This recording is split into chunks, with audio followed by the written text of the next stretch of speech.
This has been a very unusual summer. It's the new abnormal. It's business as unusual during the COVID-19 pandemic.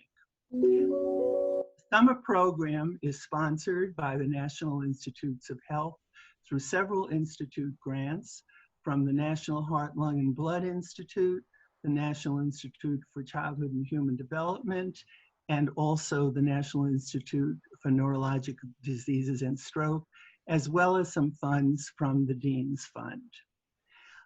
We have some ground rules for the presentations. They'll each take 10 minutes, allowing during that time for some questioning, and make sure that you question frame your presentation. That is, begin with some questions that you had when you started your research and some questions you had when you ended. So if you don't do that, I'll ask you. So we can move along much more quickly if you follow the directions. I'm Dr. Marlise Whitty. I'm professor of surgery, neurosurgery, and pediatrics, and also director of the NIH student research programs at the College of Medicine. And this is the same. We started the program in 1987, and we've had these annual forums since then. So let's begin, and let's keep on time. And speak loudly so that everyone can hear you and follow your PowerPoint. And our first presentation is by Emiliano Flores, who's from the University of Rochester, and his mentor was Dr. Anita Koshy from the Department of Neuroscience. Hi, share screen.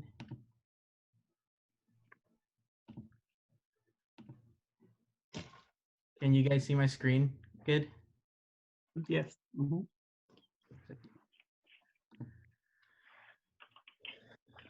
All right. Am I good to go? Go. Perfect. So, hi, my name is Emiliano Flores, and I am a University of Rochester student studying neuroscience. And I work in the Koshy lab, and I have been for the past 3 summers. And I want to thank the SEMI program for allowing me and supporting me throughout these 3 summers to do research. And the first question I ever, my first project when I started was, does Toxoplasma gondii target a specific subtype of neuron?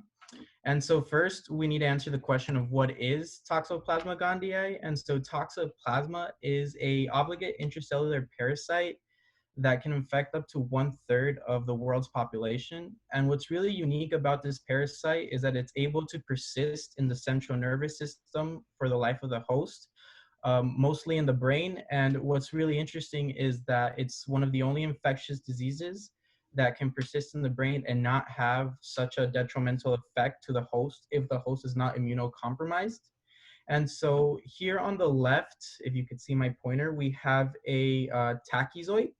And this is the fast replicating form of the parasite. It's available during acute infection. So once the parasite enters the body, and once it passes to the brain, it turns into this slow replicating form here, which we call the bradyzoid. And so around here, you can see this is a cyst, and this is a cyst wall. And inside the cyst, there are a bunch of parasites, and they're all slow replicating bradyzoids. And so our lab has been able to show that Toxoplasma primarily interacts with neurons. And the way we see this is through the Toxoplasma-Cre system.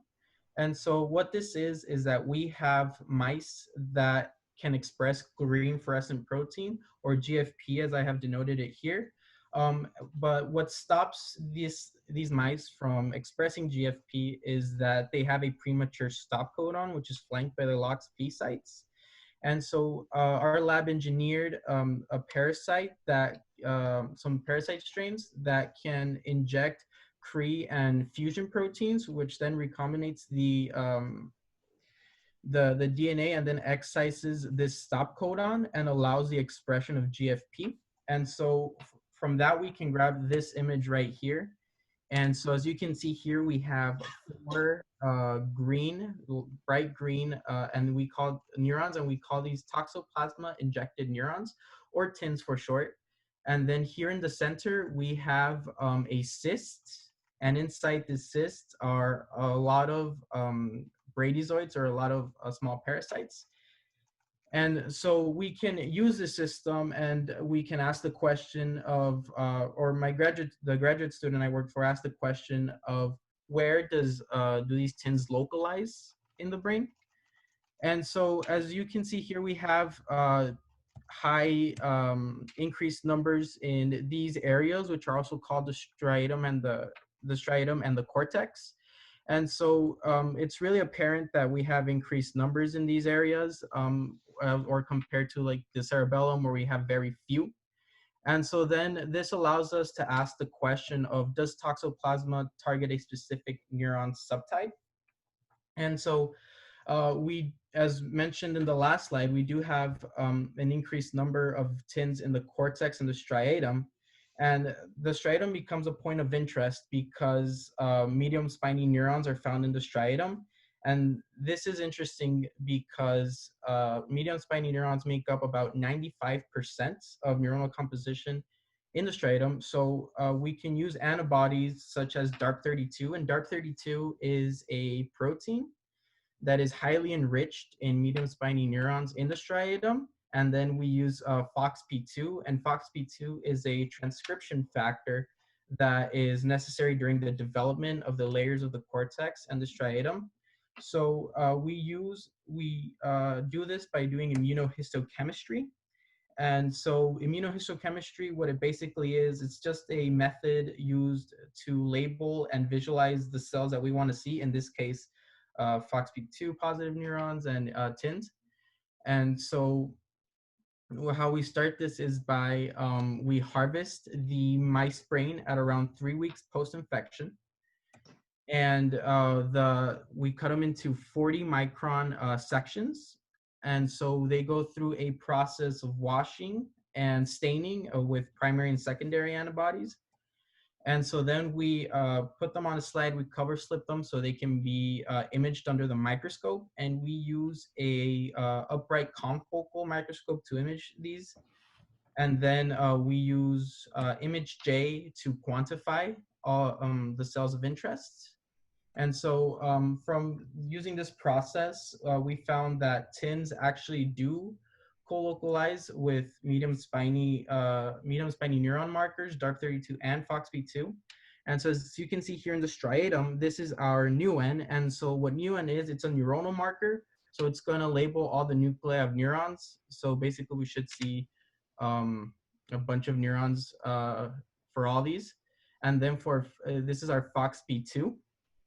And then this is our GFP, which labels our TINs. And so once we merge them here, you can see in red, this is our FOXP2. And then in our faded gray, this is our NUN. And then the green is our TINs. And as you can see here, some of these cells, as you can see, are turning like a yellow color right here, these three mainly. And what this is that we have overlay or co-localization of our TINs and of our FOXP2 neurons. And so what we can grab from these images is that out of the GFP positive and UN positive cells that we imaged around for type 2 Cre parasites, we see 68% of them are FOXP2 positive. And for type 3, we have about 83% that are also FOXP2 positive. And for DARP32, we can see here, this is our NUN, and then our DARP32 and our GFP, which is our TINs, and then we merge them. And then from that, we can grab that our GFP positive and UN positive for both type 2 and type 3, about 20% were also DARP32 positive. And so this leads us to think that this may be due to the high concentration of medium spiny neurons within the striatum. So we need to ask ourselves the question of the baseline difference. So what is the baseline number of FOXP2 positive and DARP32 positive neurons in both uninfected and infected animals.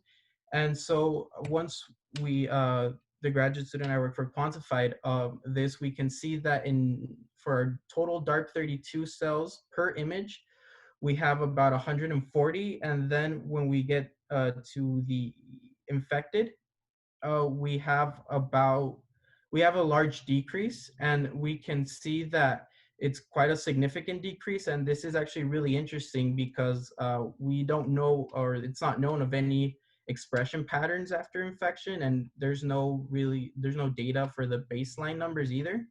And so for FOXP2 positive cells per image, we can start seeing a trend, but we're not too sure. We still need to count more animals, but it does seem like there's a trend starting of decreasing cells in the striatum.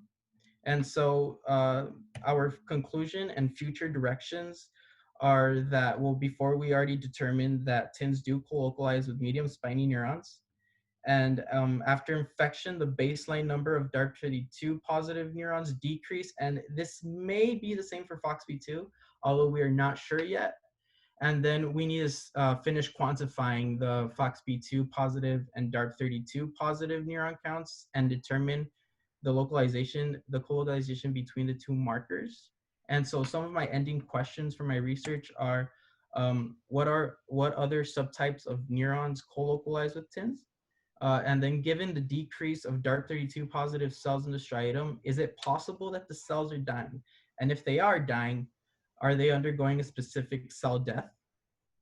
And so last but not least, I do want to acknowledge the CIMI program for, the Koshi Lab, for supporting me these 3 years and teaching me a lot, especially my mentor, Oscar Mendez, who has been helping me and mentoring me throughout these 3 summers. And I also want to thank the CIMI program, Dr. Whitty, Grace Wagner, Grayson Thompson, and Rosemary for all the work that you guys do. And well, funny story, Dr. Koshi actually isn't in here because she was taking the picture, so note of that, but she's still there somewhere. And that's it. Thank you. Thank you, Emmy, for following the directions to a T. There's a strange connection between the University of Rochester and Arizona, since both Emmy and also Louie, who's come back for several summers, started as Arizona high school students. So there is a direct connection. They both went on scholarships to the University of Rochester. We have time for one question, if there's one burning one out there. If not, we'll move on. Okay, we'll move on then to the next presentation. And that is a duet, if you will, by Kayla Dillard from Kofa High School in Yuma, and Isabel Haven from Bioscience High School in Phoenix. And their mentor was Dr. Bilal Joseph, professor of surgery and head of trauma. Okay. Do I just share my screen like that? Yes, Okay.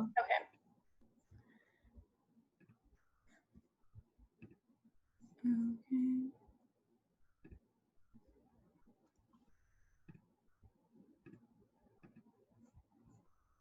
And each one will take 10 minutes if they need it.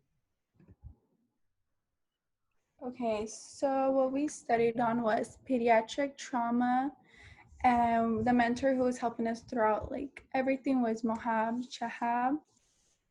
So some questions I had before we started researching was, why don't we use whole blood instead of using blood components? Is there a greater chance of survival using whole blood? And why don't we go back to using whole blood for trauma incidents? And this is a little picture, obviously, of the whole blood and what the whole blood is made up of.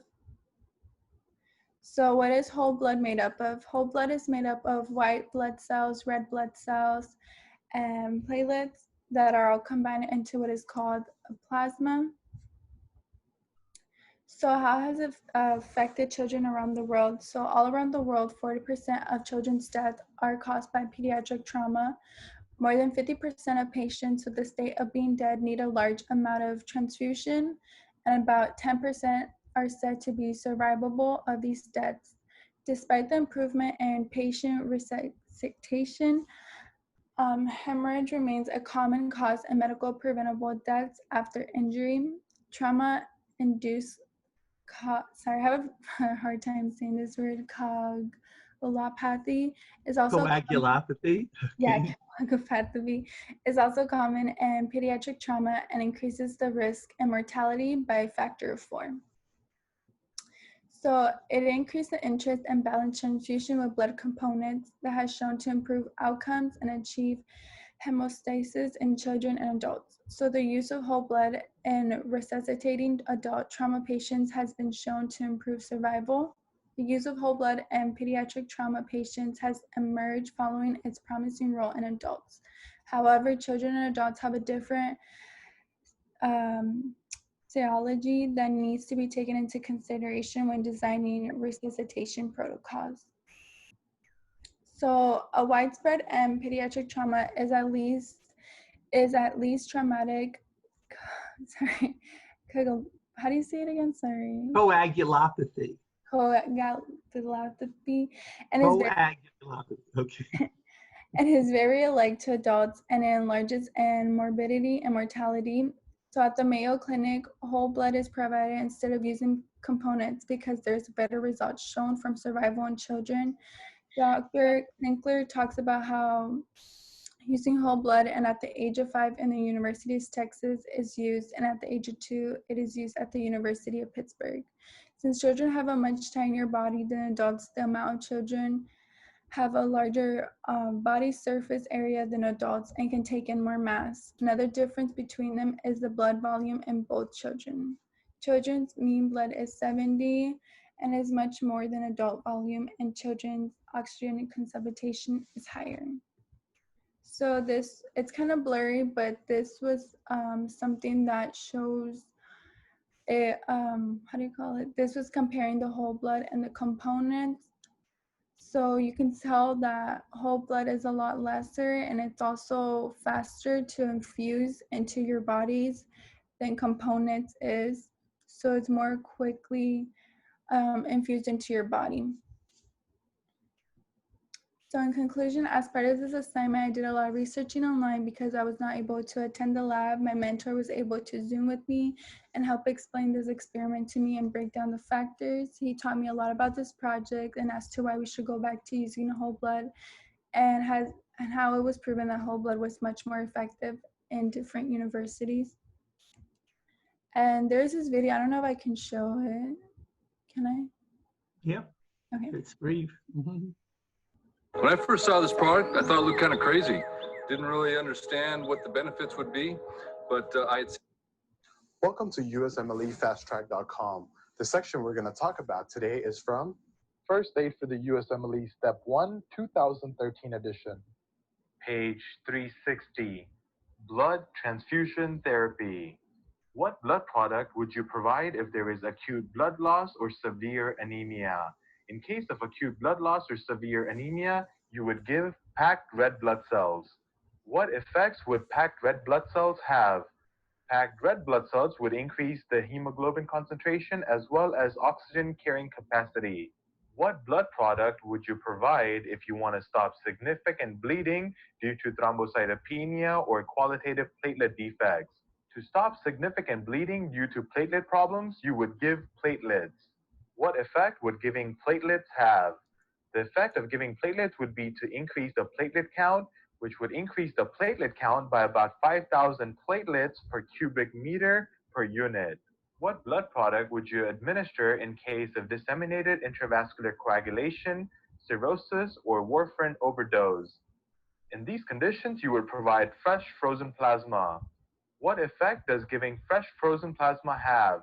Giving fresh frozen plasma will increase the coagulation factor levels. What blood product would you need to administer in case of coagulation factor deficiencies involving fibrinogen and factor VIII? To treat coagulation factor deficiencies involving fibrinogen and factor VIII, you could give cryoprecipitate. What does cryoprecipitate contain? Cryoprecipitate contains fibrinogen, factors 8, factor 13, von Willebrand factor, and fibronectin. Name all the risks involved in blood transfusion. The risks involved in blood transfusion includes infection, transfusion reaction, iron overload, hypocalcemia due to citrate because citrate is what is used to preserve blood products. Citrate also chelates calcium, hence leading to hypocalcemia. And lastly, blood transfusion can also lead to hyperkalemia. How can hyperkalemia occur with blood transfusion? The way hyperkalemia can occur with blood transfusion is that red blood cells may have lysed if the blood has been sitting around for a while, and that would mean that there is high amounts of potassium in the blood and therefore leading to hyperkalemia. For more information on this topic,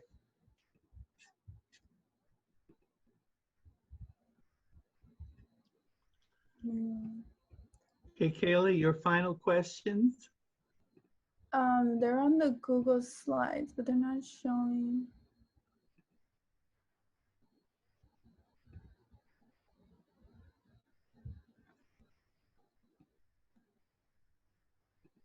You can just tell us if the slide isn't showing. Oh, okay. You So can just, my final questions were like, why are they not being used right now? Because they're still using they're still using components right now, and they're not using whole blood, and it just makes more sense, you know, if whole blood has a more effective use, and it's used, and it used to be used like, you know, in the military and stuff, and then they just stopped using it. I think it's just crazy that they're still using components when whole blood obviously shows that you get a much greater chance of survival, like up to 20 days. So, yeah. okay, thank you. And you'll see some of the presentations will be based on in-person research, almost full-time in-person in labs. Others kind of mixed. There'll be some remote and some in person, and others will be completely remote, and that's based on the PI's, the principal investigator's choice of not opening the labs. And you'll tell from the presentation how much of each. So we have hybrid, we have in-person, and we also have remote presentations because of the unusual things going on this summer. So next will be Isabel Haven. She also worked in the trauma division. Isabel? Isabel's not on yet. Oh, can you contact her? And We did. She's the one that had an emergency and was out of town. She said yeah, she was, and she hasn't gotten back to us since that. Okay. Well, let's move on, and we'll squeeze her in sometime today or tomorrow, but get yes. in touch with her. Okay, our next presenter then is Alana Martinez, who's from Kofa High School in Yuma. We have a direct line there. We've had quite a few students from that particular high school and those teachers there. And her mentor was Dr. Fayez Gashan and also Dr. Hua Zhu in pediatrics. Thank you.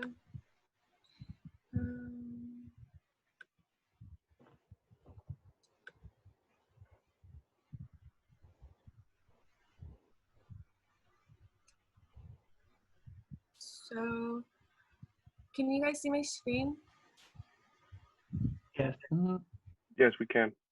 Thank you. The topic for my presentation was genotyping protocol, and my mentors were Dr. Gishan and Dr. Shu. Beginning questions I had were, what is genotyping? Are all animals available for genotype? How long does the procedure take? How does the procedure of genotyping benefit us? And what is the difference between genotype and phenotype? So to start was, genotype is the genetic constitution of an individual organism. So in other words, it's the genetic makeup of an organism. There's 3 different types. There's homozygous dominant, homozygous recessive, and heterozygous. So in one of the videos that my mentor sent me, it said that mice are one of the most powerful tools that help scientists learn about genes and discovering new treatments. There's the possible genotypes, which include AA, AO, BB, and BO, AB, and OO. So meanwhile, phenotype is the set of observable characteristics of an individual resulting from the interaction of its genotype with the environment. So this means these are the observable traits such as their height, hair, and eye color. So the procedure that my mentors were able to do in the lab, I wasn't able to make it to the lab unfortunately because of the pandemic that's going on, but they were able to provide me some videos and some pictures. So the procedure starts with taking 5 millimeters of fresh mouse tail tissue and placing it in a 1.5 milliliter microfuge tube. They then add cell lysis solution, and then proteinase K solution is added. It's mixed in the vortex for 10 seconds. They then incubate it overnight or until the tissue has dissolved at 55 degrees Celsius. They then have the sample cooled down to room temperature and they add protein precipitation solution. They mix it again in the vortex for 20 seconds at high speed. They incubate it one more time for 30 minutes at 4 degrees Celsius. And then for 20 minutes, it is placed in a centrifuge. And then finally, they pipette the liquid into a clean 1.5 milliliter microfuge tube. So after all of that is done, the DNA is now ready for genotyping, and it is PCR to amplify the specific DNA fragment, and you are ready to record your electrophoresis results. These are the pictures that my mentor sent me. So the first picture, I'm pretty sure, is when it is incubated. And then as you can see right here on the second picture, the solution is dissolved. There's, it's already dissolved. The piece of the mice's tail is already dissolved in the solution. And then it is placed in the vapoprotect. And these are the results that he was able to get. So my ending questions were, what happens if you were to miss one of the steps in the procedure? How do you write a genotype? How much DNA is in the human body? And is there such thing as a good genotype and a bad one? So I am hoping that after this, I will be able to maybe have a video call with my mentors and be able to have these questions answered, or I could also just apply again next year and this time hope for an actual lab interaction, and hopefully this pandemic is over. Thank you. Thanks, Melanie. Several of the students in this program did get a chance to actually do the PCR reaction and do genotyping on the mouse tails. So they're kind of experts too that you might contact. And we're hoping that later in the year, particularly the students who are here in Tucson, I realize you're in Yuma, it's going to be more difficult to try to have you come into the lab to actually get some in-person experience and to keep in touch with your mentors on Zoom during their lab meetings. We're a little bit ahead of time here, about 10 minutes or more. Let's see what time it is. So if anyone has a mentor that's zooming in at the particular time of their talk, tell me, and we'll make sure to keep that time so that your mentor's available. Just tell Juan that and he'll communicate with us. So we will then proceed with the next presenter, who is Margarita Escueda, and she's from La Jolla Community High School in Phoenix, and her mentor was Dr. May Khanna, associate professor of pharmacology.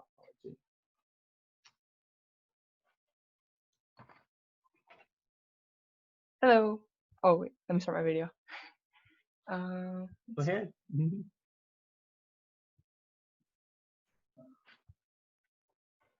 Okay, can you guys see it? Yeah. Yes. Okay.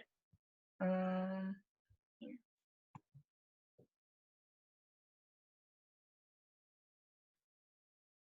Okay. So Yeah. I Mhm. worked. Oh, sorry, what? No, go ahead. Okay. So I worked in May Konna's lab, and I didn't get to work in the lab, but I was able to read a research paper, and so that's the title of the research paper.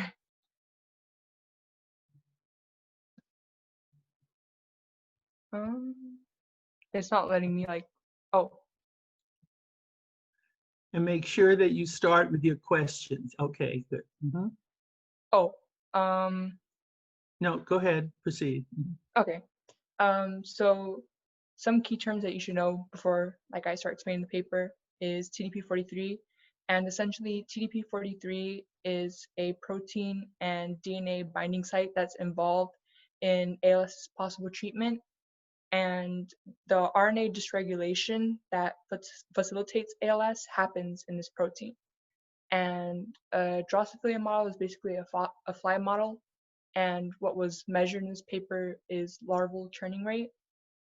And ALS is a neurodegenerative disease that affects nerve cells in the brain and spinal cord and eventually causes muscular paralysis. And the RRM or RNA recognition motif is a binding domain that's responsible for RNA processing and transport. And in silico docking is like a computer simulated model to try to predict potential binding sites and to discover or engineer new molecules that could bind to an already known site. And so basically, like an overall view of what the paper was talking about is that it was written in the hopes to find a treatment for ALS, like a cure, but it ended up being found out that that wasn't the only component to ALS and how to treat it. So essentially, RNA dysregulation is responsible for developing ALS. And when the protein TDP43 and RNA molecules bind, it interrupts ALS motor neurons. And the specific location in TDP43 that interacts with RNA is the RRM domains. And in silico docking is responsible for finding RTR-D01, which binds to the RRM1 domains in TDP43.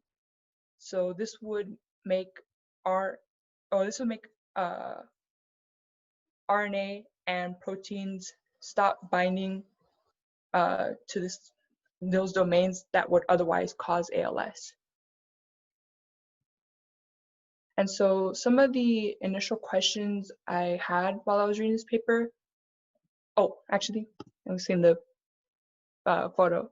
So the orange part is the N-terminal domain, the blue and green parts are the RNA binding sites, and the C-terminal domain is where aggregates form, and that's kind of like where ALS symptoms start, is because of that mutation.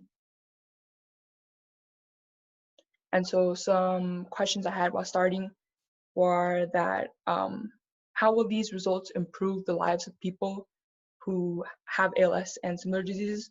And so essentially, while the results don't give us a definitive treatment, so it's not something like, it's like, you know, you do research and then you can come up with a drug and all that. But at the very least, it's like a piece to a puzzle. So while this isn't like coming up with an overall cure, it's definitely a step forward to understanding the disease more and helping to finally get to that step where we can make a treatment available. And the importance of studying TDP43 is very big because most of the mutations that cause ALS happens in that protein, TDP43. And other diseases that would benefit from these results is like late. So it's limbic predominant, age-related TDP43 encephalopathy, which is like kind of like a relatively new discovered version or kind of like part of dementia. So some of the benefits I got from this entire experience is that, so some of the benefits I got from reading this paper and having this experience is that before this, I had never really read a research paper and I hadn't been exposed to it or anything. And now that I've been able to go through it and ask questions and analyze the paper, I've seen that it's difficult, but it's a lot less daunting than I thought it was.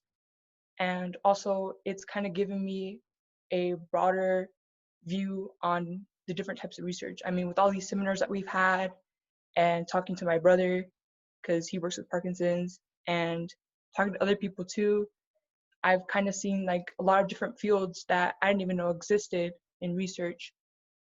And it's made me realize that I want to do research in the future. So having all this experience and knowledge has helped me kind of hone in on what I want to do in the future and what I'm interested in. And some of my remaining questions that I had, even after all this, is what other small molecules can target TDP43 and RNA interactions? And could the other 4 compounds with high binding affinity be used in experimentation?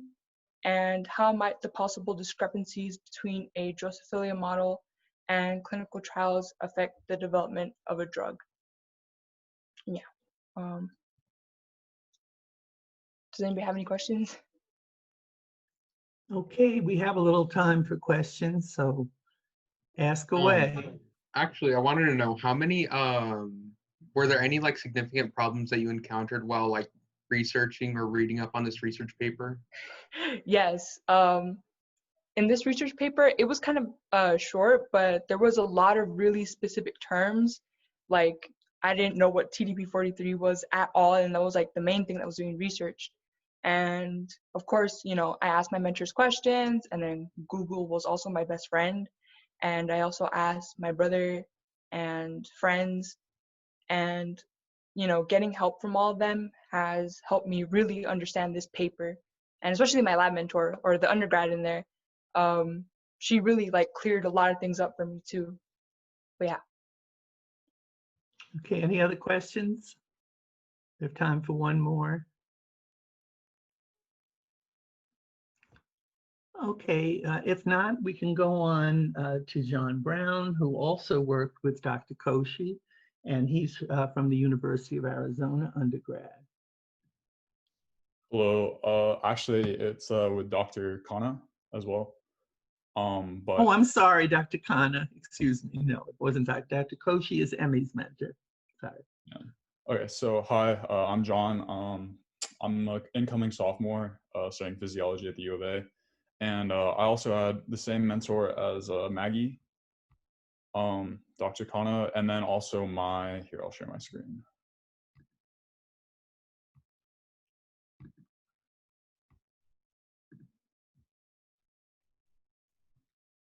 Okay.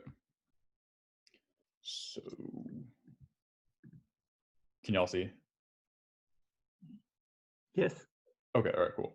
So my topic is also similar to what Maggie had, but what differs is the type of proteins. So my title is The Inhibition of Alzheimer's Disease and Necroptotic Processes. So, okay, so my original questions before starting this lab, well, first of all, this lab was a scholarly article similar to Maggie. I just started my lab recently, so I haven't learned much in terms of on-hand experience, but this is based on a remote experience. So my original questions include: how many proteins exist in a human cell? Are there different forms of Alzheimer's disease as proven by Maggie, and what foods or micronutrients could treat or prevent Alzheimer's disease. So what is Alzheimer's disease? Alzheimer's disease is considered an inflammatory disease of the brain and an irreversible progressive brain disorder that slowly destroys memory and thinking skills and eventually the ability to carry out the simplest tasks, such as remembering how to tie your shoes. Though a majority of people who undergo the disease are 65 years of age or older, according to the Alzheimer's Association, 200,000 Americans under the age of 65 have younger onset Alzheimer's disease, which is slowly growing. The Alzheimer's Association mentions symptoms of Alzheimer's, including difficulty remembering newly learned information, challenges in problem solving, difficulty in completing habitual tasks such as using a microwave, confusion with time and place, visual impairments, trouble speaking and writing, decreased ability to make good judgments, decisions, and changes in personas or moods. So in a developing Alzheimer's disease brain, the beta amyloid protein is built up and clumps together like plaque between the cells, resulting in inflammation. Another protein in developing Alzheimer's disease includes the TAU protein, which is normally used as a stabilizer in the microtubules between the neurons in transportation or communication, but they are detached in Alzheimer's disease brains from the microtubules and bind together in entanglements inside the cells that block neuron transport system.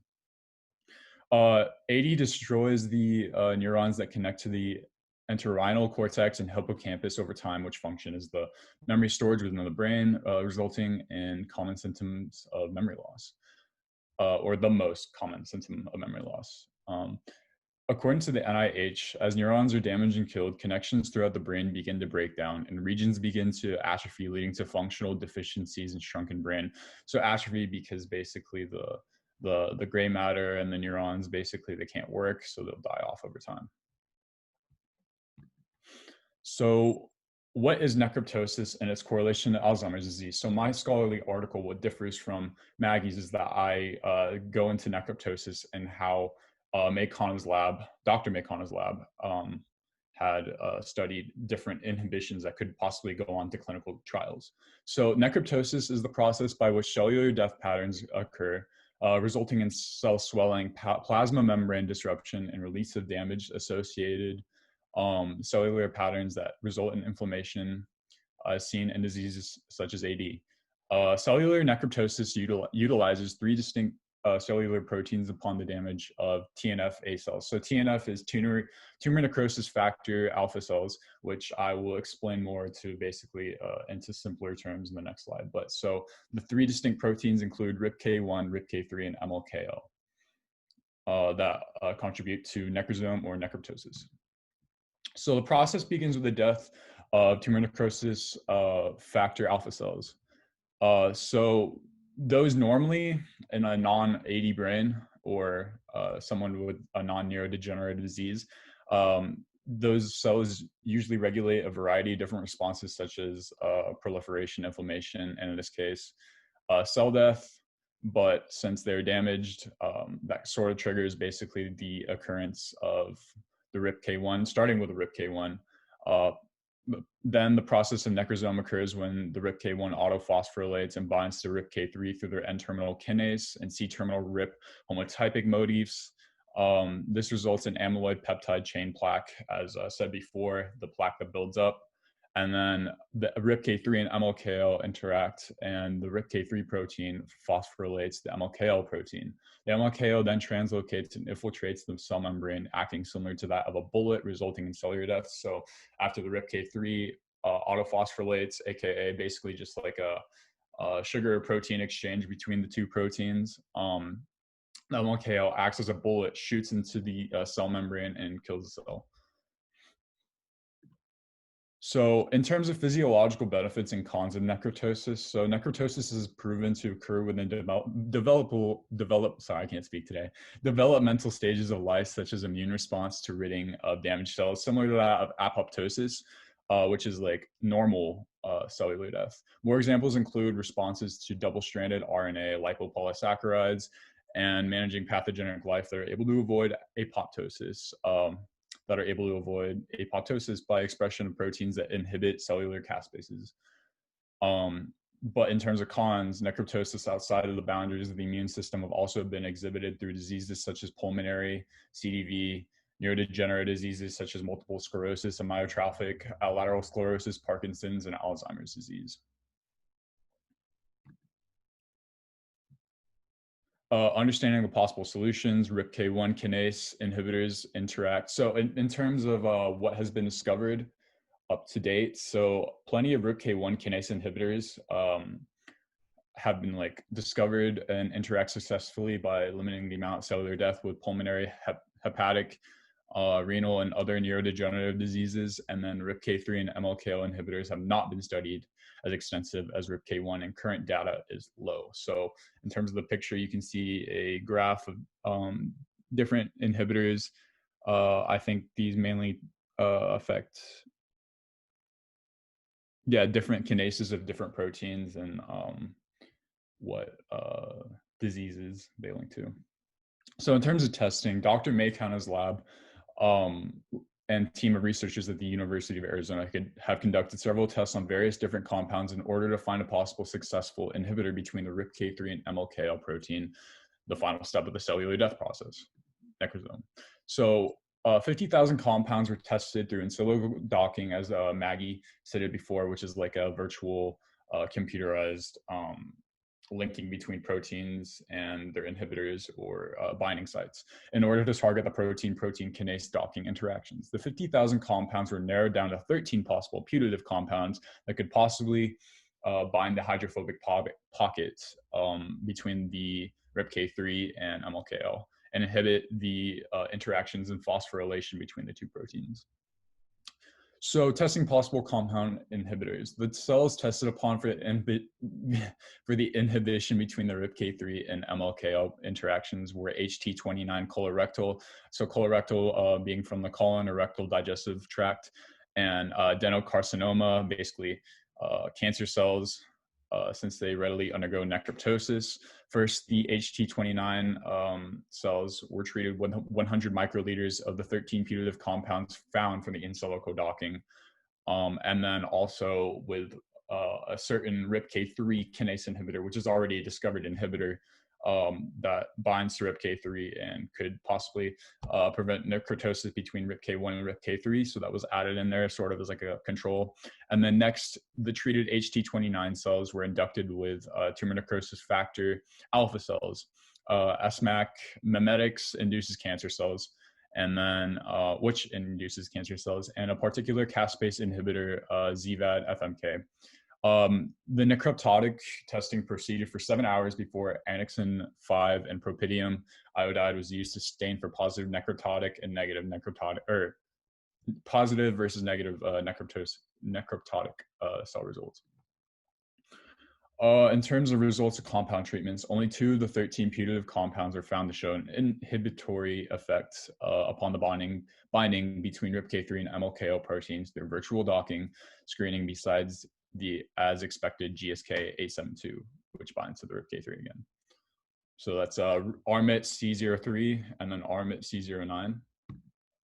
So in terms of confirmation testing, in order to verify the target engagement of RMIT C03 and RMIT C09 and their inhibitory effects, CETSA, so CETSA, or cellular thermal shifting assay, is a method that was used. Basically, it's a method of testing how stable a compound is and its thermal aggregation and precipitation point when binding to a protein under increasing temperatures. So it's to test how stable a certain compound can be as temperature rises, or not just the compound, the protein can be as the temperature rises, and see if it unfolds or gets aggregated at what certain temperature. So like melting point, for example. It was then found that as temperature increased, RMIT C03 and RMIT C09 stabilized the protein RIPK3. More on confirmation testing. Each compound, RMIT C03 and RMIT C09, was then tested a second time separately under a 30-minute time period before inducting necroptosis into the HT29 cells. Results then showed after harvesting for 3 hours that the compounds had no direct effect on the proteins RIPK1, RIPK3, and MLKL, only direct effect on the phosphorylation process of MLKL, actually. So a new discovery. And GSK872, as expected, only affected the RIPK3 phosphorylation process.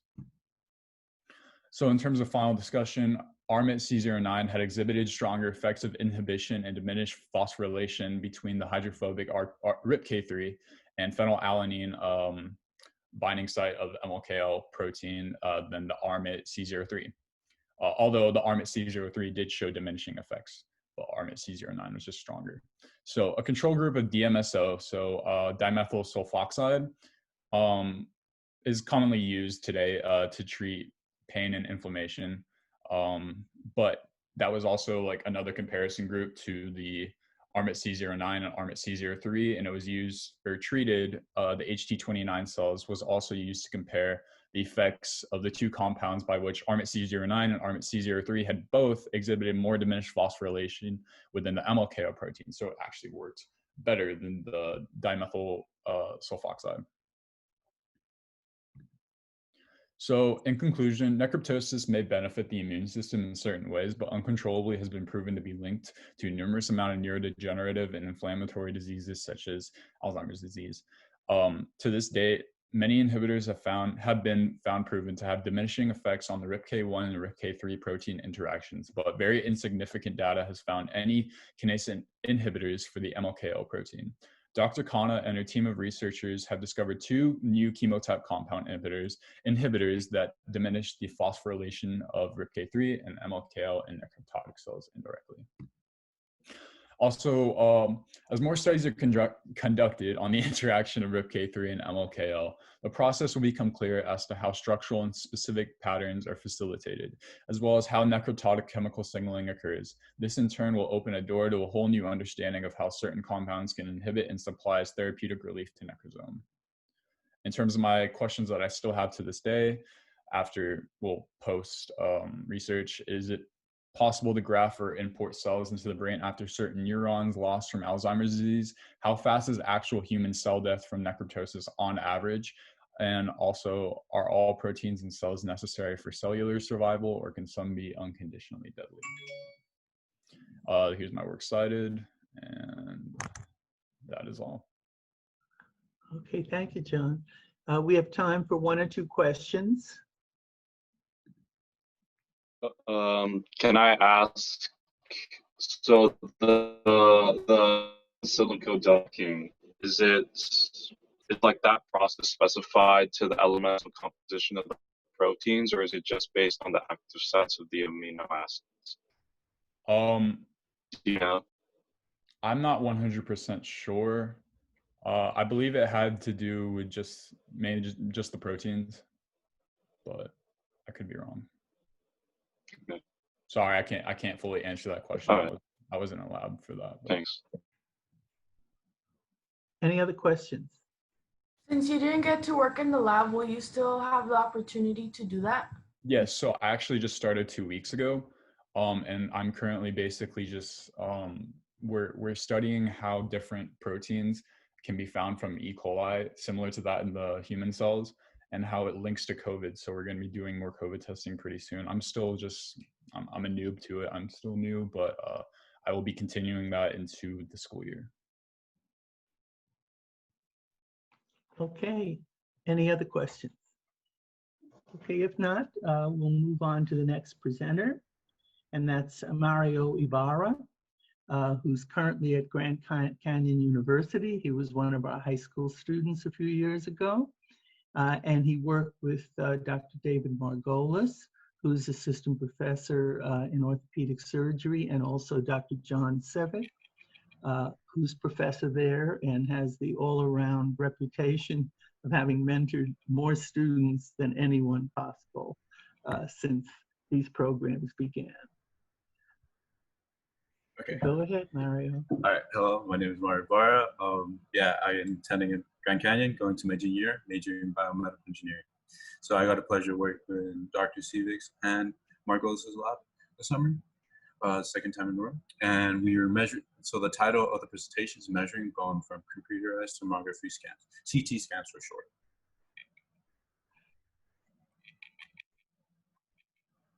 Okay, so, all right. So my initial questions were, What are CT analysis of the bone scans?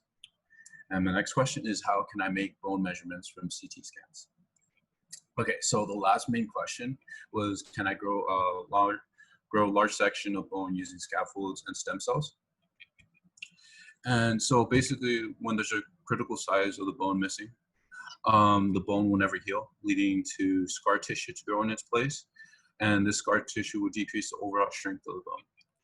So if you look at the images, you can see causes of these defects be due to a traumatic injury, so like car accidents, and then surgical removal that usually happens when someone has a tumor in their bone. And so the current treatments for it do not always work. So there's a lab solution.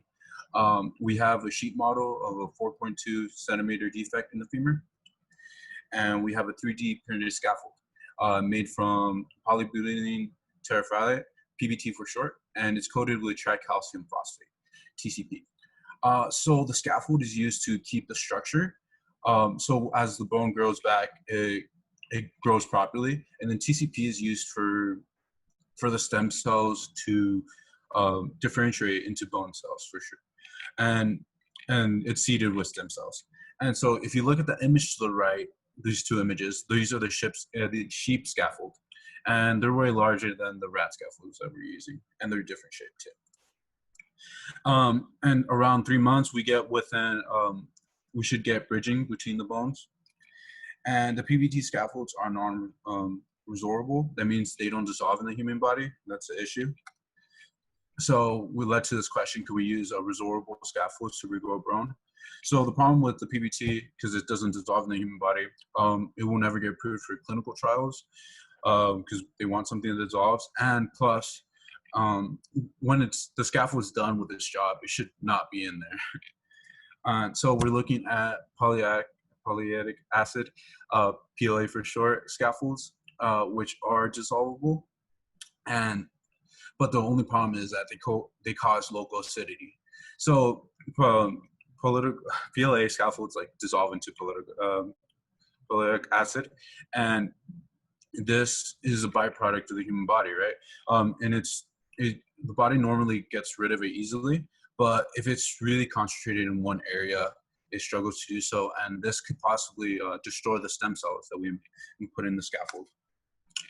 And so the solution of this was to make a scaffold out of a mixture of PLA and TCP, which will not have that problem because TCP is basic, and it also promotes bone growth. And so the images to the top left is just the chemical formula of PLA, and in the bottom left is just the chemical formula of TCP. So the CT scans that I analyzed come from this experimental design. So the 4 type of scaffolds that are being tested are PBT coated with TCP, and then PLA without TCP, and then a ratio of 75 to 25 PLA to TCP, and then 50 to 50 PLA to TCP.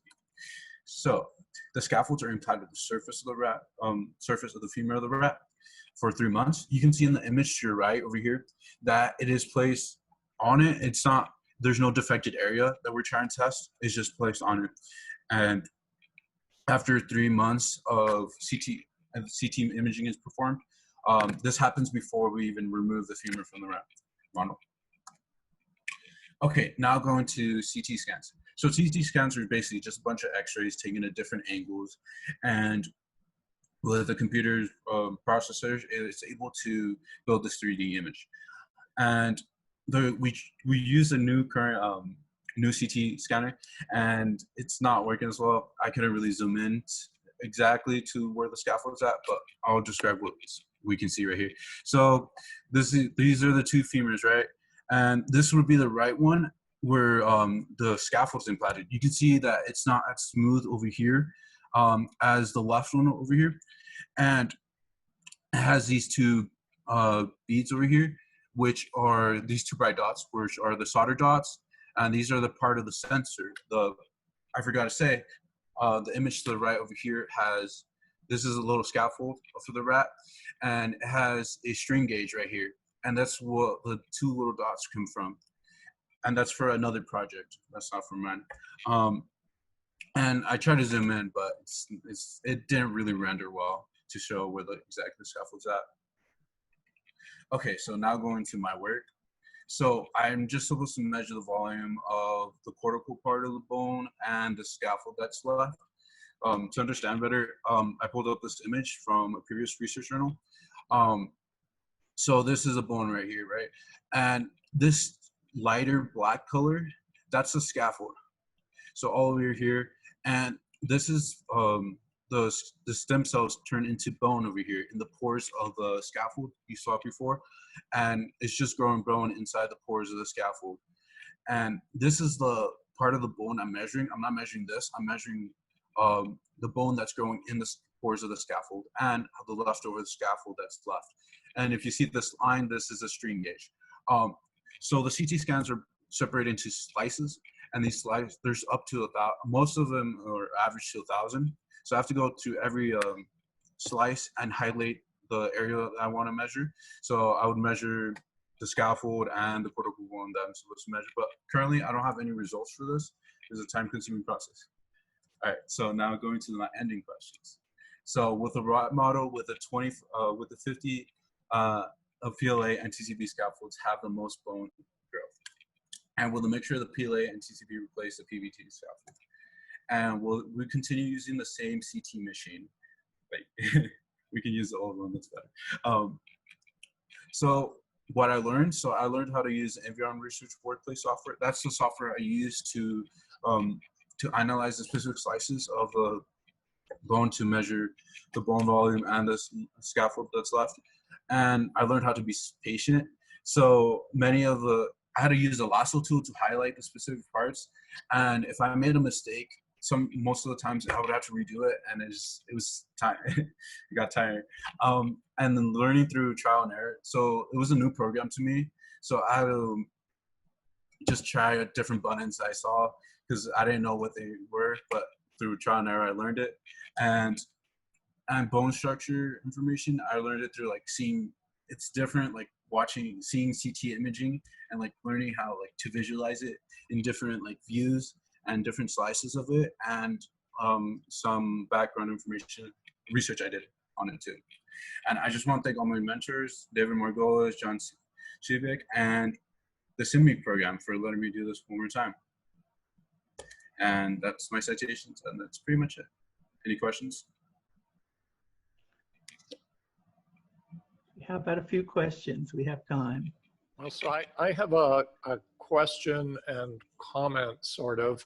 Yeah. Mario, you didn't mention the technique that's currently used by surgeons to treat patients with these huge defects. So can you mention that? There's allograft and vascular monograft, and I didn't really mention them because I didn't want to make this presentation longer. But the bad things about them, one of them requires a lot of surgical preciseness, and most of the times they don't really work in most cases.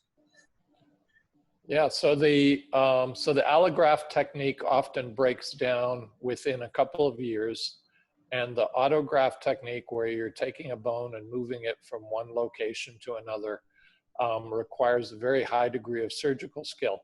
So under what conditions do you think the FDA might allow us to use the PBT scaffold, which is the one that never goes away, when they look at these allograft procedures, which are the ones that are most commonly used? So if you were sitting at the FDA and somebody came to you with one of these PBT scaffolds and said, hey, look at this. We've tried this in our test animals and it lasts for 2 years and there's no big problem. Would you be willing to allow that rather than us doing allograft? I would not allow it because they can like backfire on them if there's any, because those are 2 long years that it's in there, and it can bring any side effects that we're not prepared for, and they can get blamed for it. Okay, so you're about as conservative. you're on the right track, but the answer is we don't know. And part of why we don't know is we don't know how long they're going to want us to study this to show that nothing happens. It could be 2 years, it could be 20 years. So because it doesn't go away for the lifetime of the patient, they may want very long-term studies. The FDA might, if we show them that this works way better than all the scaffolds that go away, then the FDA might let us use something that doesn't go away, because something that goes away might not be the right answer. Yeah. Right.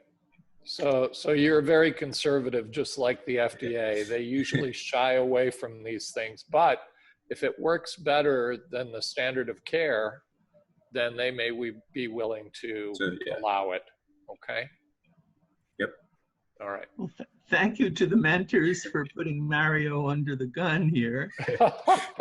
Both of He's you. a good guy. He can answer think he these did questions. well. I think he did well. Are there any questions coming from the audience? If not, we have another presentation from the same lab, so hold your questions and you might want to ask them then. And our next presenter is Victor Anaya, and he's from Douglas High School, and he's also worked with Drs. Margolis and Civic, and Obara, Mario, too. Okay, I'm going to share my screen now, so. Okay, can you guys all see it? Yep. Yeah. Okay, Yep. so hello, my name is Victor Anaya. I am, as Dr. Liddy said, I'm already a high school graduate. I'm going to be a freshman at the U of A with a major in nursing. So my mentors were Dr. Margolis and John Civic. Sorry if I pronounced it wrong. So I was in the orthopedic research that I was focusing on, specifically finding regenerative techniques for people that have bone loss to regrow bone. So before I begin, I just wanted to show my research buddy. His name is Skelly. It was a nice reminder to be reminded that I'm in an orthopedic research-focused lab. So my beginning questions were basically, what am I doing here? How can I help? What is a scaffold? Why are these scaffolds in particular so small? And is 3D printing scaffolds the way to go? And the reason I have these questions, or had, is because the main question for the lab was whether if it's possible to regrow bone in people with bone loss, as mentioned before. So what they used would be, what would happen was that they used scaffolds to lay a foundation of growth within the bone.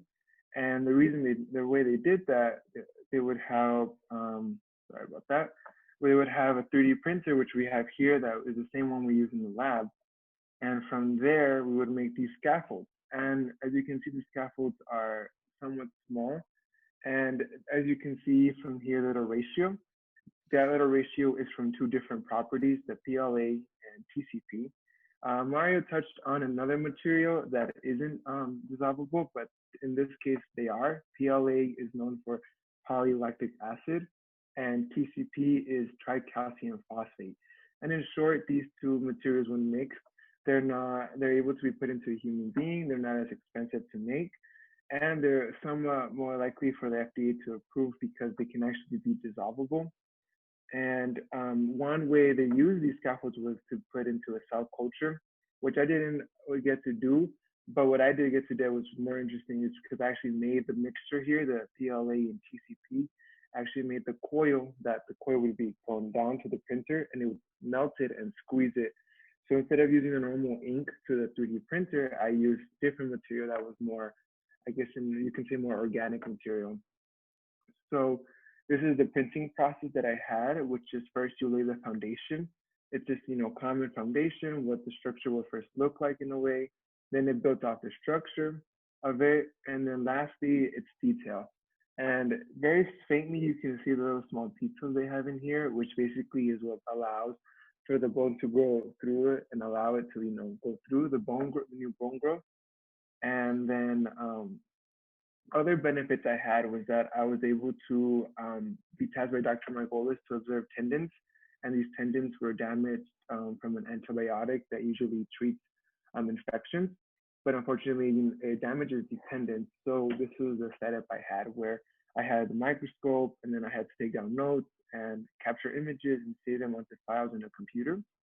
And this is the reason they did this was because of this question. How long will it take for the tendons to become normal again after the treatment stops or the medication? And these are the slides that were damaged. As you can see, they have little cracks within them. And this is what they look like when in a digital screen. So compared to normal tendons, as you see here, they are very busted. So we wanted to observe in what week would they, finally become normal. And my remaining questions that I had after these two tasks were, why does a 3D printer jam up so quickly? Because this was material that is not commonly used in 3D printers. And well, it did test your patience a lot, kind of like how Mario did with his CT scans. And what if PLA, because I haven't really seen this ratio much, but I know it has been used before, but if, it can be further used, then to what extent does irregular pattern of holes within the scaffold affect bone growth? It can be a simple answer, but sometimes you want to be very precise into how irregular shape can affect the growth. Are there better alternatives to using the more organic properties like the calcium and the phosphate? And lastly, are laser type cutters more efficient than diamond chainsaw cutters to make hard tissue slides? The process to make a hard tissue slide, which refers to a bone slide, they use a diamond chainsaw and it takes roughly around 30 minutes. David Gonzalez mentioned that John Civek said that before it used to take a week to do these slides, but I was just wondering, what if laser type cutters would be more efficient and would be a lot shorter to do.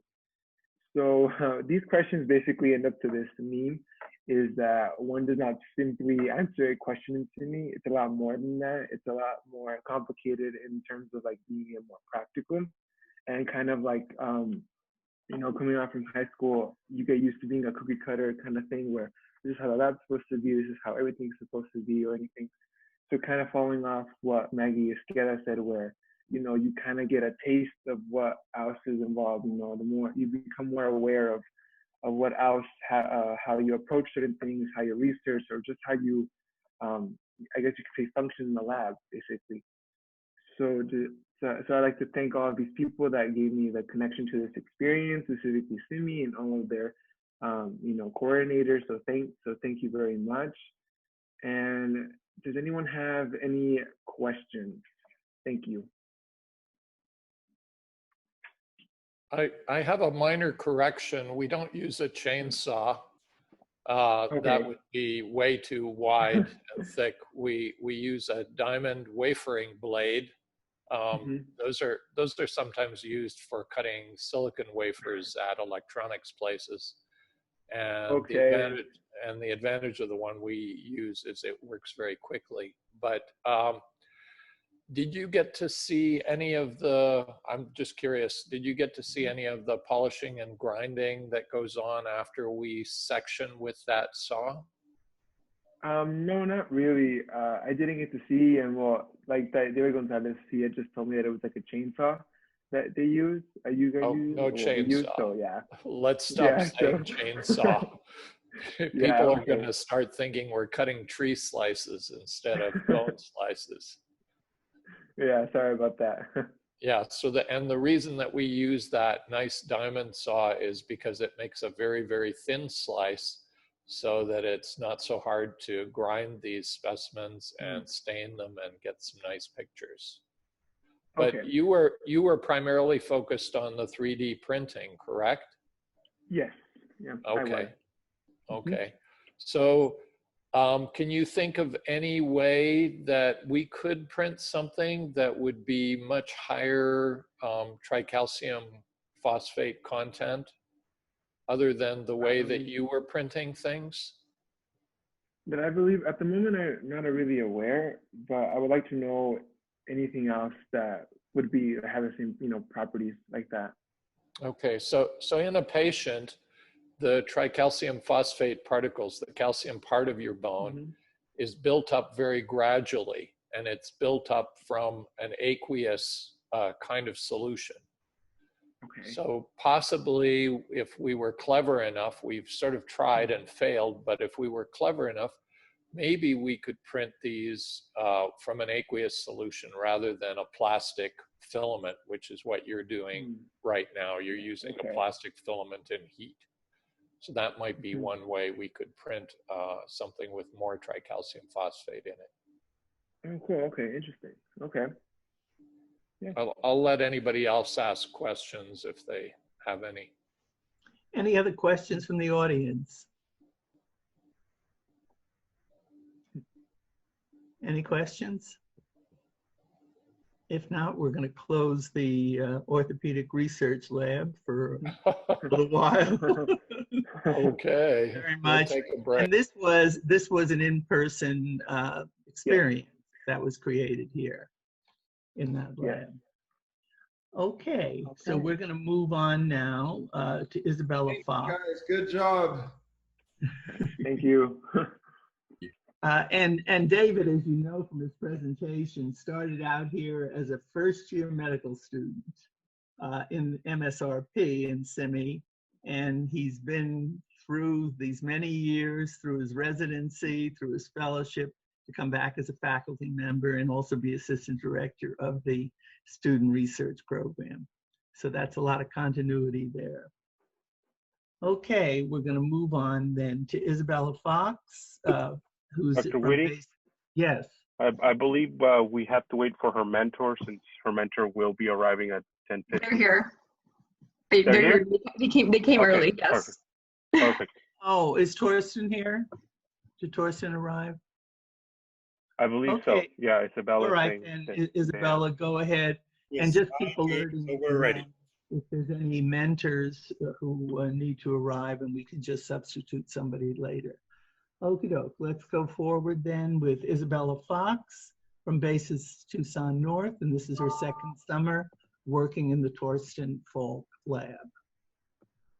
Yeah, so hi everyone. As Dr. Woody mentioned, I'm Isabella Fox. I'm a first-year student at Dartmouth. I just graduated from Basis Tucson North. Oh. And yeah, this past summer I worked in the Falk-Sherman lab, which focuses on Parkinson's disease translational research. And my main project is about the neuroprotective effects of a glycopeptide that we're using as a therapeutic right now for rodent models of PD. But I'll talk more about that later. So first I'll go a little bit into the basics behind PD. So PD is the second most common progressive neurodegenerative disease, first being Alzheimer's. And it's characterized by a loss of motor function and cognitive ability.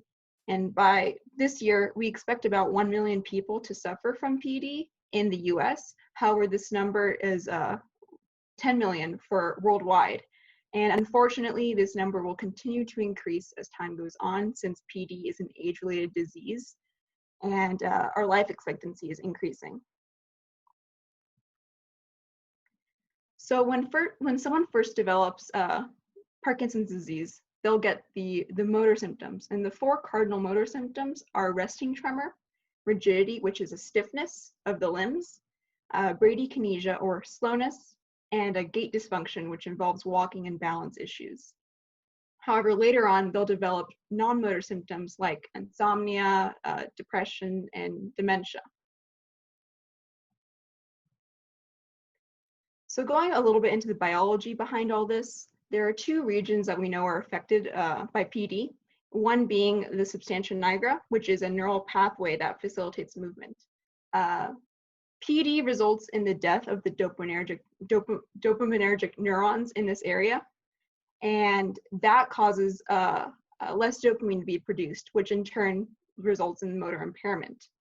In addition to the substantia nigra, there's also the striatum, which is a dense region of terminals that come from the cells in the substantia nigra. And it's also associated with the motor cortex in that it receives and sends signals from it to facilitate movement.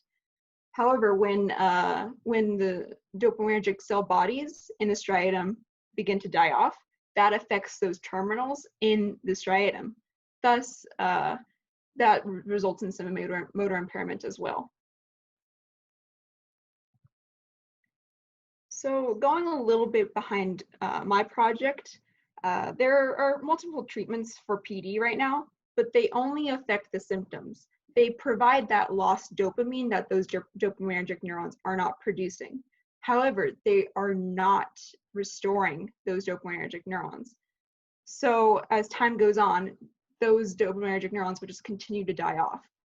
So we are trying to find a way to prevent the rest of those dopaminergic neurons from dying.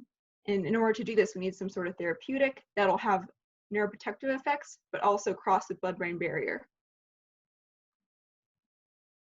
And so for our research, we looked into drug X, and I'm just going to mention drug X is not the actual name. I just can't talk about it right now because it's not in the public domain yet. So it's been proven to slow the progression of PD in the rodent model.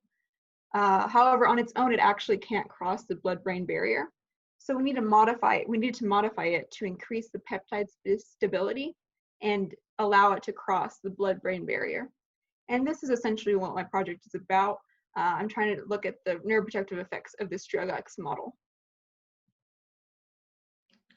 So when we first started the project, we lesioned our rodent animals with 6-ODA, which is a neurotoxin that kills those dopaminergic neurons. And we're aiming for a 50 to 60% unilateral lesion because that mimics the early stage of PD. However, just spoiler alert, we only got a 30% lesion. But after we do this, after we administer drug X, we conduct behavioral monitoring, like the cylinder test and amphetamine rotations test. The cylinder test involves looking at how many times the rodent model stands up on its hind legs and touches the cell wall, or it's not cell wall, excuse me, the cylinder wall with its forepaws. In addition to this, there's the amphetamine rotations test, which just counts how many times the rodent goes around in this cylinder in a 100-minute period. And once we put the animals down, we then do some IHC staining in order to do some imaging for tyrosine hydroxylase, which is a dopaminergic cell marker. And we're just going to try to look at that concentration and see the cell loss. So once our project concluded, as I mentioned before, we only had a 30% lesion, but we did see some neuroprotective effects in this mild lesion model. However, we'd like to do a stronger lesion to see any meaningful behavioral and biological improvements. So if you look in the image on the right, the top image where that's encircled in that red circle, that's what our lesion looked like. However, we want our lesion to look more like that bottom image in that circle, in that blue circle. So next time when we redo the study, we would like to get that bottom lesion. And so this comes up with another question of what dosage of 6-ODA will give us that 50 to 60% lesion. And we actually conducted a dosage finding study. However, I'm not sure if I have enough time to talk about it. So just know that we did try to look into that and see how we can get that 50 to 60% lesion. So my final questions kind of just revolve around the clinical applications of drug X and its mechanism. So how will drug X work in our PD patients? Will they work? We don't know, but we'll figure that out in future research. In addition to this, we'd like to look at the mechanism by why does it have these neuroprotective effects and how does it work? So finally, well, not finally, I have still acknowledgements, but for laboratory methods, I was able to work in this lab, as Dr. Woody mentioned, last summer as well. And I was able to go get lots of experience with wet lab techniques, rodent handling, and especially this summer though, I got a lot of experience doing data analysis and Excel sheets. Behavior scoring was a lot of my summer. And it was a really cool experience to get all these different techniques down. Finally, I'd like to thank everyone associated with the SIMI program and Falk Sherman Lab. First, thank you to Dr. Falk for letting me work in his lab again. It was really cool to kind of start from knowing nothing last summer to actually being able to help with the current research. and having an impact on the research especially. Next, I'd like to thank my mentor, Kelsey. She answered all my questions and really encouraged me to pursue my interest in research and learning, and I'm incredibly grateful for her. In addition to them, I'd like to thank Dr. Whitty and the SIMI staff for teaching us that it's okay to be ignorant and we should always stay curious, because medicine and STEM, really the entire world, we should always stay curious, and there's never an end to the questions we need to ask. Finally, I'd like to thank the audience for listening, and I hope you enjoyed my presentation. Okay. Any questions of Isabel? I have a question. Yeah. So you're talking about the blood-brain barrier for drug X. So are you guys trying to figure out if that drug can cross the blood-brain barrier, or did you guys find that it could, or you guys aren't sure? Yeah, so by itself, the native drug X model can't, but we modified it. We basically glycosylated it, which means adding a sugar residue to it in order to, increase its ability to cross that blood-brain barrier. And the sugar helps stabilize that peptide and allows it to interact with the membrane. And it seems to induce endocytosis, which is just bringing the cell, or a substance really, matter into the cell. And that's what that sugar does. And it does cross the blood-brain barrier because of that. Hope that answers your question. Thank you. Any other questions? You'll have a chance to ask other ones after the next presentation is by Alice Escueda, who also worked in the Falk lab. And Alex started out as a high school student, and I think you're going into your junior year at the U of A. Right. Yeah. All right. Let me share my screen.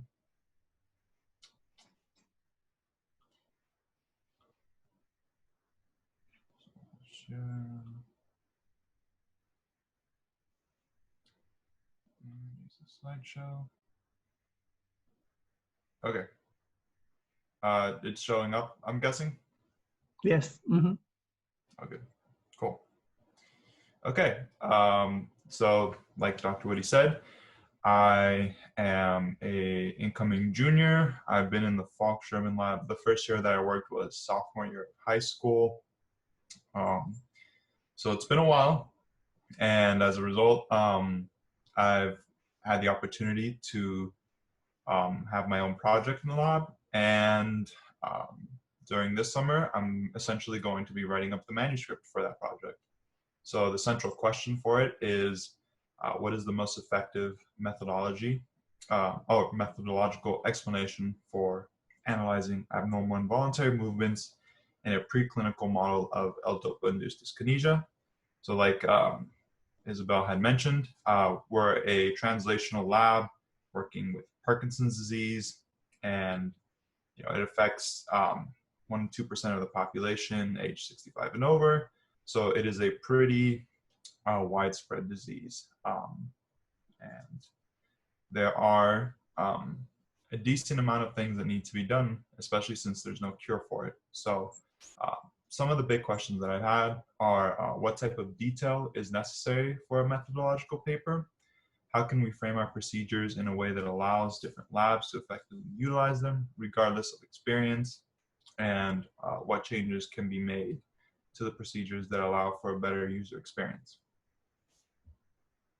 So how we get from the rodent, which is the rat, to the patient. First, we have to start off with the model. Our preclinical model has the injection of 6-hydroxydopamine, the neurotoxin that destroys dopaminergic cells that reside in the medial forebrain bundle.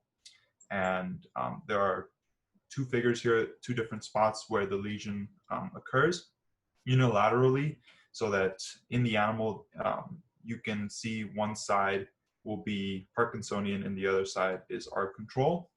And we confirm the lesion with amphetamine rotations, essentially a test to determine if there have been sufficient destruction of cells, because we usually aim for about 95% or more cell loss. So my project specifically dealt with levodopa, which is the gold standard for Parkinson's disease. It is the primary drug that people take, and usually 5 to 10 years in taking it, they start to develop symptoms, movements that they don't necessarily want to do, usually hyperkinesia, where they have uncontrollable movements of their appendages or their, their head, their neck. And so similar to this, we have the ability to induce this in the rodent model. As you can see here, the movement of the arm isn't on its own accord. It is actually because of the injection intraperitoneally of levodopa. And so in order to quantify the severity of their dyskinesia, we have rating scales, which essentially have a set value for each level of worsening dyskinesia. Oop. There we go. So there are some problems though with the rating scales. It being long established, a really central one is the Sensi model. It doesn't have the necessary robustness that we're looking for nowadays, because there are multiple components to dyskinesia. You may have a dyskinetic feature where it's more amplitude focused, so in sort of like the vastness of the movement, versus something that's frequency focused, so the quickness of that movement. And there's not really that much discrepancy in that model for that. It is also pretty difficult to find detailed instructions on how to replicate the model in the lab. A chart like the one that I had created to the right for the manuscript is pretty hard to come upon, and to get something that can clearly delineate how to create the experiment is not easy. And as technology improves, we generally want the best experience. Right now it's a subjective model. You have to look at the actual behavior and score it. But maybe in the future, we'd be able to have an algorithm look at it, score it, be more objective than a human can be. So writing a manuscript, this is the first time that I've written something of this degree. I've written a lot before, and this is completely different from everything that I've ever had to do. It is also a video journal. So Jovi is hopefully the journal that'll take this on. So I have to come up with that aspect as well. But there are a lot, it being a methodological paper, it's sort of like basically a step-by-step. And I want the readers to be able to use this article as a basis for them getting started if they have no previous experience with this behavioral test. And it's really shown me how difficult it can be to write academic papers. There's a lot of drafting, a lot of changes that are made, and you have to sort of be really okay with taking that input. And not only that, but L-DOPA currently, as I mentioned before, L-DOPA-induced dyskinesia doesn't have any treatments. So once people start developing these abnormal symptoms from taking levodopa, they either have to stop taking the levodopa and let their Parkinson's disease get worse, or continue taking it and deal with those symptoms. We have previously shown that sub-anesthetic levels of ketamine are seemingly, hopefully, going to help these people with the adverse effects of a chronic usage of levodopa.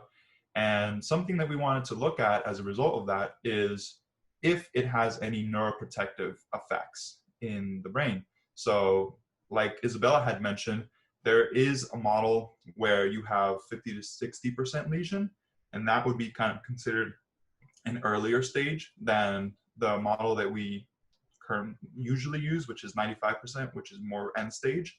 And so levodopa, it being a precursor to dopamine, all it really does is add more dopamine to the system. It doesn't regulate the balance. It doesn't stop dopaminergic cell death. It just does that. It's a precursor.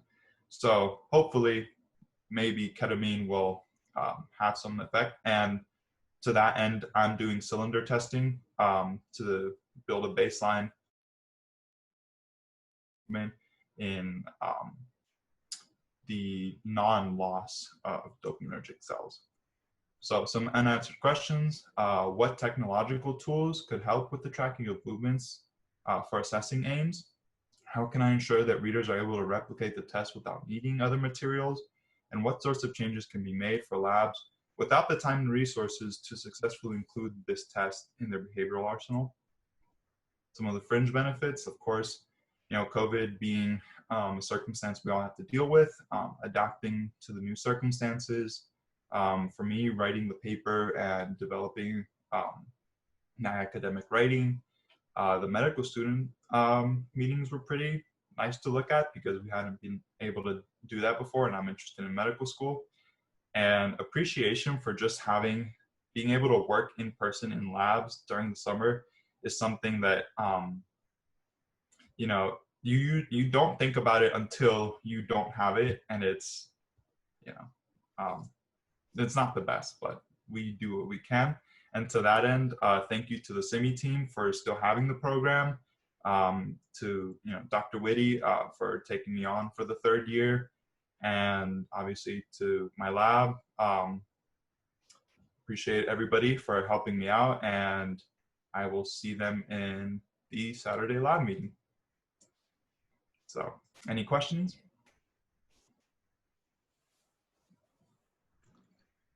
Yeah. What was your least favorite part of working in the lab?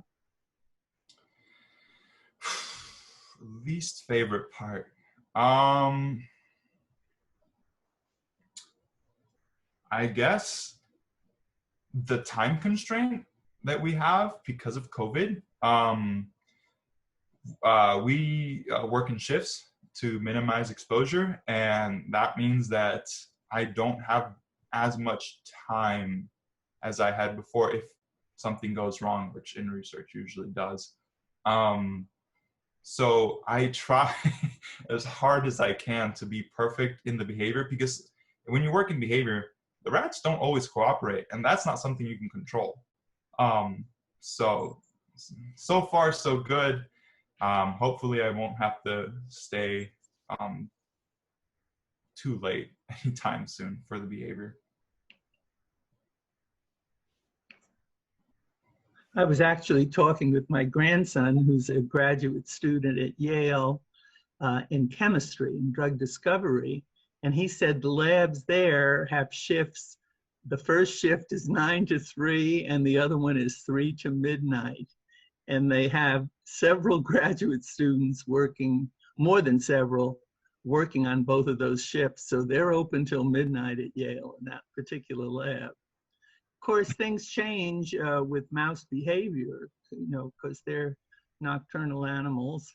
So that would certainly introduce a variable that you'd have to be careful about regarding behavior. Yeah, definitely lucky enough not to have to go into the lab at midnight, although it's nice and quiet there, actually. Yeah, that's a good point. The only thing you hear is the scuttling of the rats in the cages, but otherwise, yeah, it's not bad. Okay, any other questions of the Falk lab team? Is Dr. Falk here? Does he want to make any comments? Oh, I am here. Well, thanks for these nice renditions of the talks that worked pretty smoothly. And yes, so I think I both showed that it's possible that you can actually make do with the circumstances like that and still get something done. It's just we all had to adjust to this, and the experience is very different from what it usually is. But if you sort of try a little, you can actually get something done. And I think all of it. I think other labs would probably have had the same experience, that we're actually pretty happy that we got something done, and students experienced, and we're able to look at some other angles. And maybe it's not a bad thing to also learn a little bit more about the writing and pure analysis aspect of it, since that's the other half of the game. And it was just a little bit more focused on that this time. And I think sometimes with hands-on experience, the brain isn't always on. So we always talk about hands-on and brain-on. And I think what's happened over the summer, certainly with the logs have been just amazingly improved in terms of the thought that's gone into the logs, the time, the curiosity, et cetera. So having that brain-on side of it was really encouraged by this unusual summer that we've had. Yeah, that is a good point. I can see how that actually really plays into. Any other questions? Okay, if not, we're going to move on to another duet of presentations. Sarah Schritter from Palo Verde High School. I think she just graduated. And also Alejandra Montes from Douglas High School. And Sarah will go first. And they worked with Dr. Ritu Pandey, who's a research assistant professor in cellular and molecular medicine.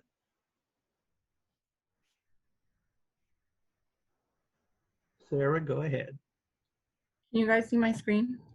Yes. Okay. So my topic was glioblastoma, and I just graduated from Palo Verde High School, and I am going to attend Smith College in Massachusetts. My mentor was Dr. Ritu Pandey, research assistant professor in cellular and molecular medicine.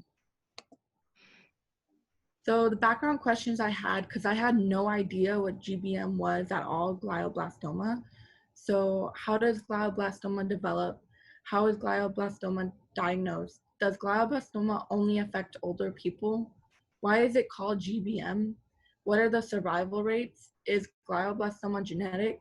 How does DNA play in glioblastoma? And what parts of the brain does glioblastoma affect? So a lot of questions I had. So the introduction, what is glioblastoma? So glioblastoma is a type of brain cancer. It is the most common type of aggressive brain tumor in adults. It is a type of astrocytoma, which is a cancer that forms from star-shaped cells in the brain called astrocytes. It is also called GBM, which I'll explain more. So it's like a subtype of gliomas. So gliomas is a more broad term that occurs in the brain and spinal cord. And the downside of GBM is that there is no cure for GBM. In adults, it usually develops in the cerebrum, so the frontal cortex, but it's the largest part of the brain. And men are more likely to have GBM, but it is in children also, but it is very rare. They make their own blood supply, which makes it grow so rapidly, and that's why there's no cure. And they're not common. 4 out of 5 of them aren't glioblastoma. So glioblastoma is very rare. And since GBM grows quickly, pressure on the brain is usually the first symptoms. Other symptoms are headaches, seizures, vomiting, changes in mood, blurred vision, trouble speaking, but it depends on where the tumor is located within the brain. So my main research question is, why have doctors not been successful with targeted therapeutics in glioblastoma, while many other cancers, targeted drug treatment have been very beneficial to patients? So I'm gonna answer all my background questions. So glioblastoma is a primary tumor that arises from the central nervous system. Researchers believe that multiple different mutations in cells take place in the development of these cancers. That's why it grows so big. These genetic mutations can be caused by inherited DNA defects, amounts of exposure to chemicals, carcinogens, and high dose exposure to ionizing radiation. MRI scans are the best way to provide the images of glioblastoma tumor, and surgical biopsy may be performed to confirm the diagnosis. And then GBM is usually diagnosed at the median age of 64. It increases with age. The peak age is 75 to 84. Glioblastoma is also called glioblastoma multiforme, or GBM.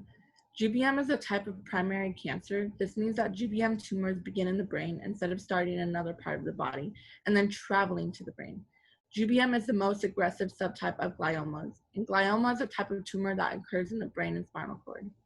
The average survival time is 12 to 18 months. Only 25% of glioblastoma patients survive more than 1 year, and only 5% of patients survive more than 5 years. That's why I found a lot of research on it. So there's so much research, but so much is unknown, and the survival rate is only 5%. So they're trying so much to find something that will work because there's only a year that a person has left to live. And this question, the genetic part of it, was really interesting because on one research paper, I found that most glioblastomas are not inherited, but then they usually happen sporadically in people with no family history of tumors. But there are a few genetic studies that are looking at families that have multiple relatives with brain tumors to better understand if certain inherited genes contributed to brain tumor development.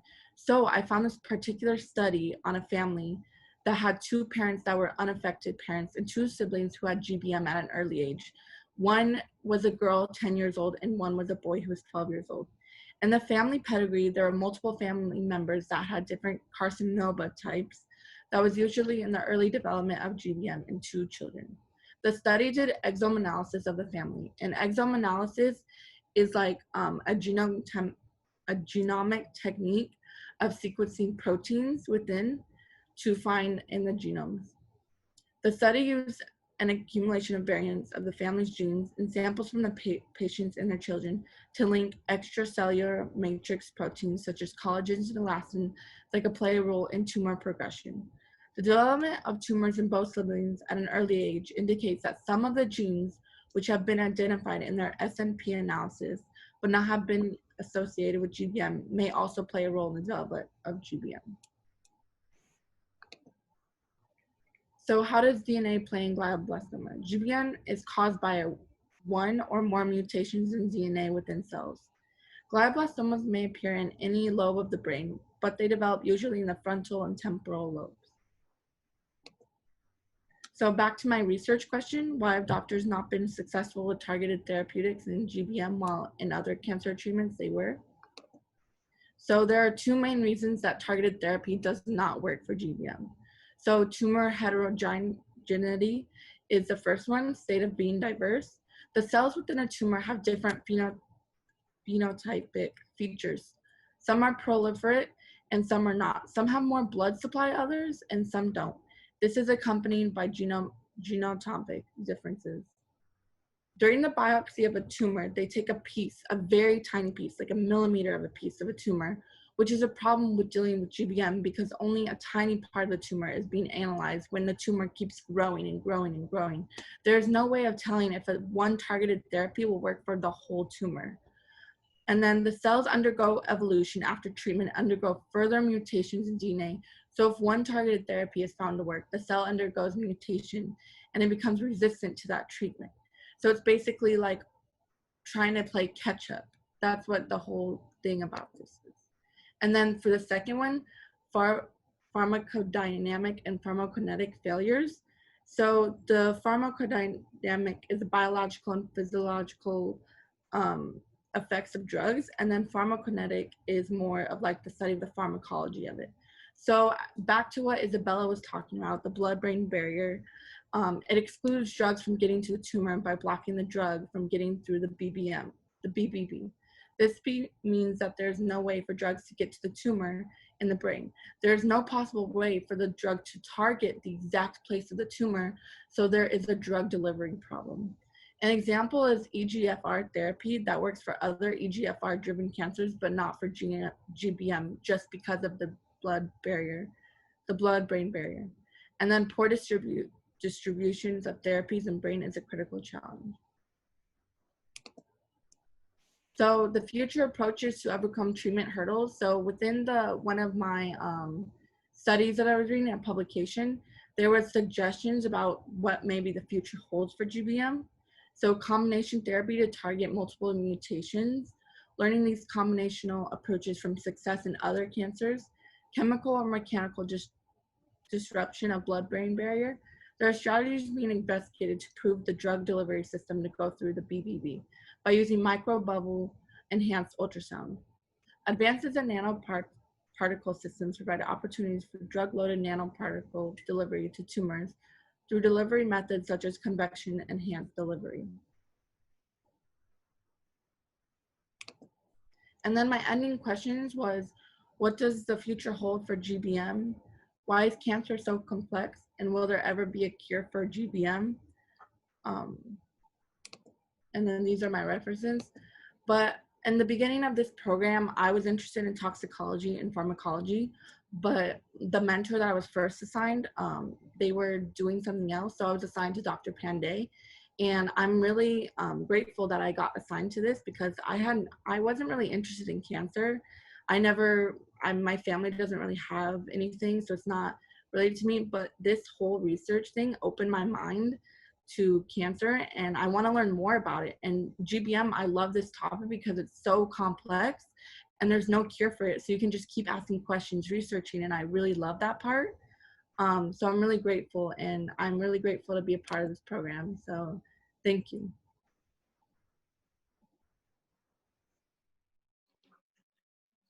Okay, do we have any questions? If not, I have a comment. My first project when I was a first-year medical student at NYU was working with Dr. Juan Tavares, who was a professor at Columbia College of Physicians and Surgeons. He later became head of radiology at Harvard. But we worked on imaging of glioblastoma multiforme in a mouse model. And the mouse models are very dramatic. These tumors, in just a matter of weeks, to my recollection, just grow like smokestacks out of a hole in the skull, extremely rapidly growing and malignant. And we were looking at the breakdown in the blood-brain barrier that actually occurs in the tumor. So within the tumor, the blood-brain barrier does break down to a certain extent, and you can therefore image the tumor but not the brain with intact blood-brain barrier with radioactive protein tracers. So we looked at that. So that was interesting. And I didn't go back to studying anything in the brain for many, many years later. But a thought that has recently come to me, and it's an unanswered question, is why such a malignant brain tumor with so much blood supply doesn't metastasize to other parts of the body. Tumors in other parts of the body metastasize to the brain very often. Now, the explanation that's been given in the past is that the brain doesn't have a lymphatic drainage system. We now know that that isn't so. There's a G lymphatic system, and cells and proteins and amyloid and everything go out that brain lymphatic system. So why doesn't this highly malignant, aggressive tumor metastasize elsewhere? So I raised that as a question that I think is very intriguing. And as far as I know, it's unanswered. Mm-hmm. Are there any other questions, or do you want to posit a possible explanation? I would just think because maybe that it just stays within the brain because it's more of like within the brain, like gliomas are in brain and spinal cord. So, and then glioblastoma is a subtype. So maybe it's more focused on the brain rather than the whole body, I would just guess. I don't really know. Just the cell itself developmentally is so much a nerve cell, if you will, or related to a nerve cell that it might not grow elsewhere. Well, that's, if you find an answer or even any theories on it, I'd be interested because I think it is an intriguing question. And it might hold a clue as to the pathophysiology and the molecular biology of metastasis itself. Okay, any other questions? If not, we'll have the second presentation from the Pandy service. And that's from Alejandra Montes from Douglas High School, and her sister was in our program. Her twin sister was in our program last year. And we've had trouble telling them apart. It usually happens. Can you guys see me? Yes, we can. Yes. Okay, it's because I can't see none of you and I can't see myself, so I was just being curious about.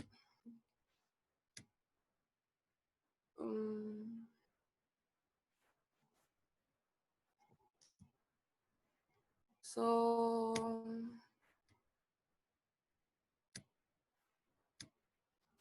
okay, so can you see my presentation? Yes. Mm-hmm. Okay. So my research topic was about neuroblastoma. So my beginning questions were, what is neuroblastoma, why it occurs, where does it develop, what is the common age, what are the symptoms, what are some treatments to cure this cancer, and what is immunotherapy?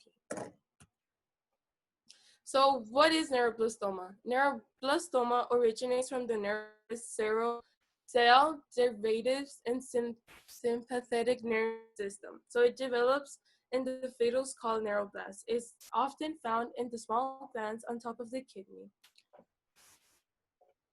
So usually a fetus matures and after birth. The neuroblast develops normally. A defect in the gene of neuroblast sometimes allows it to divide uncontrollably and becomes tumor instead of developing into a nerve cell. So where does this develop? Neuroblastoma develops in the most common, So neuroblastoma develops in the abdomen, belly, or pelvis. One of the most common signs of neuroblastoma is a large lump or swelling in the child's abdomen. So right here, there's a picture of how it looks when a children has the neuroblastoma. So the most common presentation of neuroblastoma is a painless abdominal mass.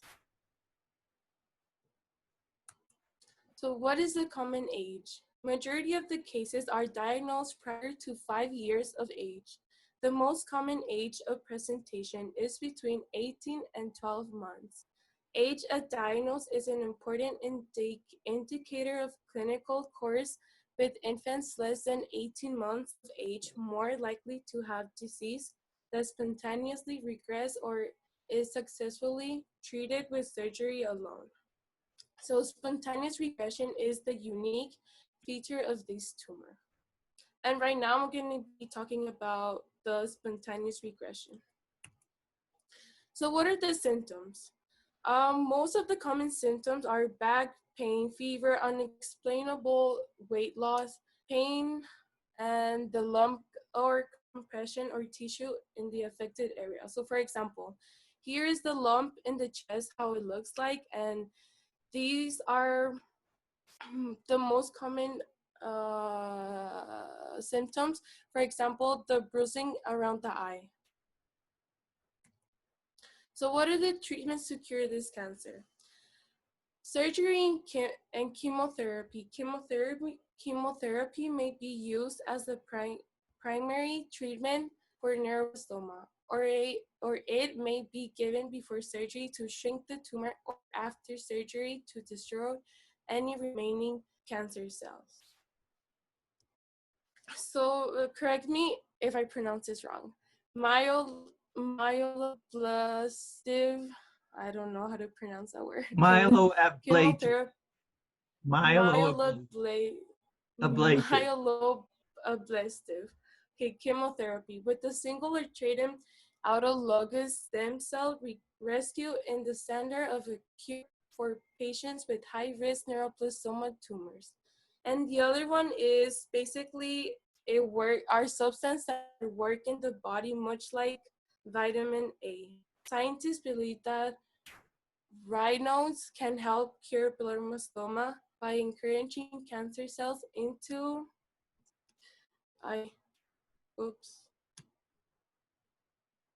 the cancer cell. So what is immune therapy and how do you pronounce that word? Monoclonal. Monoclonal. Okay. Immunotherapy is the use in medicine to help the patient's own immune system recognize and it can destroy the cancer cell more efficiently. Monoclonal antibodies are special substances that can be injected into the body to sink out and attach the cancer cell. They are sometimes used to stimulate the immune system to attack the neuroblastoma cancer cell. So the background information. Neuroblastoma is known for being unique among humans cancer in terms of prosensitive to undergo spontaneous regression. So neuroblastoma regression is associated with the pattern of genomic change characterized by a whole chromosome gain rather than segmental chromosome change by the mechanism underlying spontaneous regression and currently are a matter of speculation. So the most mechanism of spontaneous regression is TRKA, NGF, pathways, and opodis. So this leads to activation of developmentally programmed and regression of neuroblastoma. So this is a chart where current mechanism begins study or speculate for neuroblastoma. So what are the differences? So in neuroblastoma, there are two tumors. First of all, the first tumor is regressive tumor and the other one is aggressive or biological unfavorable. So the difference between both of them are that regressive tumor are high TRKA expression and aggressive is TRKB is highly expressed with ligand and BDNF that causes invasion metastases. So research shows that the conversion from TRKA expressing NGF independent neuroblastoma to a NGF dependent tumor could result simply from developing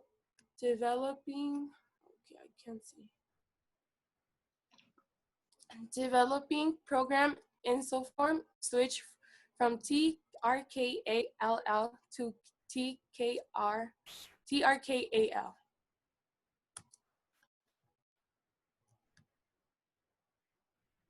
So therapeutic leads to induced regression.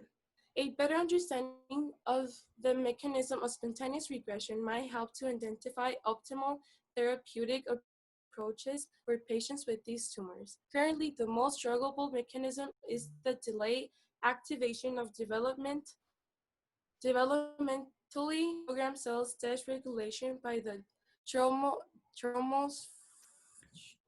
tropomyosin, receptor kinase A pathway. So future research direction, immune modulation studies of immunology of neuroblastoma's regression could lead to new immunotherapeutic approaches to accelerate regression in patients. Understanding of the normal mechanism of spontaneous regression to the end, we would need to study samples from regressing tumors such as skin noodles, from stage 4 as patients. These go through 3 phases of growth. At the present time, the most promising therapeutic approach would be aimed at inhibiting the TRKA receptor pathway. Through most of the TRKA inhibitors inhibit TRKA, TRKB, and TRKC. Safely and efficiency against TRKB needs to be studied. So my ending questions are, what are the consequences for the tumor becoming aggressive? How will the patients react to it? If an adult gets this cancer, will the tumor be aggressive or lead to regression? Will the symptoms be the same? So our team, I got to work with Dr. Pandey. She's a research assistant professor of cellular and molecular medicine. And here are some of my reference. because I was not able to work in the lab due to COVID-19, so I had to read some articles. And I want to thank the CIMI staff, Dr. Witty, Grace, Juan Ruiz for helping me a lot, and Grace Ann Thomas and Rosemary Alvarado. Thank you. Okay, and I see that Dr. Pandy is here. I mean, she has an unusual specialty, and that is she's an expert in bioinformatics. So she covers all the information and the data that's involved with these tumors. Dr. Pandy, you want to make a comment? In good presentation, Alejandra and Sarah, both of them. Thank you. Thank you. We had very less time, 2 weeks. They got assigned to this new project, completely new project, and to understand the disease that they're talking about. On top of that, to understand bioinformatics and what we do was really difficult, but they did a good job. So essentially, I think if it was not COVID-19, we would have made some leeway into analyzing, big data like RNA, DNA, protein that they keep talking about in their presentation, but they didn't get actually to do it. So hopefully in future, if they're interested, now they have a lot of background information on these things. And targeted therapy is the thing in cancer biology. So if they ever intend to pursue this field of research, it'll be very beneficial for them, and they did a good job. Well, that's a nice invitation to both of you. And in the weeks ahead, maybe you can get started a little bit on it, or later on and continue with that project now that you understand what you would be doing and the kind of data that you might be analyzing. Thank you very much, Dr. Pandy. Sure. We're going to move on now to another duet here of Daniela Torres from Douglas High School, and she's had several students with us and the same mentor. And then she'll be followed by Anthony German Martinez, who's an undergraduate at the University of Arizona. And they both work with Dr. Terry Matsunaga, who's professor in medical imaging and biomedical engineering. And he's known as the bubble man to all of the summer students, since he gives his bubble lecture every year, and it's always a bit different. Go ahead. So Witty, they'll be presenting together? Yes. Oh, yeah, together? They'll both be presenting together. Yes, we're presenting together. If Anthony, you can share the slides, please.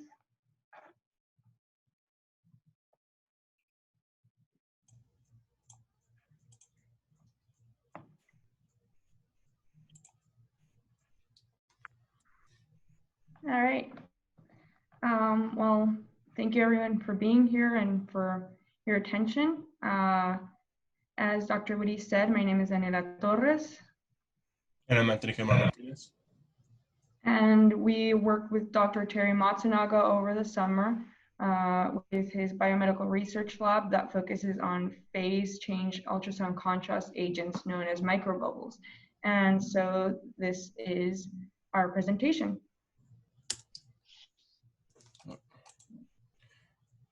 So our beginning questions, since me and Daniela are doing this presentation together, we both did our own separate questions. For my questions were, what are phase shifting contrast agents, and how are they used for diagnostic and therapeutic ultrasound?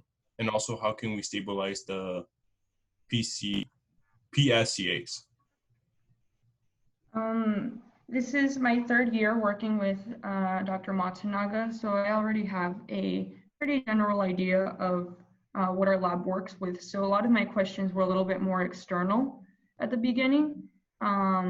They had to do a lot with COVID and how the general population's health might be affected by it over the years. After we saw a little bit about the microbiome, a lot of my questions got even deeper, but that's another topic. And generally what will happen to the current healthcare system once all of this blows over. Yeah, and I forgot to mention, most of my questions were basically the surface level questions because this is my first time ever working with Dr. Matsunaga. So because of the COVID-19 pandemic, most of our time working in the lab was reading literature. So our presentation will focus on all the different types of papers that we read in order to answer our main questions that we had throughout the lab. So the title of this paper, I'm not going to really say any more about it, but the title is listed above. But this paper specifically focuses on what are microbubbles and how are they used for ultrasound imaging. So on the far left, we have this encapsulated shell, which are made up of phospholipids, albumin, or polymers. And inside is a gaseous perfluorocarbon. This is generated via agitation through sonication. But once we have a vial of these microbubbles, Dr. Matsunaga, when he presented this lab, he said that there was a vial that was kind of murky. You couldn't see through it. These are the microbubbles. But once we lower the temperature and increase the ambient pressure, this causes condensation, and the vial is now clear because the microbubbles have now decreased in size and now have become nanodroplets. And because of that, the gaseous PFCs turn into liquid, and the volume of the overall bubble or nanodroplet decreases. And the reason why we do this is because the whole point of nanodroplets is for them to leave the vascular system. This allows them to head to targeted areas such as the heart and be able to leave through tiny gap junctions that are located along the vascular system. Once the nanodroplets are in place and are in a specific area that we want, we increase the temperature. That's due to physiological temperatures, our body temperature. And also we increase acoustic energy, which is provided by the ultrasound machine. And this leads to vaporization, which causes the nanodroplets to go back to nanodroplets or microbubbles, which now are able to enhance the ultrasound imaging. So another one of the papers we kind of went over is ultrasound-mediated tumor imaging and nanotherapy using drug-loaded block copolymer stabilized perfluorocarbon nanoemulsions. So our main question of the lab is how can we stabilize nanodroplets so that eventually you can get to leave or extravasate vasculature, because we want to ultimately have as many possible uses for microbubbles as we can have. And so this is one of the possibilities for therapeutic uses that we kind of looked over. And so just a little bit of background information to help you understand a little better. A polymer is a substance that has a molecular structure of mainly large and similar molecules repeating. The way I saw it is kind of looking at a chain of 2x1 Lego blocks. And so a copolymer is a patterned link of polymers. So it's like going from a chain of a specific color of Lego blocks to another chain of another color, and then back to the original color. And so biodegradable block copolymer stabilized perfluoro 15 crown 5 aether cores were used as opposed to just regular perfluorocarbons. So basically the gas was just a little bit, I believe, just more complex. So it was more stable and had a boiling point of 146 degrees Fahrenheit, I believe. And so it was a lot more difficult for it to evaporate while it was in ambient temperatures, which is kind of what they wanted, so it'd be a little more stable. And so the bubbles were then loaded with paclitaxel, a chemotherapy drug, and they injected it into a group of mice. And what they found was that in the loaded bubbles, the mice that had loaded bubbles, there was tumor regression and there was no relapse for 5 months. And they also found that those bubbles with the perfluoro 15 crown 5 aether core didn't need all that much more energy to evaporate than those who had just a regular perfluorocarbon.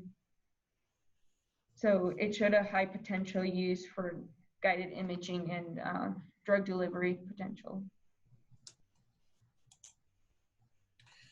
So the next paper that we read, or that I read, was dealing with the lipid shell composition. And one thing that we've learned is that the structure of the shell plays a critical role in how stable the microbubbles are. And in this presentation, we saw that increasing the concentration of a pegylated phospholipid reduces the size and size variability of nanodroplets. Pegylated are basically attachments of these polyethylene glycol to the microbubble, and this leads to the increase in stability. Another thing that was highlighted in this paper is that the combination of different lipids can lead to an increase of stability of the nanodroplet shell. And overall, the paper really did focus on how the shell composition is critical for the nanodroplet stability.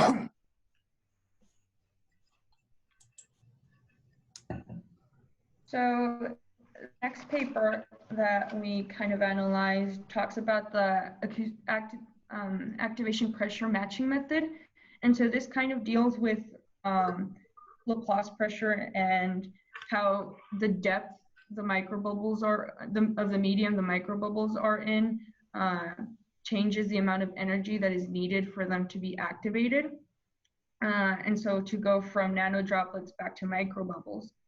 And so the activation pressure matching method is to deliver pulses with the same refractional pressure or low density pressure to all the activation locations. And so they vary the output voltage and they deliver pulses as quickly as possible of ultrasound. And they use pulse width modulation where they chop up the signal. And so what they found was that as opposed to bubble clouds in just regular beam mode pulses, the clouds with the activation pressure matching were consistent in size, and the bubbles themselves were consistent in size. They didn't vary all that much. So they were more efficient and less of them were needed, even though they ran for the same amount of time or had the same half-life as bubbles that are activated by beam mode ultrasound. So sticking with stability, this paper focuses on using polyelectrolytes to coat the microbubbles. This image kind of shows a diagram of how it's done. So we have the gaseous perifluoro core, and we convert this is the microbubble, and we convert that back into the nanodroplet. And once it's in the nanodroplet, we do, in the paper, they do layer by layer assembly of specific polyelectrolytes, poly-PLD and poly-L-lysine. PLD basically, or the poly-PLD has a negative charge, while the poly-L-lysine has a positive charge. And as you can see, this is how the nanodroplets are layered. And what this does is not only stabilizes the nanodroplet, but it also causes enhancement in the neural imaging. It also leads to better interactions between the microbubbles and the surface of tissues.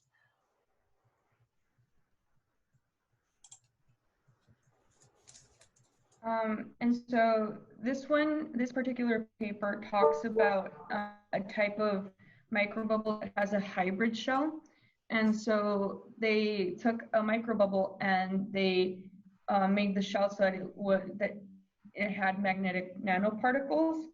And so it focuses on paramagnetic iron oxide particles and cavitation thresholds. So cavitation is basically when they kind of shake and then they turn into the microbubble from the nanodroplet. And the threshold is just how much energy it takes for it to become that microbubble from the droplet or pop. And so a superparamagnetic particle is just a particle that flips magnetism faster than you can measure the time it takes for it to switch charges or its Néel relaxation time. So it constantly appears to have an average value of magnetism of 0. And so what they found in these bubbles is that their activation threshold is comparable to commercial Sonoview formulation thresholds. So they're safe for use as far as ultrasound mechanical index goes. They don't go over FDA approved levels. And so they can be used as a potential multifunctional agent, because it could be used for MRI contrast as well as ultrasound. They have higher resolution, deeper tissue penetration, and just better treatment efficacy.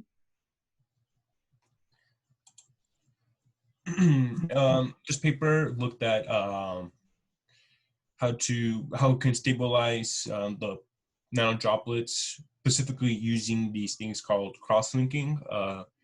If you've taken chemistry before or you know what this is, cross-linking basically is like covalent or ionic bonds that occur between polymer chains, and this increases the stability of the overall structure. And this is kind of organic chemistry level stuff, so I'll just go by it real quick. But basically, the nanodroplet is layered by these specific polymers, this chain of polymers. After this, they used ultraviolet to induce crosslink. This is basically a microreaction that occurs in the middle polymer, and this leads to the stability. As you can see, once they induced the cross-linking, the yellow area became darker, and this shows a stronger connection or a more tougher bond between the polymers, and this leads to the increased stability. And after that, we can use acoustic triggers to vaporize the microbubbles. So overall, this paper dealt with the method for stabilizing perfluorocarbons at physiological temperatures, and the results showed that the formulation can cause the perfluorocarbon to become stable. And so this next one talks about, again, one of the potential uses for nanodroplets and microbubbles, which is drug loading or drug delivery. And so this one, they were trying to look at the difference between loading the bubbles and incorporating the drug itself into the shell or the core. And so it talks about how microbubbles can be vehicles for low molecular weight drugs by dissolving them into an oil layer between the microbubble shell and core, or by incorporating them into the shell itself. But it doesn't really work well for larger molecules. And so what they did is that they cultured skin cancer cells in well plates, and they tried incorporating mRNA into the shell, and then they tried to deliver those nanospheres to the skin cancer cells. And what they found was that it didn't deliver the mRNA.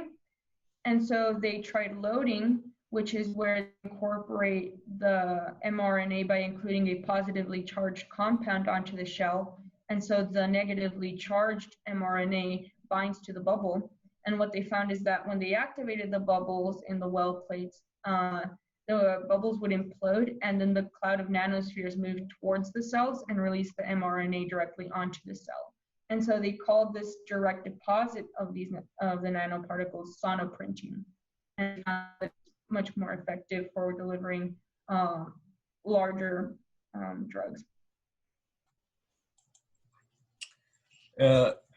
This one also looks at drug release from the nanodroplets and how it can be triggered by low intensity focused ultrasound. So these nanodroplets can be turned into microbubbles with low intensity focused ultrasound, which ensures direct and precise delivery of drugs. It also looked at two drug loaded nanodroplets. So that means two drugs are being incorporated into the nanodroplets, and how that can overcome the physical barriers of tumors. And it also focused on how we can improve drug delivery and become a more effective chemotherapy. In this slide, it demonstrates some of the results. 1 and 2 are basically their controls. 1 is the control filled with saline, and 2 is a nanodroplet structure that they created, but this one wasn't induced with ultrasound. 3 and 4 were used the same drug composition as 2, but they were both induced with ultrasound energy. And as you can see, there was a decrease in the size of tumors between the mice. And this picture shows how having ultrasound that's a little bit higher than LIFU1, which was, I think it was 3 megahertz, and the second one was at 8 megahertz. It shows that the drugs spread throughout the whole body and to more specific organs.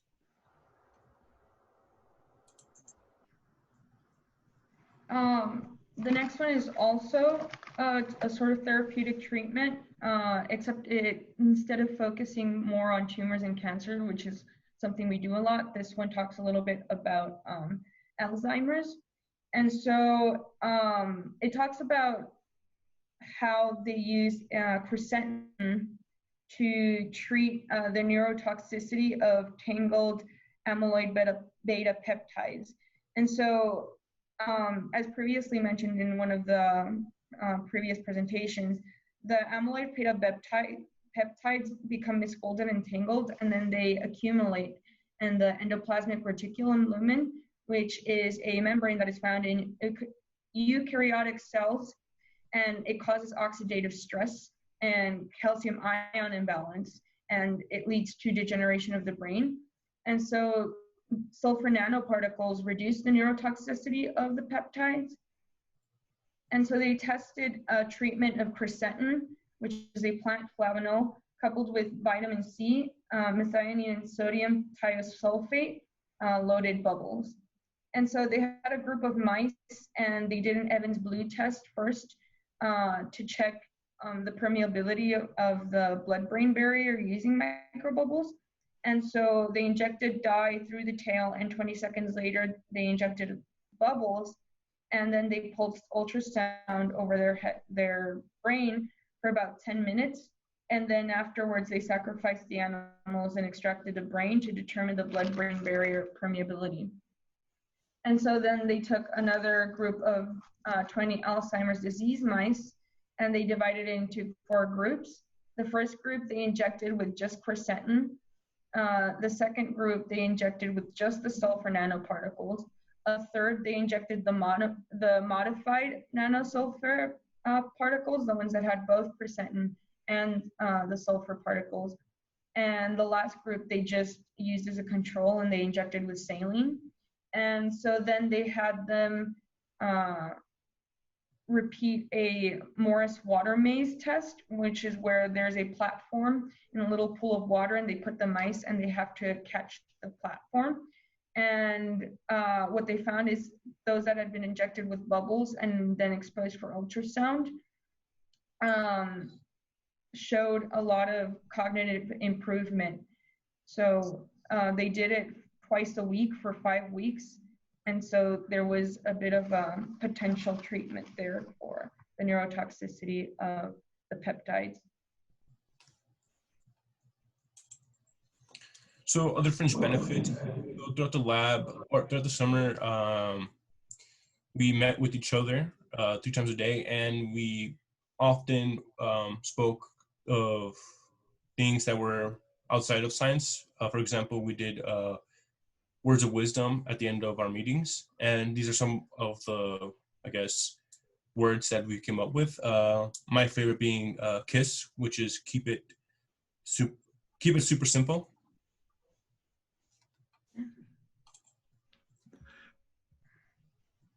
And so remaining questions, I won't be continuing with the lab in the near future at least.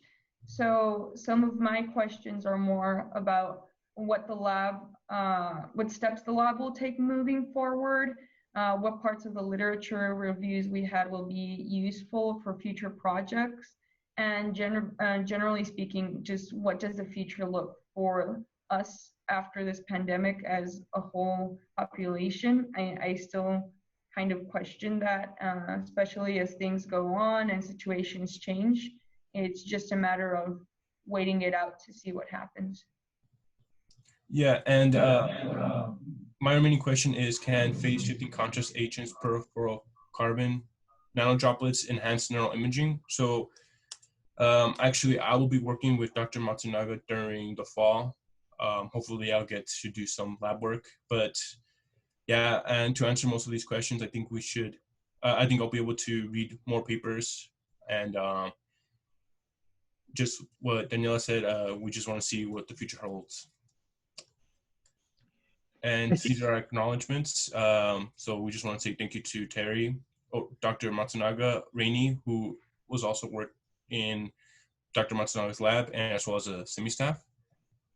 And these are just our citations. Okay, Terry, did you want to make a brief comment? We were just a little off schedule. Sure. Can everybody hear me? I guess so. Yeah, this summer was a little bit of a hybrid, a little different from previous years. Because I wasn't terribly comfortable with letting everybody into the lab just yet.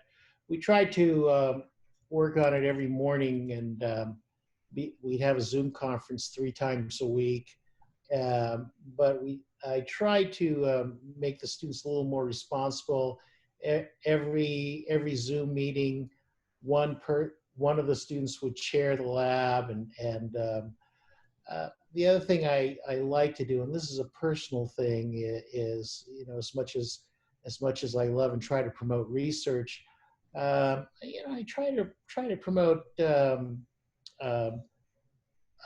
things in life that lessons in life that everyone should know, and so that's why we always had a word for the day.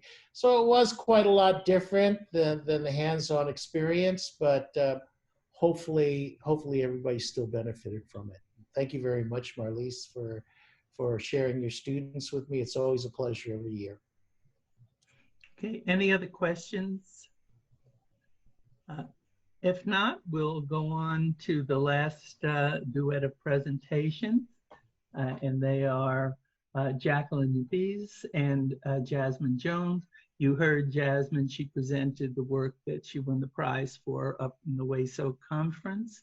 And their mentor was Debbie Mustasich, Dr. Mustasich, and she worked in our lab.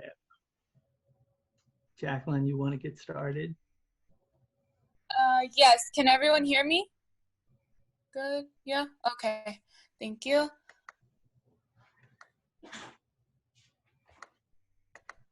So my name is Jacqueline Martinez Yepes. I was in the lymphology lab with Dr. Whitty and Dr. Debbie.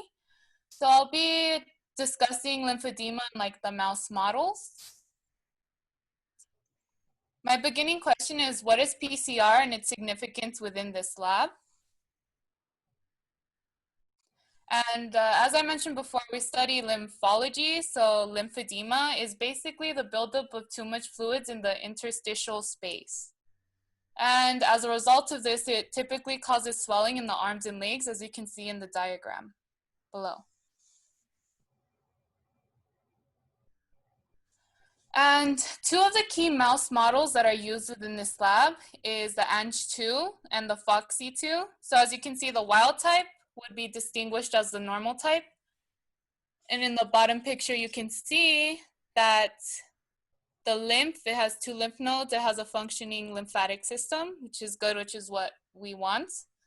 The Ang2 mice, compared to what the normal wild type would be, is lacking the fluids that are needed to have a functioning lymphatic system. You can also see on the diagram above of the Ang2 mice. And then the FOXY2 mouse, you can see there is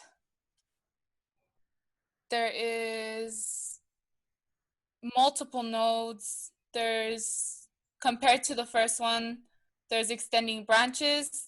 And this is called hyperplasia, which is just a fancy term for saying it's not functioning properly and there's too much fluids. Whereas the middle image is called hypoplasia, where it's not enough fluids. So it's not functioning as properly as the wild type mice. It's vessels, not fluid. You want to say Yeah. inadequate number of vessels. And you can see also in the Foxy too, like there's multiple extending the branches.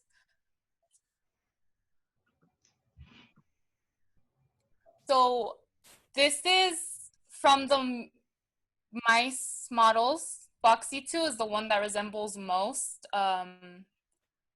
the human mutation. So in this table, I'm discussing discasiasis, I believe I'm pronouncing properly. And discasiasis is double eyelids, which can be found in humans as well as mouse, in the Foxy 2 mouse. Eyelashes. Eyelashes. There you go, eyelashes. Thank you. And you can see there's a lot of similarities between the human Foxy 2 and the mouse Foxy 2. There's an increase in lymphatics, increase in lymph nodes, the lymph reflux. And then continuing on. Here's the image that I was discussing or going to discuss. This is the normal, how the wild type is supposed to be normal, whereas this is the abnormal. And I'm not sure if you can see it, but you can see the eyelashes are extending into the eye. And there's a link between that and cataracts.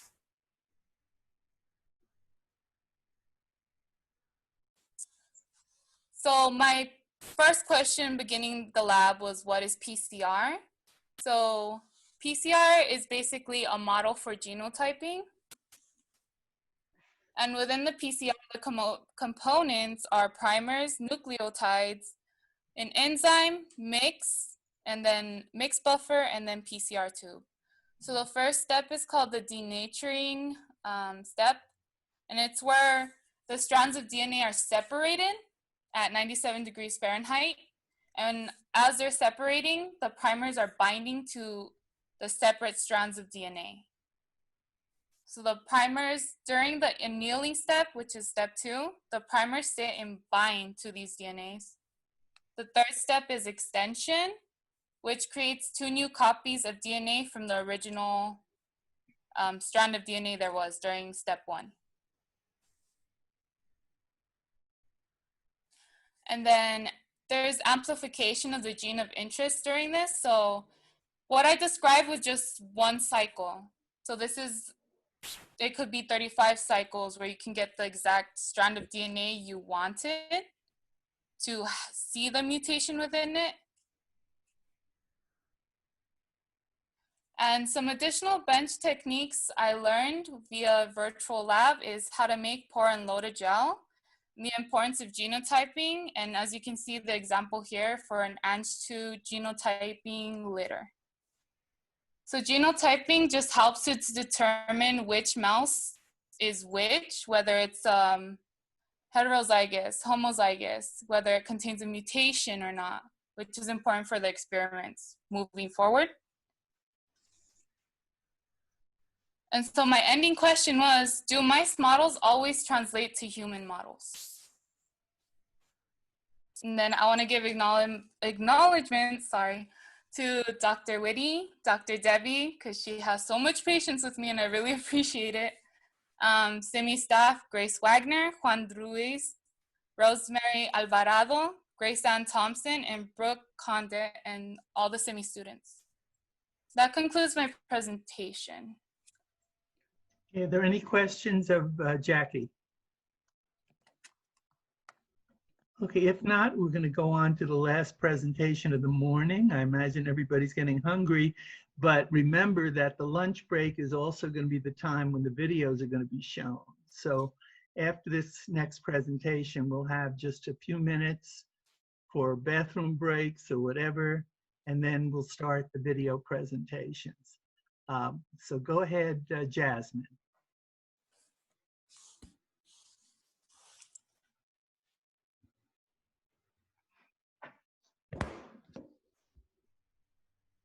Hello, are you able to hear me Yes, and see my screen? yes. Yeah. Okay. So, hello, my name is Jasmine Jones, and I worked in Dr. Whitty's lab along with Dr. Whitty and Debbie Mustasich. And so this is my presentation, researching lymphedema remotely. So my beginning questions for the summer were, what other possible gene variants are involved with lymphedema, and how will I be able to help remotely? Because personally, I like working in the lab, so I was a bit disappointed to learn that I had to work remotely. And my third question, what is the significance of protein isolation for a specific mutation in hereditary lymphedema?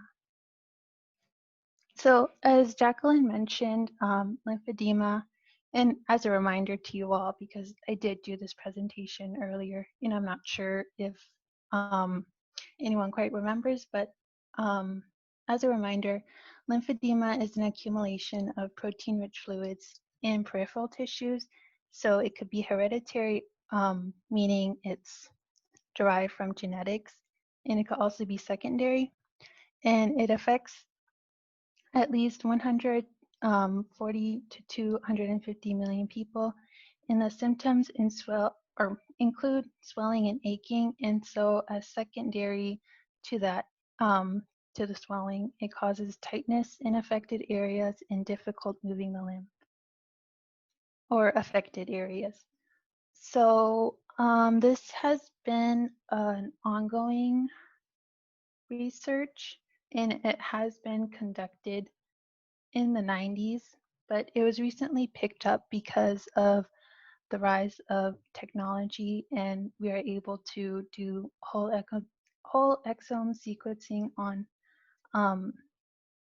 the members of this family. So what Dr. Whitty and her colleagues did were interviewed a few family members as well as collect information, so collect the blood types, see who has lymphedema or not. And now, when I came into the lab last year, I was able to pick up where they left off with the bloods that were kept in the fridge.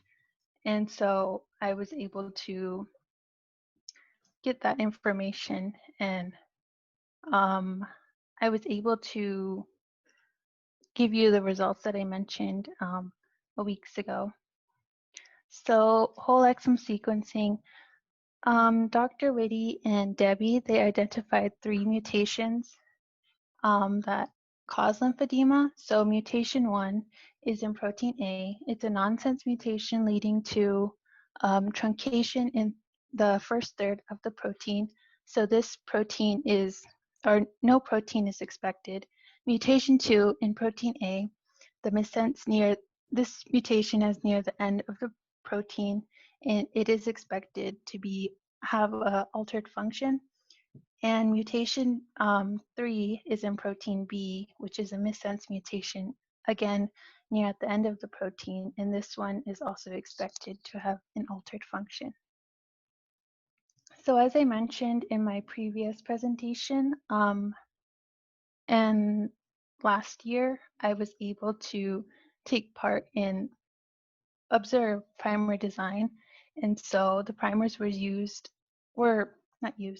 designed with primer blast, and so I was able to do DNA isolation and PCR, as Jacqueline mentioned, and from there, Sanger sequencing, which is used to determine the presence or absence of the mutation.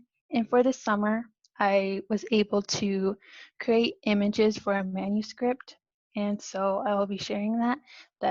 Yeah, this is what I did this summer, basically all summer. It was very tedious and very long process to do. And so, yeah, I was able to document, sequence, and prepare data figures for the manuscript. And so the process, the first step was to find the best sequences in the database that were created while documenting our PCR. So this was an ongoing ongoing, what's the word? In ongoing research. Process. Yeah, ongoing process, sorry. So we had to document, be very specific with documenting the sequences as well as taking notes. So down here is an example. As you could see, this would be considered neat and clean. So it's considered neat and clean because down here is the baseline. I'm not sure if I could explain this correctly, but not everything is messy, as I will show you later. So this would be considered very clean. And the mutation at question is this one with the 2 peaks right there. So yeah, this is an example I just pulled up. So this summer, I did 3 mutations on 38 family members, as well as seeing if they were wild type, heterozygous, or mutant. And each sequence was done in the forward direction and in the reverse direction. And I was able to do this on mice as well in the connexin 47 mutation. And I had to do this for the tails and the lymphatic tissues, which are cDNA. And this was the forward sequence only. And I was able to look at the sequence to determine if they were wild type, heterozygous, or mutant. So more specifically, this is the process. So I had to look at take note of all the clean sequences of all of these I mentioned, which was a lot. And so this specific mutation that I mentioned is in this whole sequence. More specifically, it's right here. I'm not sure if you can see it, but this is the area I have to kind of crop and be converted into a image that would be used in this manuscript. And so this is the section that I had to crop, and it was a very long process. Some of them were very clean and in that, like, I'm not sure if you could see this long green thing, this green peak, which is from here, but it interfered and it came like up to this part of the sequence, and the mutation is right here. So I had to crop at least 5 to 7 base pairs in front and behind. So I wasn't able to do this. I wasn't able to get this image properly, so I had to make adjustments and using Photoshop. So right here is the next step. I cropped the image and now I have to get rid of this peak. And so I was able to do that. And so it's not here anymore. Yeah, and that's the next step, which is to label and add image to designated area. So here, this example here is located here. And I had to do that for all the sequences. So 36 times 6, that's the humans. And then I'm not sure, I lost count of the mouse ones. But these are the humans over here, which, yeah, I had to label and include the arrows as well. And so this was done in the forward and the reverse position. So sequencing going from forward to where the mutation lies, and also from reverse to where the mutation lies. And so I also had to do this for the mouse. Thankfully, it was only in the forward position. So here, oh, I'm sorry. Let me mention, yeah, so here are the mutations. This is a wild type, which is has no mutation. So this is a large black peak, and this is a heterozygous mutation, which includes both the A and G peak. I'm not sure if you can see because this is really small. So for the mouse mutation, there are about 4 areas that I had to look out for. So this is a nucleotide change. So this is wild type. You can see here CGG, G, G, G. And here is a mutant type, which is TGC, and a change in this nucleotide sequence as well as this and this one. And so these images will all be used for the manuscript, but they're separate manuscripts. And what this entails is they wanted to see what, they basically did CRISPR to change this sequence, this wild type sequence, to this mutant sequence to see if it worked. And yeah. And so my remaining questions are there still undiscovered mutants that are unknown in lymphedema? Unfortunately, I didn't get to this question because time constraints, and it's a lot of researching. And what can I do after I graduate? Because I do graduate in August, and I still want to be able to help, but it sucks that I won't be able to be going into lab, because going into lab was my favorite part. And my third question is, if there are any unanswered treatment questions, what would be the next best steps? Because in our case, we already figured out like the variation of mutations that cause lymphedema. And so I'm just more concerned of how we could help the people that Dr. Whitty is talking to. And so fringe benefits, I was able to create images for publications that will be used for publications. I was able to gain remote experience and Photoshop experience, as well as video experience. I'm not sure if you guys will see my COVID video, but I think it's pretty bad. I mean, at least I gained that experience. And I was also to do CITI certification, and we now have more scientific knowledge of hereditary lymphedema. And so acknowledgements, I would like to thank Dr. Whitty with this program. I really like the idea of ignorance. I've always thought it was like a bad thing, but it is important to keep asking questions. And I was like always ashamed of asking questions. And in the beginning, I felt like I asked a lot of questions and I kept to myself. But when I did have questions, I would always ask Debbie or Reggie, which were the two people that were in the lab with me mainly. And I would also like to thank the SIMI staff, Grace Wagner, Juan, Rosemary, and Grace Ann. And I would like to thank you guys all for participating in this program, as well as listening to me speak on behalf of my presentation. And I would like to thank Reggie and Luis, Reggie, Luis, and Lainey. I did not meet Lainey, but I know that she did a lot of work in the lab.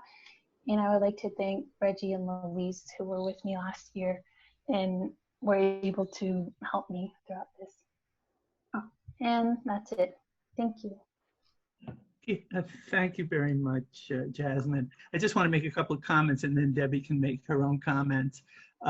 This family is very unusual in that it had 3 different mutations, and that's why we were not able to figure it out in the 1990s. And it took whole exome sequencing to really identify the 3 different mutations, which were present in different amounts in the different patients.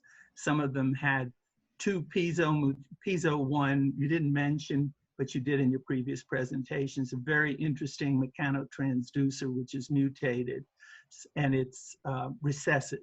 So some of them had the double recessive. Some of them had a FOXY2 mutation, which produces human lymphedema, as does the PISO1 mutation. It's been reported in other families. You saw the mouse model of FOXY2, and some of the patients had the FOXY2. Some of them had a combination of the PISO1 and the FOXY2. So there was no way we could have figured it out until whole exome sequencing came along. And what Jasmine has done is just go through every patient and get that Sanger sequencing. And if it wasn't that she has the most remarkable lab notebooks, the most beautifully recorded lab notebooks, I've never seen anything like it compared to what I do in clinical research, certainly. That's to be commented on. The connexin 47 is totally unrelated. It is another mutation that produces lymphedema in humans, but it has not produced lymphedema in mice. So we had a targeted mutation, a very specific mutation that causes the human disease. And through CRISPR, we were able to put that very specific gene editing in. And this mouse model does have a syndrome and does have lymphatic abnormalities. So Jasmine worked on two separate things, this family that was puzzling that we figured out, and then the connexin 47 mutation that the mouse model does now replicate some of the features of the human. Debbie, did you want to comment on the laborious laboratory work that Jasmine? Yeah, this was just an incredibly intense project to undertake. The laboratory part that the students did, I guess I can turn this on, that the students did was, you know, very intensive all last summer, and then Jasmine continued through the year. Reggie was there in the fall. Fortunately, we only had a couple finalized sequencing to do that we finished up right before we had to close the lab for the initial closure. And then Jasmine and I have been using Zoom. We're both learning a lot about Zoom and working, you know, sometimes for several hours a day together, talking about the different ones. And so this was an incredible, I kept telling her it is a tedious job. But I think one thing about this project is that quite often you do all this work and there's all this data, and then you get a figure and that's it. And so that's also a good experience as a scientist to have that experience of what it is to publish, because what you end up with when you publish is like 4 pages and 3 figures, and it's years of work. And you're going to hear my husband come through the door here because I said he's coming home from golfing and I didn't catch him. But anyways, Jasmine has been doing an amazing job on this project. And we're in a meeting there. Okay, and both of these, with the manuscripts, the abstracts have already been presented, but the manuscripts will be ready next month, both of them to go out to different journals. And we're very satisfied with how both of these projects turned out. Yeah, and Jasmine really picked up on And of this. course, Jasmine is a co-author on this, and hopefully we'll get to present the final work at a future time. Okay, well, we are just about on time, believe it or not, that 5 minutes difference. We did have one presentation that is going to be rescheduled. So let's take, Juan, should we take 5 or 10 minutes to let you get ready to roll on the videos, or you want us to do it in 1 minute? No, 5 to 10 minutes. They'll give everyone a bathroom break and grab some snacks to get themselves some popcorn to watch all these videos. Okay, and these presentations were remarkable. You know, every last one of them, with the challenges that we had this summer, how much you've learned, what big words you've almost learned to pronounce exactly right, and certainly to know what those big words mean in all cases. I don't think any of you used any of them without explaining them to everybody. And this is really remarkable for the high school students who've never presented any type of science work, and for the undergraduates as well, some of whom have done several summers of work. So let's have a round of applause. If you can unmute, and let's have a round of applause. Yay! for these remarkable presentations. Okay, Perfect. we need to be. Well, hello there. My name is Alicia Alvarez, and I will be going into my sophomore year at the University of Arizona. I am working in the orthopedics department, which is with bones, and I'm working under Dr. Lett. Our research focuses on improving ankle fusion surgeries. So our question is, from the various screws that are used to fuse the ankle during ankle fusion surgeries, which one provides the most compression? So some background knowledge into the question that I have is that ankle fusion surgeries are done to rid the ankle of arthritic pain. And patients can have a lot of inflammation and agitation and deterioration at the site of the joint, all due to movement between the damaged bones. So when performing the surgery, the ankle joints are fused, but an issue arises when performing the surgery because 60% of the time, the surgeries fail. The surgeries fail due to a lack of compression between the bones when they are being fused with screws. Bone viscoelasticity, which is a natural occurrence in the bones of the body, is the reason why so much compression is being lost when the screws are fusing the bones. We need more compression to fuse the bones together and promote healing. And so we need to find the screw that provides the most compression. So here is a picture of what ankle fusion surgery is.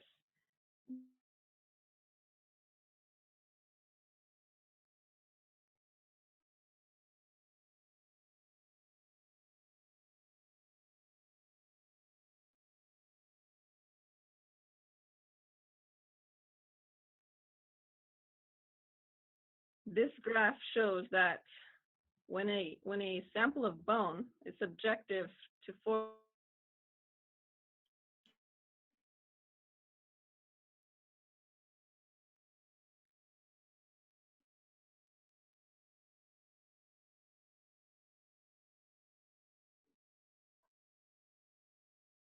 relaxation of bone that causes less compression during the surgery. So here are the types of screws that we are testing.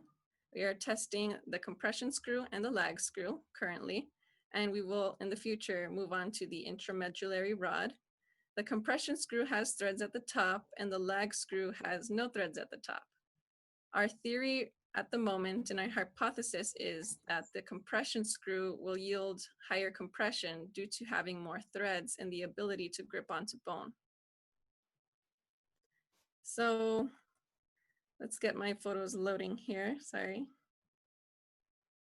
Here is how we prep the bones for the experiment. We have a few bones here in these photos. This first picture is of the talus, and then we have a picture of the tibia.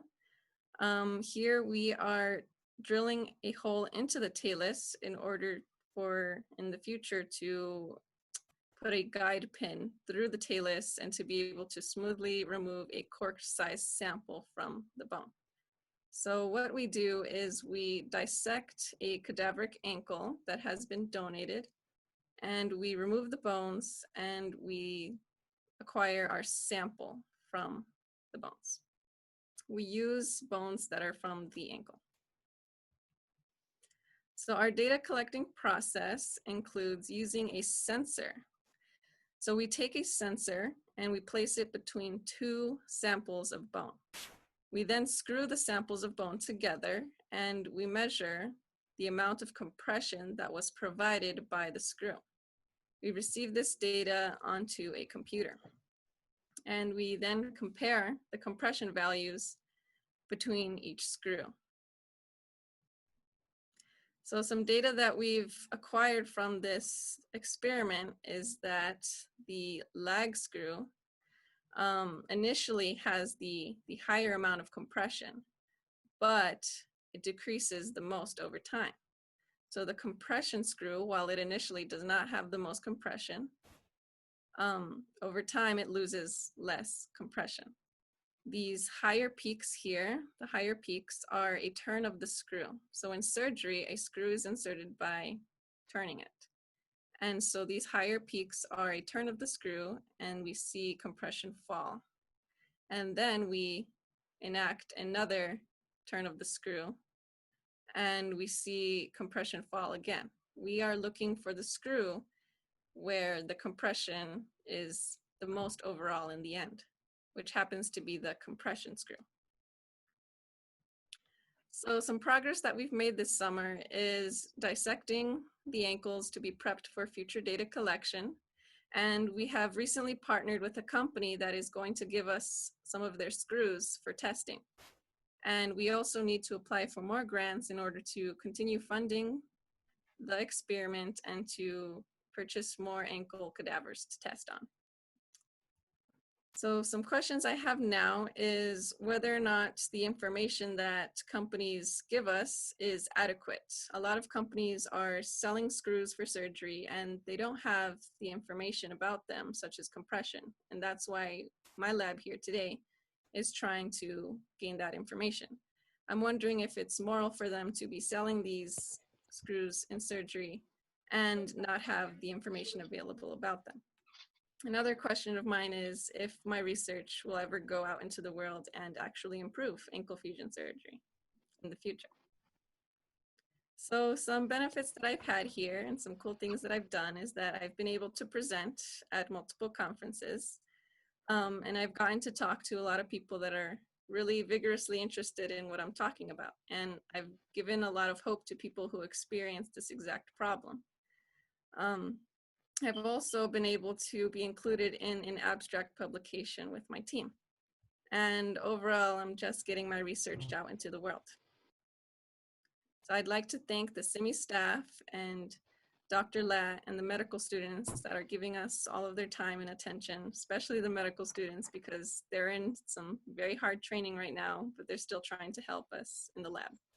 So thank you very much. Any questions? Any questions from the audience first? So I had a question. Oh, there's somebody else. Go ahead. I was just wondering if you used real human bone ankles for this, for research? Yeah, definitely. These are cadaveric ankles, and we get them from real human bone that has been donated. So we get cadaveric ankles that were donated, and we dissect them, and yeah, they're real. So my question was, do you remove the cartilage surface between the bones before you use the screws? Yeah, that's a good question. We do remove that part because it's something that gets in the way of drilling when we do the experiment. So yeah, we do scrape the bones down and they're clean and shaven. So yes, we do remove that part. So the idea really is to try and get those two bones to grow together. Is that right? Yes, over time in a natural human body, yes, that's the goal. Is there, have you guys thought about any ways to accelerate that process by putting something on the interface between the two bones? That's an excellent idea. What do you mean by putting something between and on the interface? Well, so the choices might be something like calcium paste of some kind or a protein that accelerates bone formation. Those might be. Yeah, definitely. I myself had theories of maybe using bone grafts. I don't know if that's possible, but yeah, that would be a great idea. Yeah, anything to help with the surgery. Even I theorized if maybe any sort of vitamin can be recommended to the patient. But yeah, that's definitely something we can think about more. Yeah, thank you. Okay. Is Dr. Lat here? No, he's not. He's a very busy person. Sorry. I know that, but he spends a great deal of time mentoring, yes, despite how busy he is. Okay, are there any other questions? I had one if you had a moment. Yeah, of course. So I was wondering, I know you're looking at different kinds of screws. Are you guys looking at how well these screws work in different kinds of bone? Because you can control what screw you put in, but oftentimes the patients that present for these procedures just have really bad bone. And I'm just wondering if in patients with very osteoporotic bone, you would see a different finding compared to patients with very good quality bone. And if you guys are looking at that as a factor. Yeah, definitely. When we are acquiring the data ourselves from the cadaveric ankles, we do find that each of the bones are in a different state. Some of them are healthier and stronger, and some of them are deteriorating. And we do find that that does have some sort of effect on the compression that's provided. And so, yes, so in real life, when a patient does have arthritis in their bones, that's going to be a very leading factor if the surgery works or not. So yeah, that's something that we're experiencing in our experiment as well. Okay, we'll move on then to the next presentation. Thank you very much, Alicia. And that is Annette Garcia, who's here at the University of Arizona. And her mentor is Dr. Melissa Halpern, Associate Professor in Pediatrics. Neonatology, is it rheumatology? I thought it was neonatology.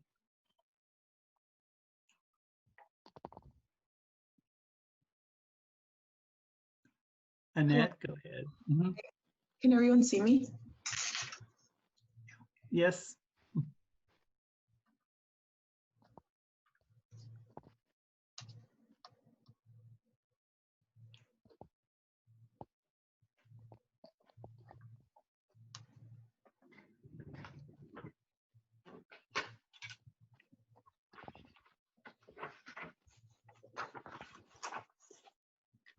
So hi, my name's Annette Garcia, and I was in Dr. Halpern's research lab, and we were studying a disease called necrotizing enterocolitis.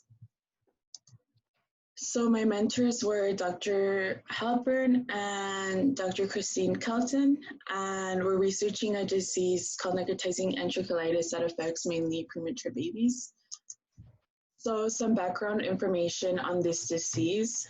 It's often referred to as NEC, and it's a disease that affects mainly premature babies, which I mentioned before.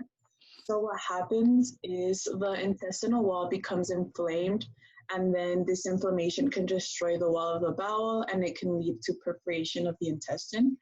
In some severe cases, it is necessary to remove the necrotic areas, trying to preserve as much intestine as possible. So here on the top of the picture, we can see what like a healthy intestine would look like, and this is a necrotic one.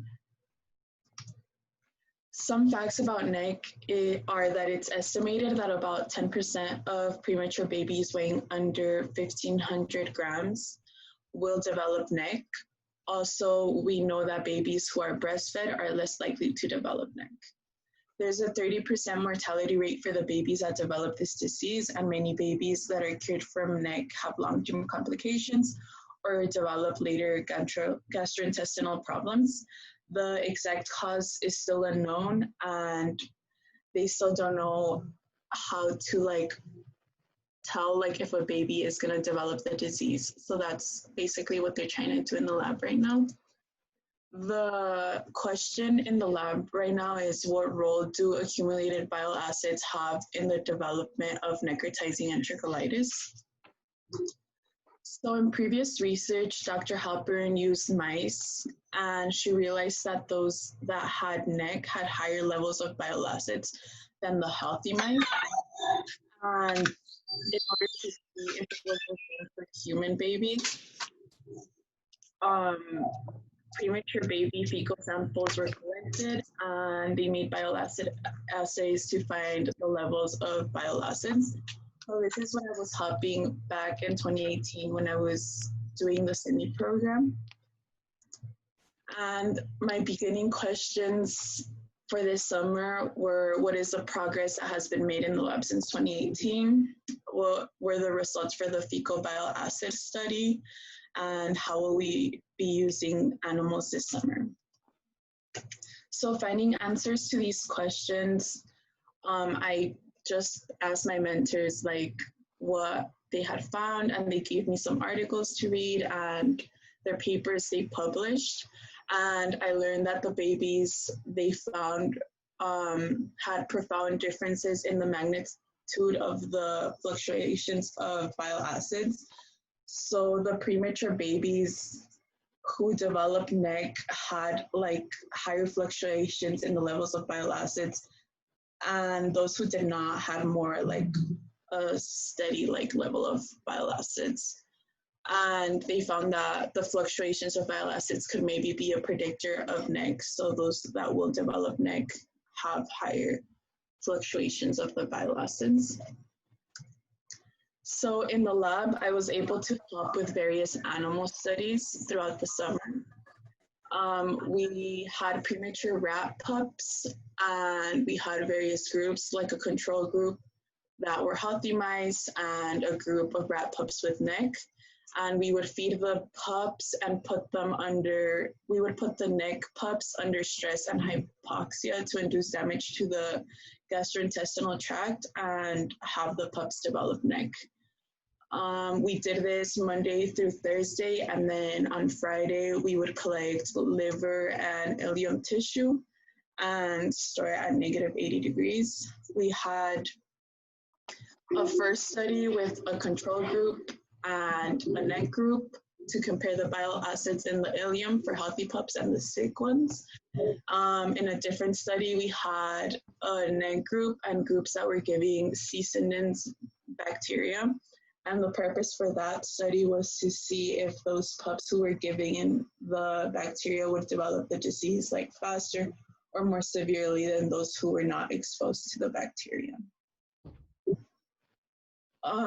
Aside from the animal studies, I also helped with Western blots. We would pour gels, and we were looking for occludin and claudin. And claudin in some of previous ileum they had stored. So claudin and occludin are proteins, and they are important factors for tight junctions, which are part of the epithelial barrier structure. And we're looking for these because a disruption in the epithelial barrier can predispose infants to NEC. So we did a couple of these Western blots, but we didn't have any like actual like results because of the time I was there in the lab. So some questions that remain were, how will the bile acids differ in pups with NEC and those exposed to the C. cindens? Because we just stored everything and we didn't actually like get to see any of the actual ileum we collected this summer. And will there be a significant level in the bile acids of the healthy pups and the NEC pups?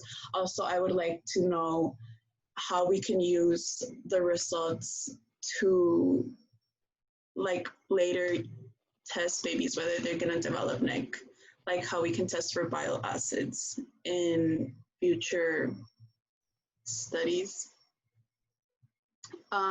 Anyway, just want to thank everyone for this opportunity. I had a great summer. I got to learn a lot, and it was a great experience. Is there any questions? Any questions from the audience? Okay, if not, thank you, Annette. And we're going to go on to another duo here. We're going to have next is Madison Burkett and Ronaldo Enriquez. Madison is from Sabino High School, and Ronaldo is from Pueblo High School. And they both worked in the Clericus Pappus's lab with also Nathaniel Hart, who presented the Welcome to My Lab to the students earlier this summer in the seminar. Okay, thank you, Dr. Whitty.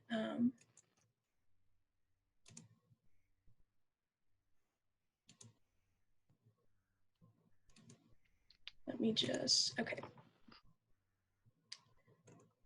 So as you said in the introduction, I worked under the mentorship of Nathaniel J. Hart in the Pappus lab, and we did diabetic research with an immortalized beta cell line. So before I start talking about my questions that I started with, I just want to give a little bit of an introduction to the PAPIS lab and what we did. So the PAPIS lab researches methods of islet transplants that do not result in lifelong immunosuppression, such as a bag that would house the transplanted islets, and it would shield them from the patient's immune system so that they couldn't be attacked and that the transplant would be more successful. And they used the INS 8323 cell line, which was originally established from the INS1 cell line. So the questions that I started with were, what is immunosuppression? How successful are islet transplants in diabetic patients? And then a kind of follow-up question, why is the procedure not more commonly talked about? And then why is diabetes considered to not have a cure when treatments such as islet transplants exist? So to give a little bit of background about the INS cell line, because this is majorly what the research lab works with. The INS cell line is an immortalized cell line developed from the INS1 cell line. And then here's a little introduction to the INS1. So it was established from cells isolated from a rat transplantable insulinoma. And an insulinoma is a small tumor in the pancreas that produces excess insulin. And that insulinoma was created through X radiation. And then along with the INS cells, the PAPIS lab really focuses its research on beta cells, which are cells located inside of the actual islets. And they're what produce and release insulin, and they respond to blood glucose levels that send out the insulin appropriately. And beta cells of diabetic patients cannot properly regulate their insulin. So just an introduction to diabetes type 1 is usually referred to as juvenile diabetes. And even though it can be developed in adulthood, it's the result of the immune system attacking the beta cells, which causes little to no insulin production, and it currently has no cure. And then type 2 is typically a result of overnutrition, and they either have not enough insulin or they're resistant to insulin, and it also has no cure. These are just some little visual diagrams of the differences between type 1 diabetics and type 2 diabetics, and then also how the pancreas of a healthy person functions differently to that of someone with diabetes. So on this one on the left with the type 1 infograph, you can see that it shows the healthy person has the islets inside of their pancreas, and it's releasing the insulin to respond to the glucose and then go into the bloodstream. But with the type 1 diabetic, the immune cells kill off the islets so that there is no insulin produced. So then the glucose is just left by itself. And then with the picture on the right, the type 2 diabetic, you can see again how the pancreas of a normal person would work. And then with someone with type 2 diabetes, the pancreas produces less insulin. So there still are high blood glucose levels, but not as high as someone with type 1 diabetes, because most of people with type 2 diabetes are able to produce at least some sort of insulin. So the methodology of the lab, they use the INS 8323 cells, and they were curated with the goal of having widely available beta-like cells, including the insulin secretion and reactions to blood glucose. And it's a model system to research beta cells and cell transplants that could eventually be used to reverse diabetes. So I actually was lucky enough to be able to go into the research lab. And when I was in there, I worked with Nathaniel, and we did some cell culturing. So the cells that we cultured had a final volume of 500 milliliters. It was 10% FBS, 1% PS, and then 11 micromoles of glucose into an rPMI solution, which made up the rest of the 500 milliliters. And then we trypsinized the cells, and the passage 43 the 43 is how many times this specific set of cells has been cultured. So we trypsinized the cells for about 3 minutes. And then after that, we put them in the centrifuge for 3 minutes at 1200 RPMs to free the cells from the culture flask that they were in. And then after the centrifuge, we aspirated the liquid to isolate the cell pellet, which just means that we took the liquid out of the cell culture flask. And then we added an HBSS solution to break up the cell pellet, centrifuged again with the same time and RPM, aspirated the HBSS solution, and then added 10 milliliters of the RPMI solution from before to a new cell culture flask, and we had now created passage 44 of the cells. So after we had done that, we counted all of the cells. So we used a hemocytometer, which is the instrument that's just used to count the cells. And the way that it worked is you count the cells in the small volume. I have a picture on the next slide that'll make it a little bit more clear. And then you extrapolate to your full volume of liquid for an accurate cell count. And my cell count ended up being around 13,775,000 cells. So here on the right is just the actual hemocytometer, the physical instrument. And I'm not sure if you can see my mouse, but you can't really see it, but there are little divots here on both sides. And that's where you put in the liquid, or the cells actually. And then this is what the hemocytometer looks like through the microscope. So how the cell counting works is you, under the microscope, it looks exactly like this. And you count the cells in all of these 4 outer squares. And then you average them together and multiply it by 10 or whatever your total volume was. Our volume was 10 milliliters, so we multiplied it by 10 to get your final cell count. And then after that, we took some of the RPMI solution that we had from earlier, and we put it into a YSI glucose and lactate analyzer. So what you do is you put that into the analyzer, and it sees, it saw if we were successful in reaching the glucose level that we were aiming for, which was 11.1, and we were able to get our intended level of glucose. And then throughout the process, we took some images. So this one was taken with the passage 43. So here, all of these little, weird shapes are actually the cells detaching from the cell flask itself. So all of these things are individual little cells. This picture was taken with a 10 times lens, and then this is a 200 scale down here at the bottom. And then this is a fluorescent imaging. It was taken with passage 43. And this image is actually a merge of 9 different pictures. So if you can imagine a 3x3 grid is how we took this picture, with a 100 scale down here at the bottom. And the green represents all of the live cells after the culturing and the centrifuge and everything. And then these few little red dots are our dead cells. And then these are just some of the questions that I ended with. Have cultured cells such as the INS8323 cell line been used in an islet transplant? And then if they have, was the transplant successful? This one is pretty similar, but a little bit different. Have any transplants been done using the protective pouch to house the islets and prevent immunosuppression? And then again, if so, was that transplant considered successful? And then just some acknowledgements. I want to thank Dr. Whitty and the whole CIMI team for allowing me to participate in this program. And then Nathaniel J. Hart, my mentor, and everyone from the Pappas lab for allowing me to work in their lab. Thank you, Madison.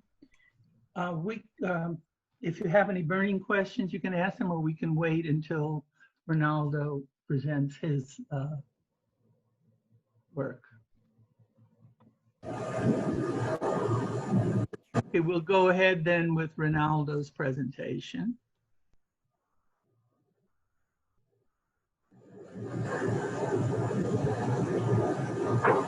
Casey?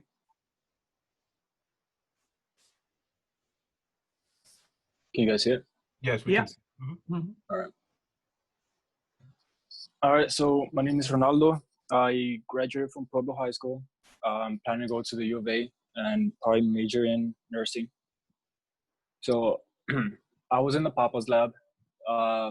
My topic is pancreatic insulinomia beta cell culture for diabetes research.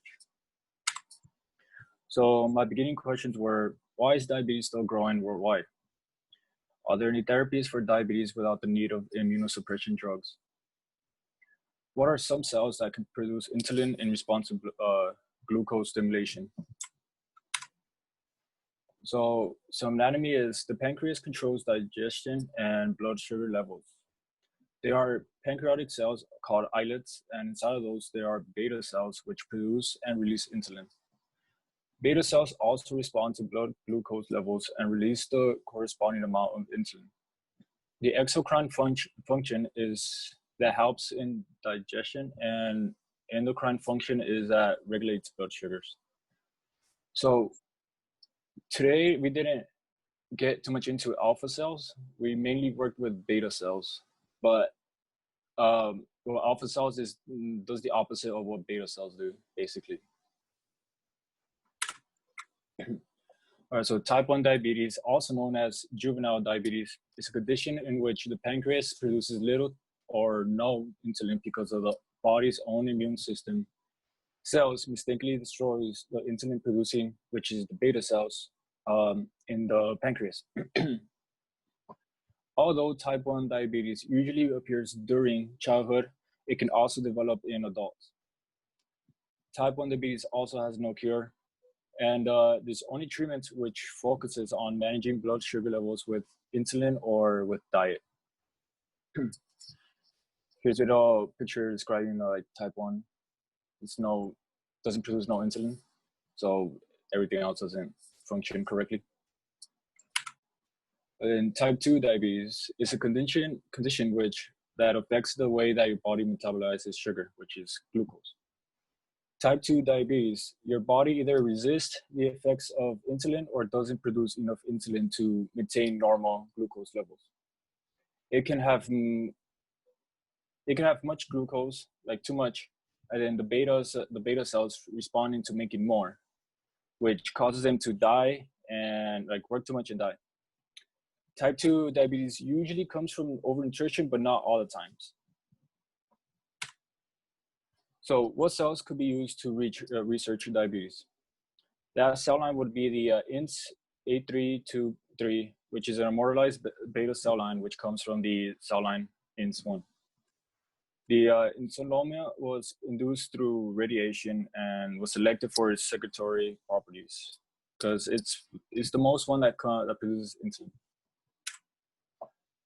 So this is a picture of the cell line, which was taken on a ×10 scope on a scale of 100, which the beta cells is growing on the flask surface, which is in the process of cell culturing, and also in the process of separating the cells. This is like a fluorescent imaging after all the culturing, which was all the cells were dyed. So all the green ones are basically all the alive ones, and then the small percentage of red ones are the ones that have died, which not too much, but it's also a good sign that not too much have died. It was also taken on a 10 times lens, which on a micron scale of 100. And then after the cell culturing, we use something called the hemocytometer, which to count all the cells, which is an estimate, which I got 10,265,000, which Madison got 3 million more than me. My ending questions were, is it possible to regenerate the beta cells? How far are we from understanding more from the cell line? And could we be able to find another cell line that could produce the same or more amount of insulin? I want to thank Dr. Whitty for letting me be part of this amazing program. Also, all the SEMI staff, Grace, Grayson, Rosemary, and Juan, all been wonderful. Also, thank you to my mentor, Nathaniel, and also all the staff from the Papa's Lab. And thank you for giving me the opportunity to work with you guys. And yeah. And then what is the final goal? The final goal is to use the INS1 cell line to culture the cells with the intent of making widely available beta-like cells that produce insulin in response to glucose stimulation. To use insulinoma as a model base to research diabetes. At the moment, it takes 2 to 3 pancreas donors to not really cure another person, but to treat them, which that treatment usually lasts just for 5 years with the need of immunosuppressions, which that's not really convenient for much people. So we're trying to culture the cells to, well, first of all, whenever they inject these, the islets, 80% of them die. So that's why it takes 2 to 3 pancreas. So our goal is to not only make them all, like most all of them survive, but to bring down the cost of the treatments too. Any questions? Okay, any questions of either Ronaldo or Madison? Questions from the audience? Okay, if not, is Nathaniel here? Dr. Hart, are you here? I don't think he is. Oh, okay. Any other questions then? Okay. If not, thank you very much for an excellent presentation. We're going to go on to another duet here. That's Daniela Diaz Gisano and also Julian Grijalva. She is from Pueblo and he is from Sunnyside, and they both worked in Dr. Manuel Katsanis' lab, and he's professor of pediatrics and hematology and oncology. So start off with Daniela. Okay. Let me share. Okay, can you see that? Yeah. Okay.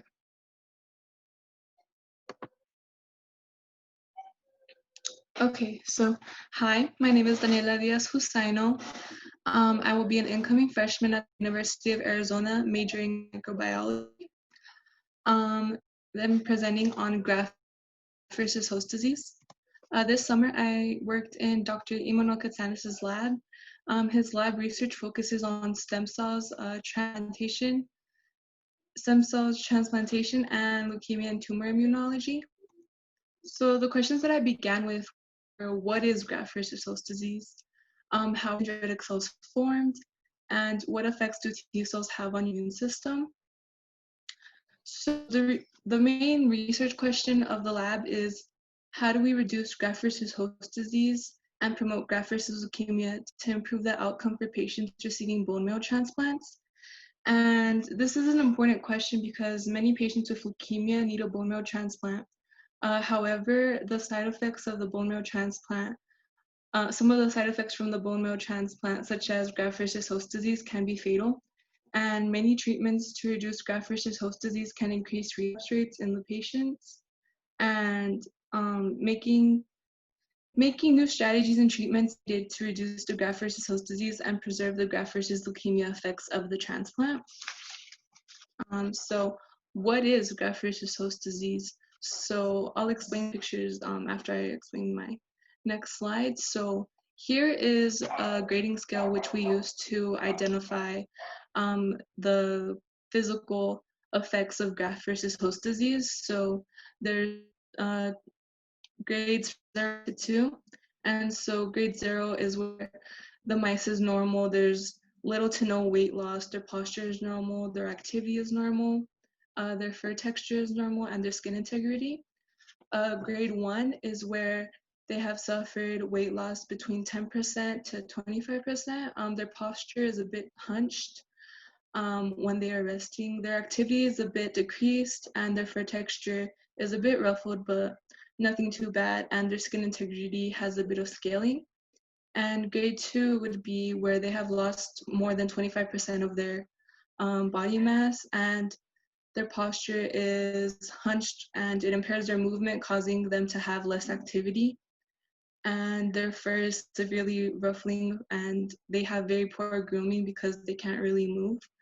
And their skin integrity is very low. So in the mice to the left, the marrow-only control mice, their fur is relatively well-groomed, they're full, they don't show any significant weight loss. The graft versus host mice on the right shows patches of missing fur. Their fur isn't really well-groomed. I really zoom into the picture, but the tail has scaling on it and it's a bit thinner than the healthy mice. So those are the physical aspects of graft versus host disease. To elaborate more on graft versus host disease, it can occur at any time after a transplant, but it is more common after the marrow has started producing healthy cells. And so the transplanted immune cells attack the healthy cells of the patient. And the treatments include medications to suppress the immune system, such as steroids or steroids. And so the methods that we use to try to answer our main research question is we perform bone marrow transplants on mice with different treatments before and after transplants to try to reduce graft versus host disease and preserve the graft versus leukemia effects of the transplant. We perform flow cytometry to look at what cell populations are in the blood following transplant. In the blood following transplant. And we image mice to monitor the tumor growth. And we perform assays to look at how these different treatments affect the phenotype, function of different cell types like big cells. So here is some samples that I had the opportunity to run my own samples in the lab. So on the left is the controlled unstained sample, and on the right is the CD3 stained sample. So CD3 is a marker of the immune response efficiency. So CD3 is expressed in prothymocytes, stem cells where T cells arise in the thymus. And in order to mediate signals that are critical for T cell development, the function responds to foreign pathogens. So I'll start to explain the left graph right here. Can you see my cursor? Sorry, yes, we can. Okay. So the graph shows the granularity and size of the cells. So since this is the control, there shouldn't be cells inside of the gate, and the gate is this pink rectangle, so there shouldn't be any cells in there. So this is the control of the sample. So it shows that it's on the negative spectrum of the graph. So there's no CD3 present in this. And on the right graph where it was stained with C3, on the side right here, this is the back splatter. So it's all the dead cell debris present in the sample. And these are all the live cells in the sample. So, and then when imaging mice, the mice were injected with A20, a bulb lymphoma cancer cell line. And these A20 cells are tagged with luciferase, which when bonded with luciferin via IP injection fluoresce. This is captured in the imager, and which measures the amount of fluorescence and converts this into an image that shows the concentration of fluorescence and therefore the concentration of the tumor. And right here is the only mice out of the 5 that had a tumor. So here's the fluorescence and how much the tumor reflected the light. And we quantify and measure the amount of tumor. So we quantify by outlining the mice, and then the imaging tools show us how much tumor is present, and those are the numbers that are below. And we put the mice under to take the images with isoflurane, so that puts them to sleep, and they wake up relatively fast after they're taken out of the machine. So what I learned is I learned how to handle mice, handle rodents, and I became comfortable handling them. I also observed and learned various protocols. I specifically got very familiar with the protocol for flow cytometry. I had the opportunity to run my own samples along Jessica, a senior research specialist in the Katsanis lab, and this helped me understand how protocols work. I also got very familiar with the tail bleeding for mice to collect the blood samples for the flow cytometry. And I also learned how to image mice with Nicole, an undergrad at the U of A. So for my future plans, I plan on continuing my research on how to better the quality of life for leukemia patients with GVHD. Before I got assigned to Kastanis' lab, I had no prior knowledge to leukemia or what GVHD was and how it affected patients with leukemia. And I just think it's a really interesting topic because it affects them in so many different ways. and there's a lot of treatments for it, but there's not any cures. So I hope that in the future we're able to have a cure for patients with leukemia that develop GVHD. So fringe benefits are that I learned about GVHD and how it affects patients with leukemia, and I was able to network with other lab members and becoming a Zoom expert like many of us did. So questions that remain are how can we prevent myelosuppression while using bendamustine? Bendamustine is the chemo that we used in the lab. How do dendritic cells enhance graft versus tumor effects? And what effects does bendamustine have on the heart? And is ibrutinib an effective secondary treatment for graft versus host disease? I would like to acknowledge all the CIMI staff. Thank you for this opportunity. And I would like to acknowledge my mentor, Dr. Imanol Katsanis, Jessica Stokes, Emily Hoffman, Megan Molina, Nicole Cummett, and Dan Davini. Questions? Okay, any questions of Daniela? Okay, if not, actually, go ahead. You're muted, David. Sorry. I was going to ask, is there any psychological trauma that comes with the what was it called? The disease. I apologize. With GVHD, I'm not too sure about that. But that's a good question. Well, seeing the failure of a transplant will certainly have a psychological effect, not a direct one. Mm-hmm.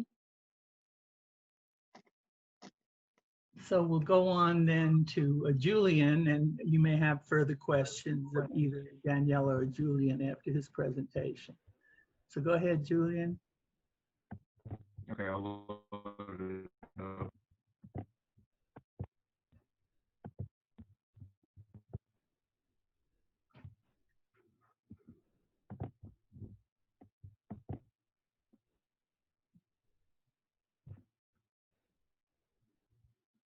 So my name is Julian Grijalva, and I worked in Dr. Emmanuel Katzen's lab. So some background, Dr. Emmanuel Katzen, MD, is a pediatric professor, which his labs mostly focus on bone marrow transplants and cancer.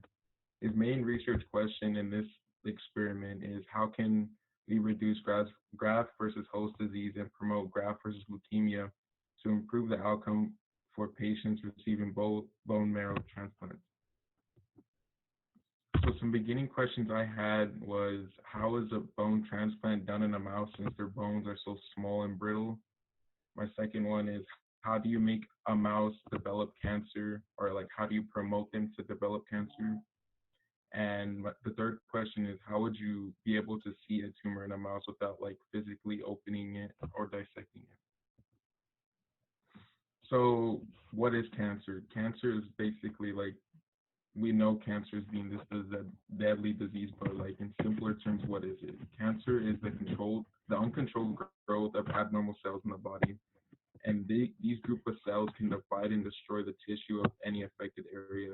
So as you can see in this picture, it basically clamps onto an infected area and it starts to divide and just destroy the tissue of any infected area that it could get into.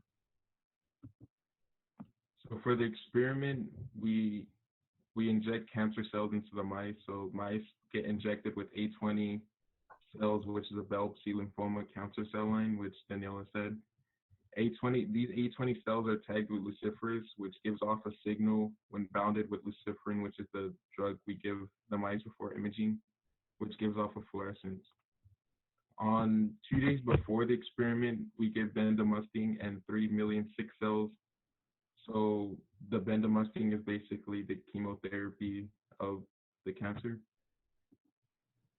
So in my presentation, I'm going to mainly focus on imaging. So these are the steps to imaging. The first step is to turn on the imaging machine and ensure the oxygen is turned on for the actual image machine, and the isoflurane for the chamber, which is the isoflurane is what knocks out the mice to be able to put in the imager. The second step is to give the mice luciferin, inject via IP injection. This basically gives off that fluorescent signal that we need to see if there's any tumor inside. The third step is to put the mice into the isoflurane chamber, which knocks them out and ensures that it's a safe process to image. The fourth step is to set up the mice into the image machine with their stomachs up and their nose in the oxygen hole so that they are able to breathe while in the image machine. And the last step is for the allow to the machine to take the images. So this is what the machine looks like right here. This button right here is what opens the door, and you lift it up, and there's like a square in here. You put the mice in, and then you shut it. And this is the isoflurane chamber. This is where the mice are put. This is the isoflurane, and as you can see, there's tubes running into the chamber, which basically only allows isoflurane into the chamber, which makes it easier for the mice to get knocked out. So what is the purpose of imaging? The purpose is to measure the amount of fluorescence and which converts it into an image which shows the actual concentration of the tumor, if there's any in the tumor, any in the mice. And the image gives the exact concentration of the tumor if there is any inside of the mice. So these are some pictures of what imaging looks like. This is on day 16 of the experiment. As you can see, there's no any like fluorescence in the mice, which means there's no tumor. But on day 20, this fourth mouse right here has a little bit of fluorescence, and that means there is a tumor inside of this mouse. So after the imaging is done and the image appears, you want to begin quantifying, which Daniela said, you basically outline the mouse. And these numbers right here are the exact like cells. And as you can see, there's a big jump between this mouse, the third mouse, and then the fourth mouse, because this fourth mouse has tumor, and there's a big difference between these two numbers right here. So some questions that still remain is, how can this experimentation on mice be applied to humans? Like, how can the experimentation basically of the cancer in the mice be moved on to humans since their immune system is different? Second question, is there a way a doctor can image humans similar to the way they image mice, like with a similar machine maybe, to see if there's any fluorescence in humans? My last question is, what happens if medication to treat cancer works for one patient, but another patient rejects it? Like, do they just forget about the medication and try a different one, or do they try a different form of that medication? What will be done? So for me to answer these questions, I will do more research on how cancer affects humans compared to how it affects mice. I will read more articles and papers on the clinical trials of cancer on humans to see how cancer develops in humans. And lastly, I will ask questions that will help me find the answers to these questions that still remain. So acknowledgements I want to do is I just want to thank the CIMI staff for cooperating with this very difficult year and making this program happen, because without any of them, this would not have been possible. Some of my mentors, I want to thank Jessica, Emily, Megan, Nicole, and Dan.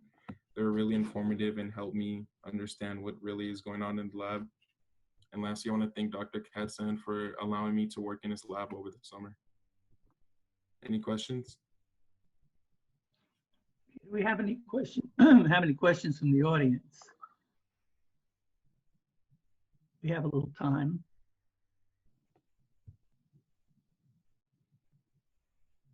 Is anyone from the Katsanis lab here? I don't think so. Yeah. Oh, yes, there is somebody. Do you want to comment, Nicole? Yeah, I think your presentation was very good. I think it summed up your experience pretty well, so good job at that. And then I do have a couple answers for the questions that you had. If you want to email me, I can give you answers. Okay.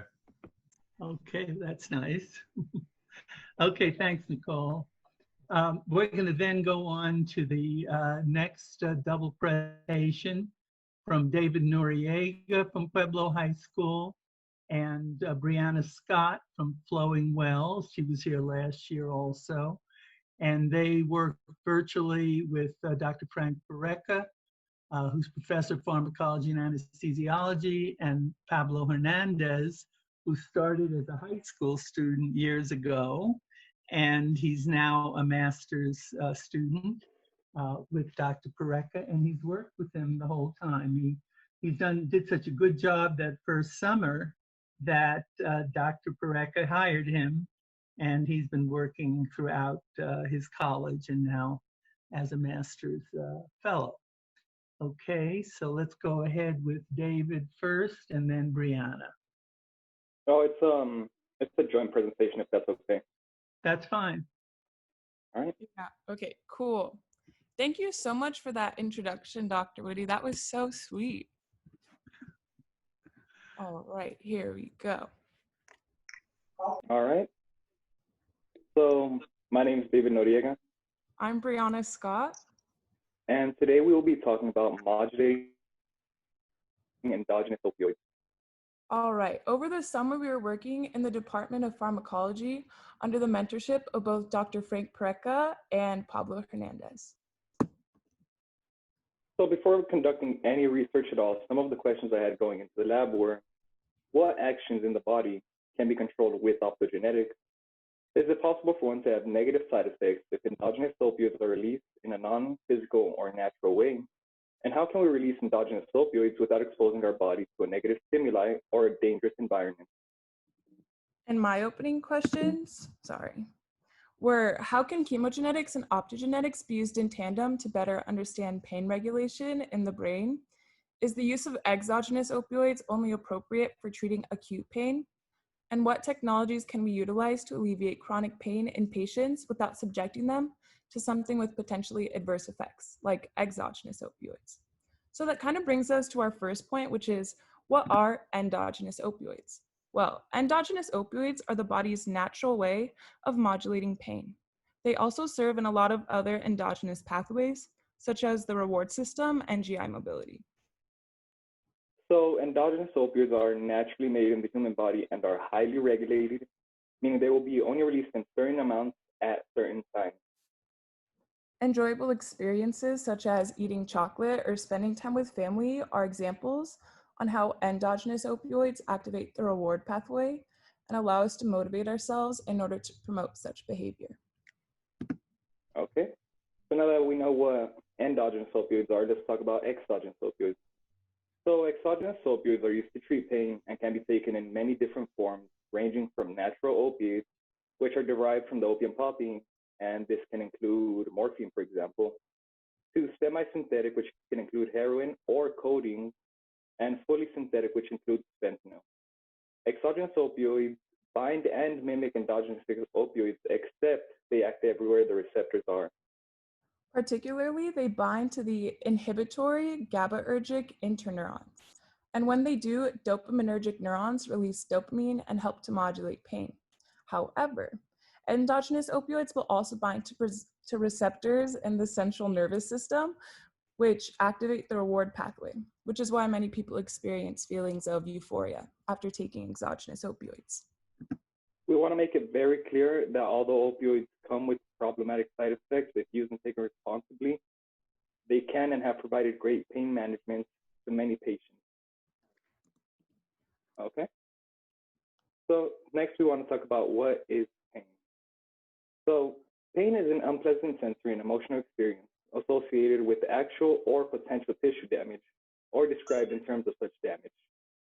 So nociception is communicated to the brain via nerve fibers or nociceptors that pick up environmental stimuli and send an electrical signal to your brain. All right, the four major types of pain are nociceptive, neuropathic, inflammatory, and functional. And the picture shown on the left is somebody experiencing back pain, which can fit into nociceptive, neuropathic, or inflammatory. The second picture relates to someone experiencing a migraine, which relates to functional pain. So, why is pain important? According to an article by James C. Ballantyne, it or pain acts as a signal for withdrawal from danger or damage. and enforces rest after injury or during illness. Pain also prompts a sense of discomfort in an individual, which can range from acute to debilitating pain. Pain influences a majority of our decisions in order to carry out behavior that would encourage us to stay out of harm's way. The problem with pain can arise when pain stops becoming a learning experience and is only debilitating. Chronic pain tells us that there is a problem, but when it persists without any known cause, our body isn't equipped to handle that kind of prolonged pain. So that kind of brings us to our next point, which is, how do we treat pain? Well, there's all sorts of different ways to treat pain, but the ways that we chose to include were non-steroidal anti-inflammatory drugs, or NSAIDs, corticosteroids, local anesthetics, and in many cases, specifically exogenous opioids, such as morphine, which are used to treat both acute and chronic pain. And acetaminophen or Tylenol, the previously mentioned drugs are typically used for more mild pain, while exogenous opiates are used to treat moderate to severe pain. So our body also has a natural way of regulating pain through the use of previously mentioned endogenous opioids. So in this next slide, we want to talk about the ascending and descending pain pathways, correct? So here in this picture, we see the hammer, which is our environmental stimuli, causing that electrical signal. So this travels through your primary sensory neuron and synapse to your second order neurons found within the dorsal horn. The electrical signal will cross the spinal cord and extend up to the brain. Finally, they will synapse to the tertiary neurons, which then signal to the thalamus and help traffic the signal to help us process the pain. After our body has processed the initial experience, the descending pathway is then activated. This pathway signals endogenous opioid-releasing neurons to synapse at the GABAergic interneuron. The GABAergic interneuron's job is to inhibit neurotransmitters from activating other descending pathway neurons when pain is not present. With the help of the previous endogenous opioid neuron and the propagating signal, the GABAergic interneuron is shut off and the descending pathway is activated. This causes endogenous opioid interneurons to release the endogenous opioids which help modulate the signal between the primary and secondary order neurons. This is how our body naturally modulates pain. So exogenous opioids are going to bind to the same places as endogenous opioids, and that is why they can mimic and modulate pain. However, as stated before, they do have adverse side effects. Also, pain and endogenous opioids are much more complicated than what we are describing in this slide and need to be further studied, which brings us to our next slide. How do we ourselves modulate endogenous opioids? So this summer, we took the time to learn about how we can modulate endogenous opioids. To better understand pathways such as the one depicted here in this picture, we know that the mesolimbic pathway involves the VTA projecting areas like the NAC, but also the prefrontal cortex. But how can we study or observe one specific pathway at a time? The nerves projecting from the VTA to the NAC or to the prefrontal cortex can be different types of cells. This means that if we wanted to isolate dopaminergic neurons, we need a technique that allows us to isolate these specific cells and study their individual function, as well as their effect on one area of the brain at a time.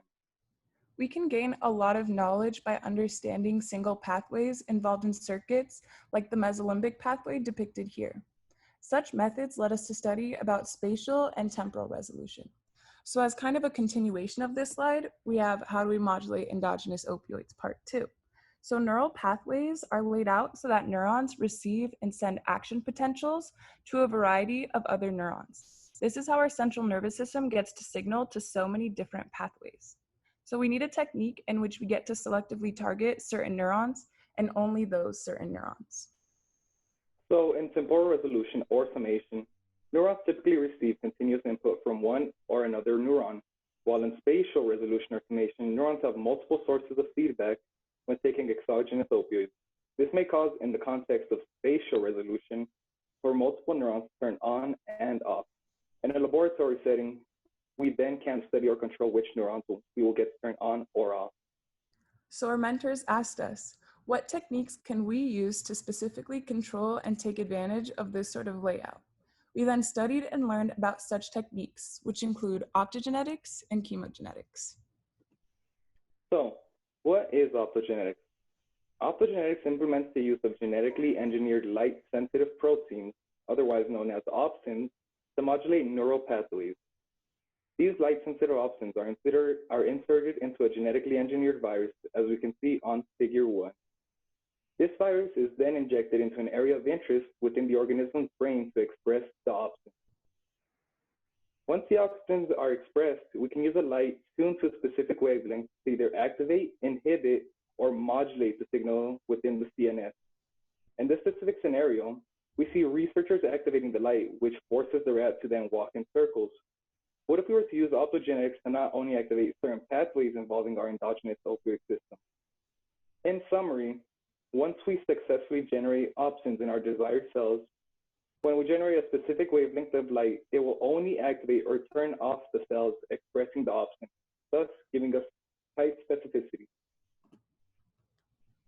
So some of the pros and cons that optogenetics does include are it offers tight control over spatial localization of opsin expression, and it gives you cell-specific control, spatial control in the circle, and temporal control, which is basically turning it on or off. However, the cons do include that since the material is being transported via a virus, the genetic material it can take is very limited. And for you to be able to activate these opsins, you need to surgically implant a light fiber as seen in this picture in the top right. So in this slide, we're once again using our visual to further explain it. So these orange arrows highlight areas of interest within the brain where we could express these light-sensitive proteins and modulate a signal to maybe activate the endogenous opioid-releasing neurons without receiving a harmful environmental stimuli to better study these pathways. Awesome. Now that we've talked about optogenetics, now it's time to talk about chemogenetics. So in a very general sense, chemogenetics is the manipulation of neural receptors using gene mutations to interact with new molecules. They do this by manipulating G protein coupled receptors and induce selective mutations in receptor genes known as DREADs. DREADs is an acronym that stands for Designer Receptors Exclusively Activated by Designer Drugs. As the visual on the right demonstrates, a virus with DNA from a cell of a desired location in the brain, a promoter of that DNA, the DREAD, and a GFP, or a green fluorescent protein that helps to visualize the cells, are all placed in the brain, as seen in Figure 1 and Figure 2. An artificially produced ligand is then injected into the mouse. Once the ligand is injected, only cells with the DREAD are going to be activated. And we can observe the functions of those particular cells on the brain by actively inhibiting or activating that region with the DREADs. And much like optogenetics, there are pros and cons to using chemogenetics. So some pros of chemogenetics is it's highly selective. The designer drugs could be taken orally, which is very convenient. There's no light fiber and no surgery required. And there's cell-specific manipulation, and it activates larger neurons. Some cons is that because we're utilizing drugs and putting them in different species, the pharmacokinetics and pharmacodynamics need to be taken into consideration, and the temporal control of optogenetics is kind of lost. And then I have a similar diagram to the one that David was using, just showing the different areas that we can look at to understand the endogenous opioid system. So by the end of our project, we still had a lot of questions. Some of mine included, can we make light-sensitive proteins or opsins that control biochemical function in the body at will?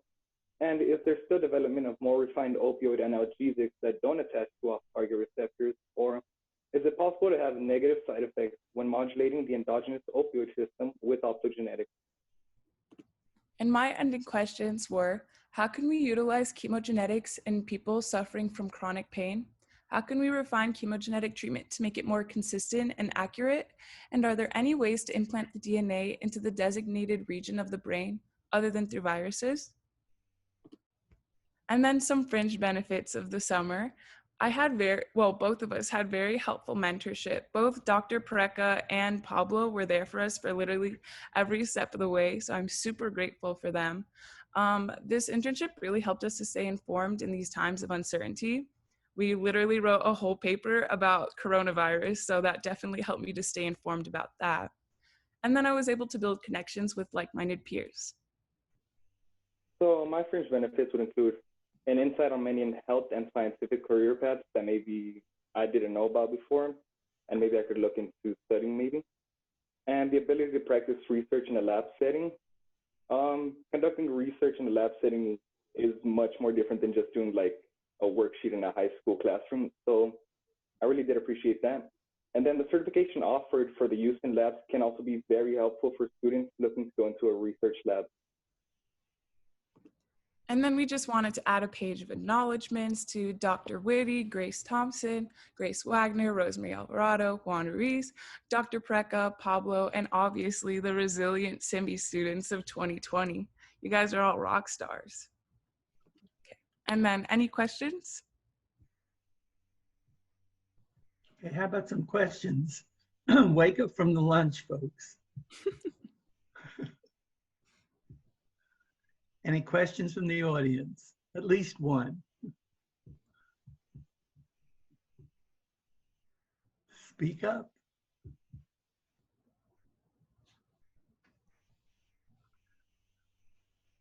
Are any members of your lab? Here's Pablo here. Pablo, are you tuned in? Yes, Dr. Woody, both Dr. Parker and I were able to. Okay, I'd like to have comments from both of you. Yeah, just wanted to congratulate the students again. They worked tremendously hard. Even this past weekend, they were asking for feedback, asking how they could better their presentation skills. Just an overall great pair of students. I'm very proud. And hopefully they'll continue into the future a little bit. Yes. And how about you, Frank? Yeah, likewise. I think the presentation was evolved quite a lot.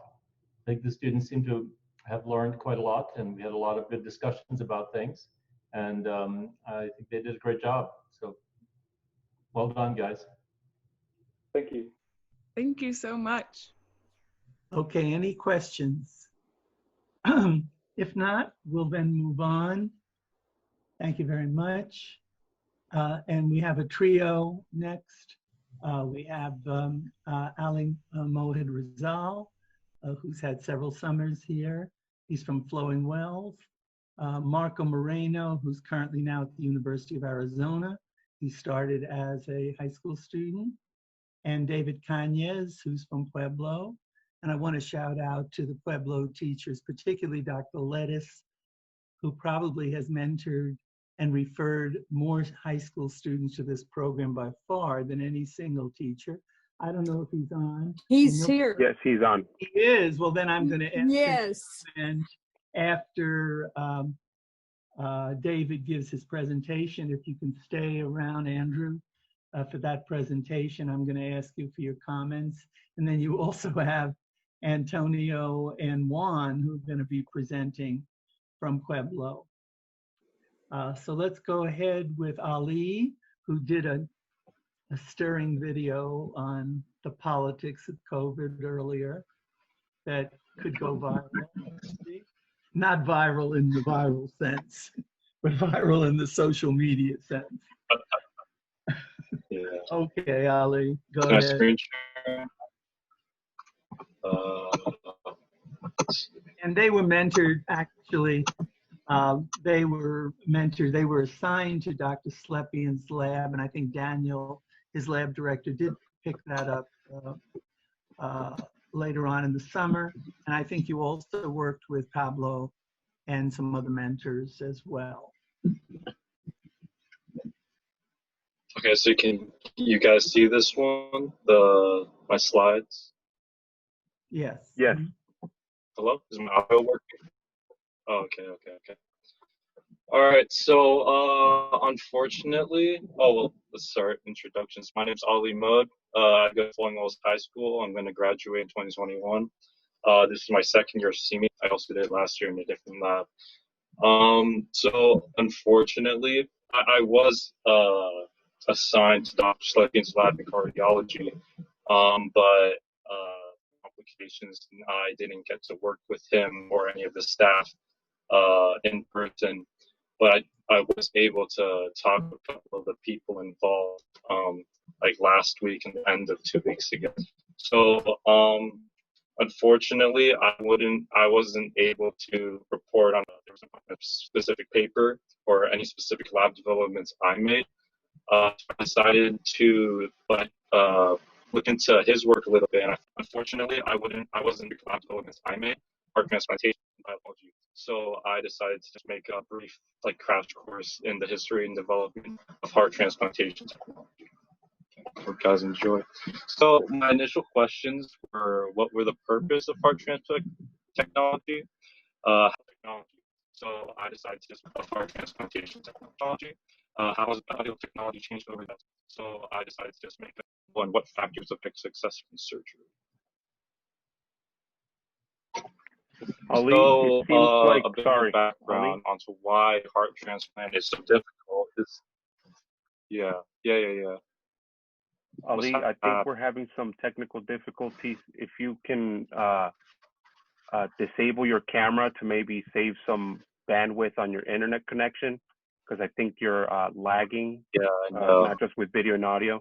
So go ahead and disable your camera. Okay. Let me see if I can. Is that better? It seems like it, yes. Sorry, go ahead and continue. Okay. So did everyone catch what happened before? Should I go back? Yeah, you should probably go back one more slide. Okay. All right. So my initial questions were, what is the purpose of heart transplant technology? How has biotechnology changed over the years? Are 100% artificial hearts possible? And what factors affect success rate in surgery?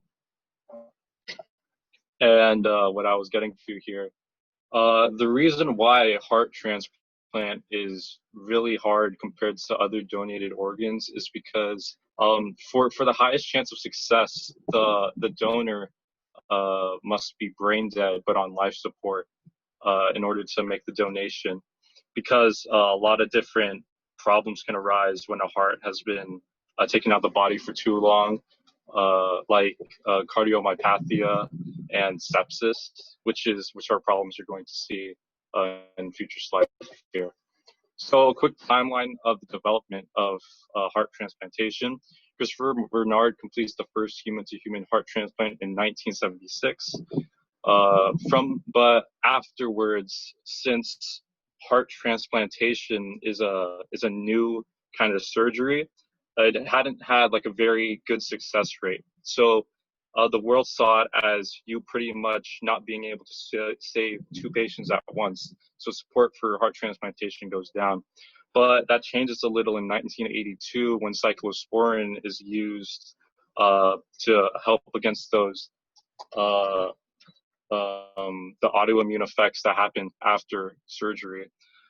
The first successful transplant for children was in New York. The first beating heart transplant in UK was in 2006. And the first mechanical heart pump substitute in UK was in 2015. So a pretty prevalent question for heart transplantation is, how do you keep a patient alive?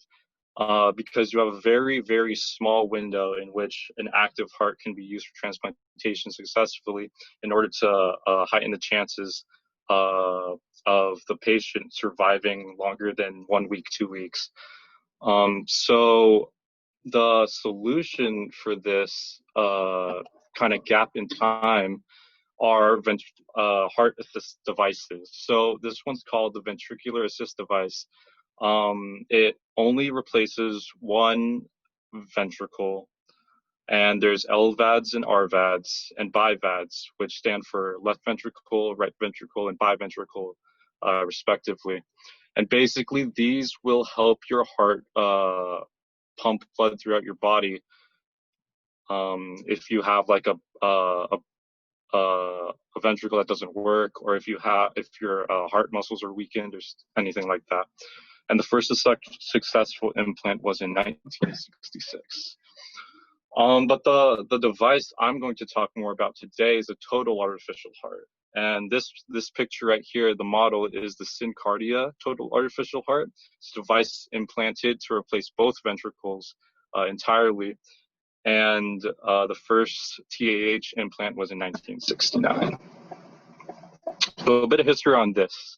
So the very first TAH device was the Leota heart, and it was only for patients not available to heart transplantation. And it acted as a bridge to destination therapy. So there's transitional therapy, which would be the heart devices, and the destination therapy, which is the final step in a patient's care, which in heart transplantation would be a live heart.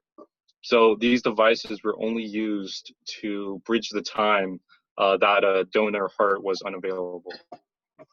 So the first CAH transplant in 1969 was on a 47-year-old man with ischemic cardiomyopathy. Procedure performed by Denton Cooley and Domingo Leota. Leota was the creator of the heart device you saw earlier. This is a picture of him.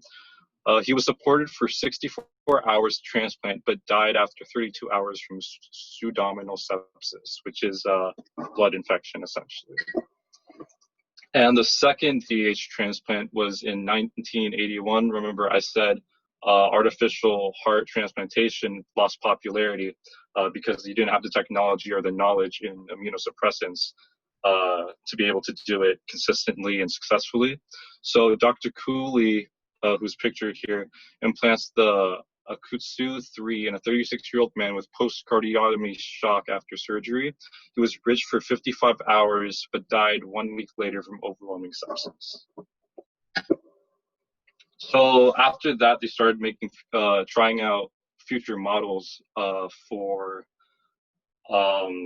like heart for TAHs and bridge therapies.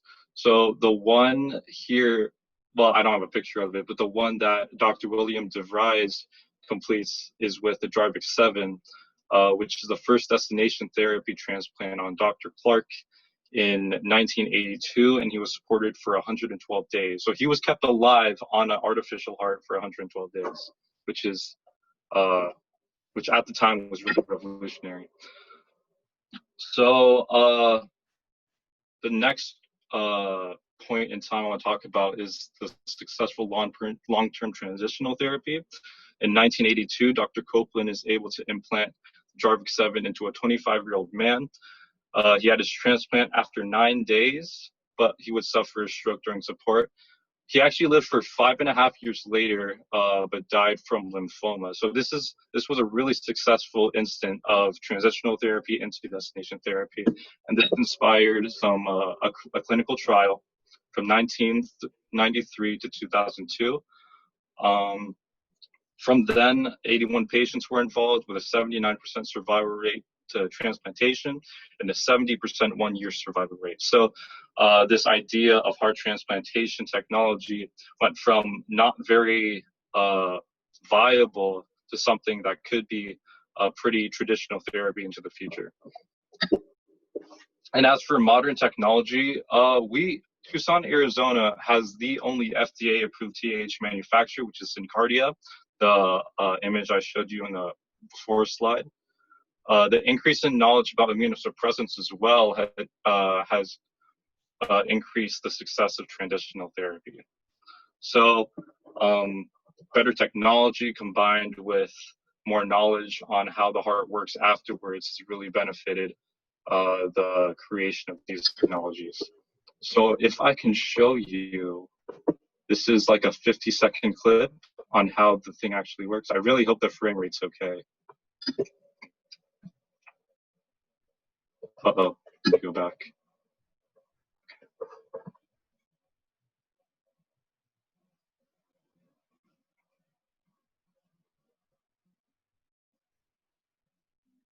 So essentially, they will replace the valves, and they'll remove the ventricles, and then they'll replace it with the mechanical systems.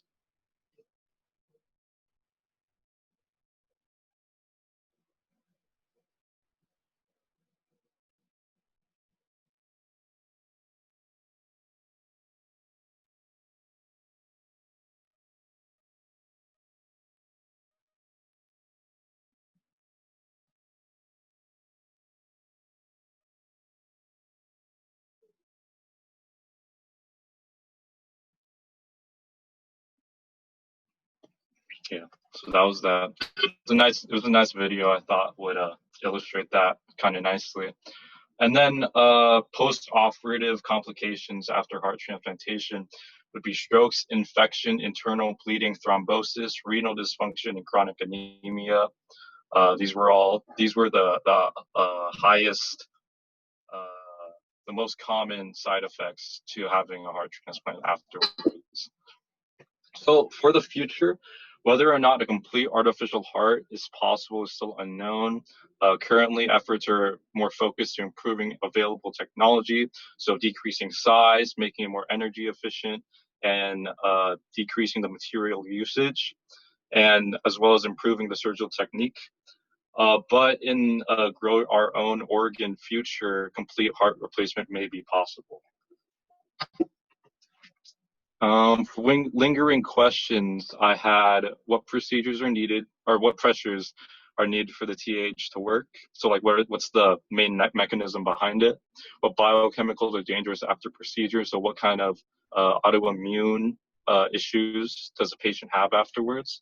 How is physical activity limited by the TAH? And what factors further contribute to organ failure? And yeah, these are my references. Picture credits. And then I'd like to thank the senior staff, of course. And even if I didn't get to work with anyone on Dr. Slepian's team, I still want to thank him for considering the opportunity to mentor me. And yeah, that's everything. Any questions? And Haley Owen did participate at least in one of the Zoom meetings. She's the medical student. Yeah. Work with Dr. Slepian. Okay, any questions for Ali?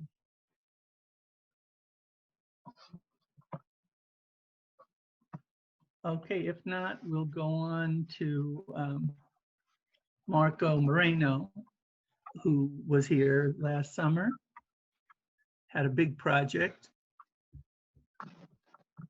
went into Central America in a big database with lipedema. Yeah, true. Just get this set up.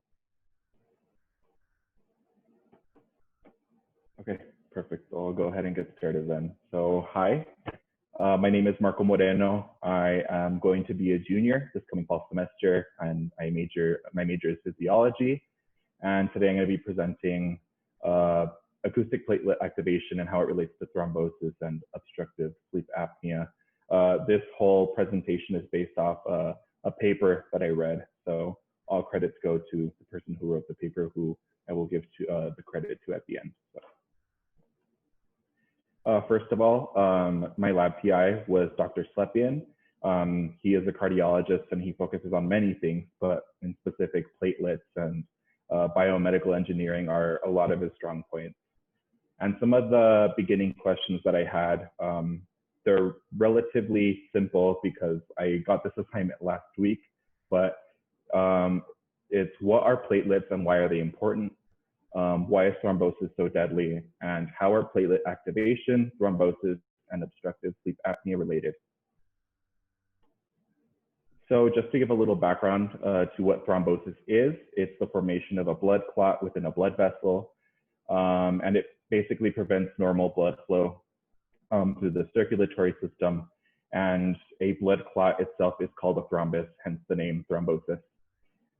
As of right now, and this year also, I believe thrombosis is the leading cause of mortality worldwide. To get some fairly recent stats, in 2016, the two most common causes of death globally were ischemic heart disease and ischemic stroke, which have to do with thrombosis. And about around 16 million people died just between these two illnesses in 2016 alone. And I have this figure to show you. I know here on the second one, it says it's stroke, but to be more specific, ischemic strokes constitute 87% of all strokes. So just to get a little bit more specific in that aspect. Now a little background on what obstructive sleep apnea is. I'm going to be referring to it as OSA, just so you guys know. But it's an apnea that occurs when your throat muscles intermittently relax and block the airway while you're sleeping. And the most common and noticeable sign is snoring. OSA increases the risk of stroke completely independent of any other cardiovascular factors. and the strokes in these cases are mostly ischemic. And it's relatively common. It's more common in men than it is in women, but 5% of women are diagnosed with that, and 15% of men have it. And now some background in terms of what platelet activation is and what acoustic platelet activation is. Platelet activation basically refers to the different factors, that activate a platelet to begin this process of forming the thrombus or the blood clot. And so there are two different categories on where these factors fall. There are either chemical or physical. So some of the well-known and more studied factors are biochemical activators such as ADP and thromboxane A2, whereas the physical ones are things such as pressure and shear. And so very recently, there's been a lot of studies on physical activators because it's becoming very apparent that they play an equal role as, compared to chemical activators in terms of activating platelets. So that's when the research of acoustic platelet activation comes in. Basically, vibration associated with sounds is known already to have an interaction with living tissue. So because of this reason, it was hypothesized in this paper that I was reading that, there's a possibility that vibroacoustic stimuli, may have a role in interacting with platelets. So now to a little bit more specific, despite these numerous chemical and physical, activation factors that I just mentioned, there's still a very high morbidity and mortality from stroke in people with OSA.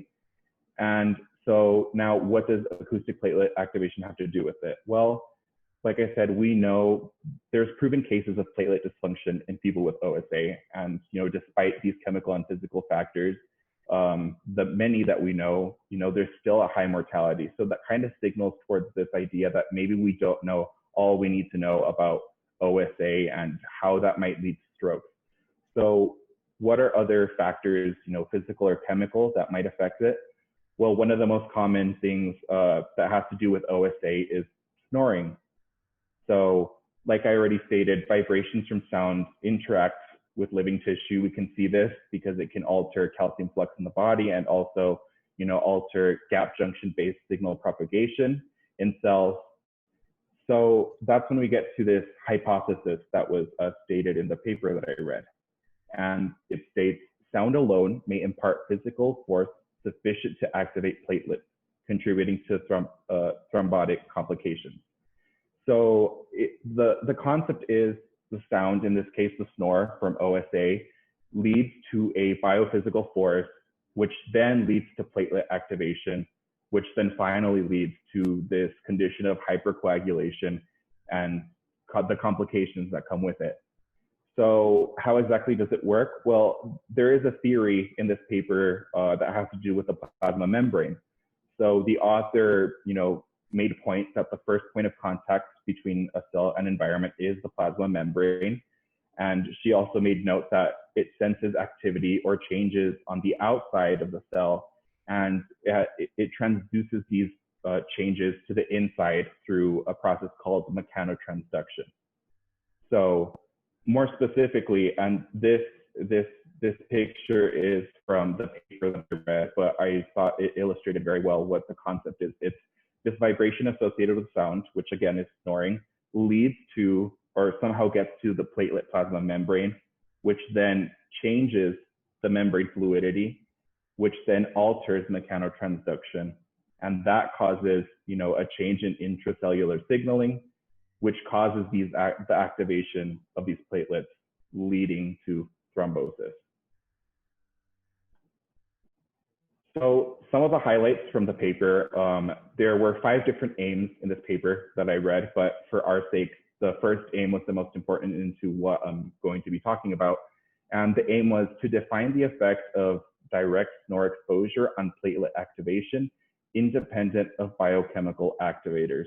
So if we were to put this in a question, we're basically trying to see what effect will snore sound frequencies have on activation of platelets. So the methods for this experiment were relatively simple. basically we had gel-filtered platelets, also called GFPs, and they were exposed to a recording of snoring from a patient who does have OSA through a speaker.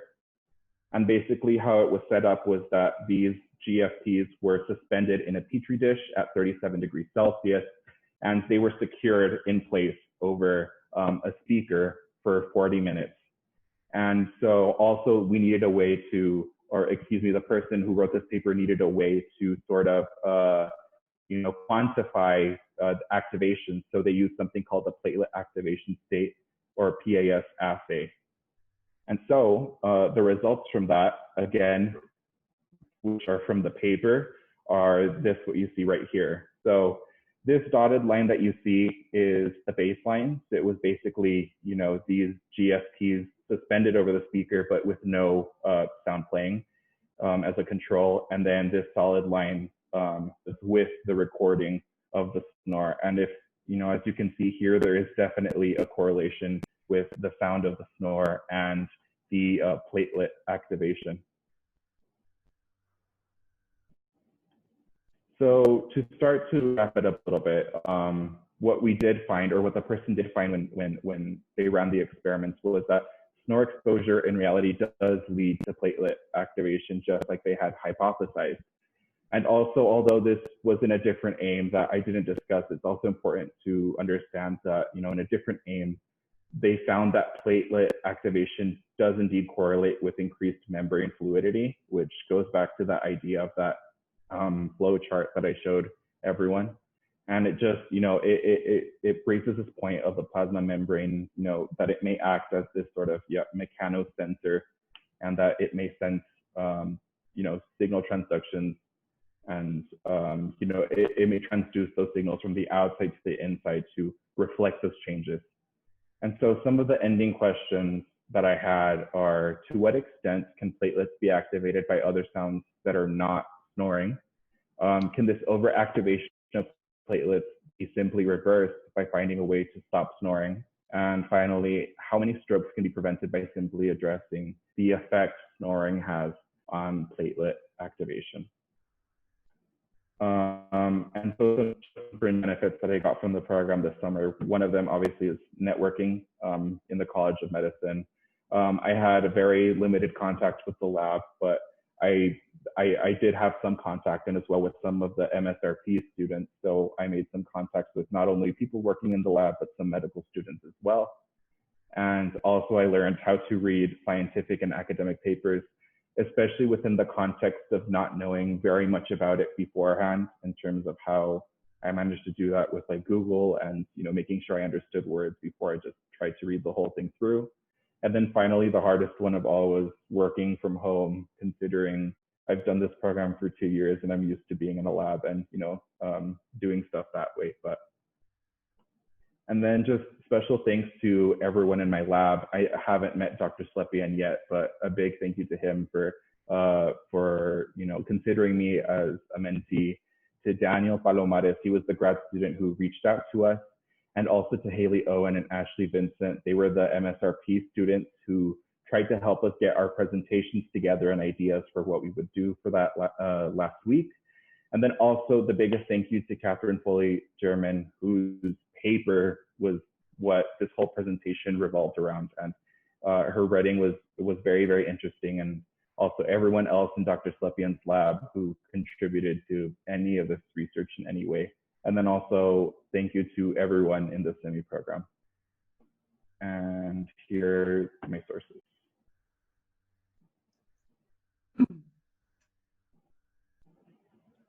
Thank you, Marco. I'm left with the same lingering question about the effect of the noise of a city during the day and a rock band compared to snoring. And I just wonder about that, whether there should be some additional controls of some really loud noises that persist for long periods of time, whether that would certainly be appropriate. I'd be interested in that.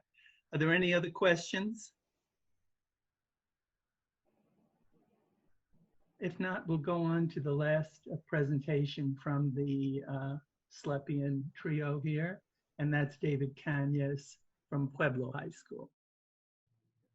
All right, well, thank you. I apologize for the presentation I'm about to give. I did as much research as possible, and I was, obviously we weren't in great contact with our oh no, I apologize, I'm sorry.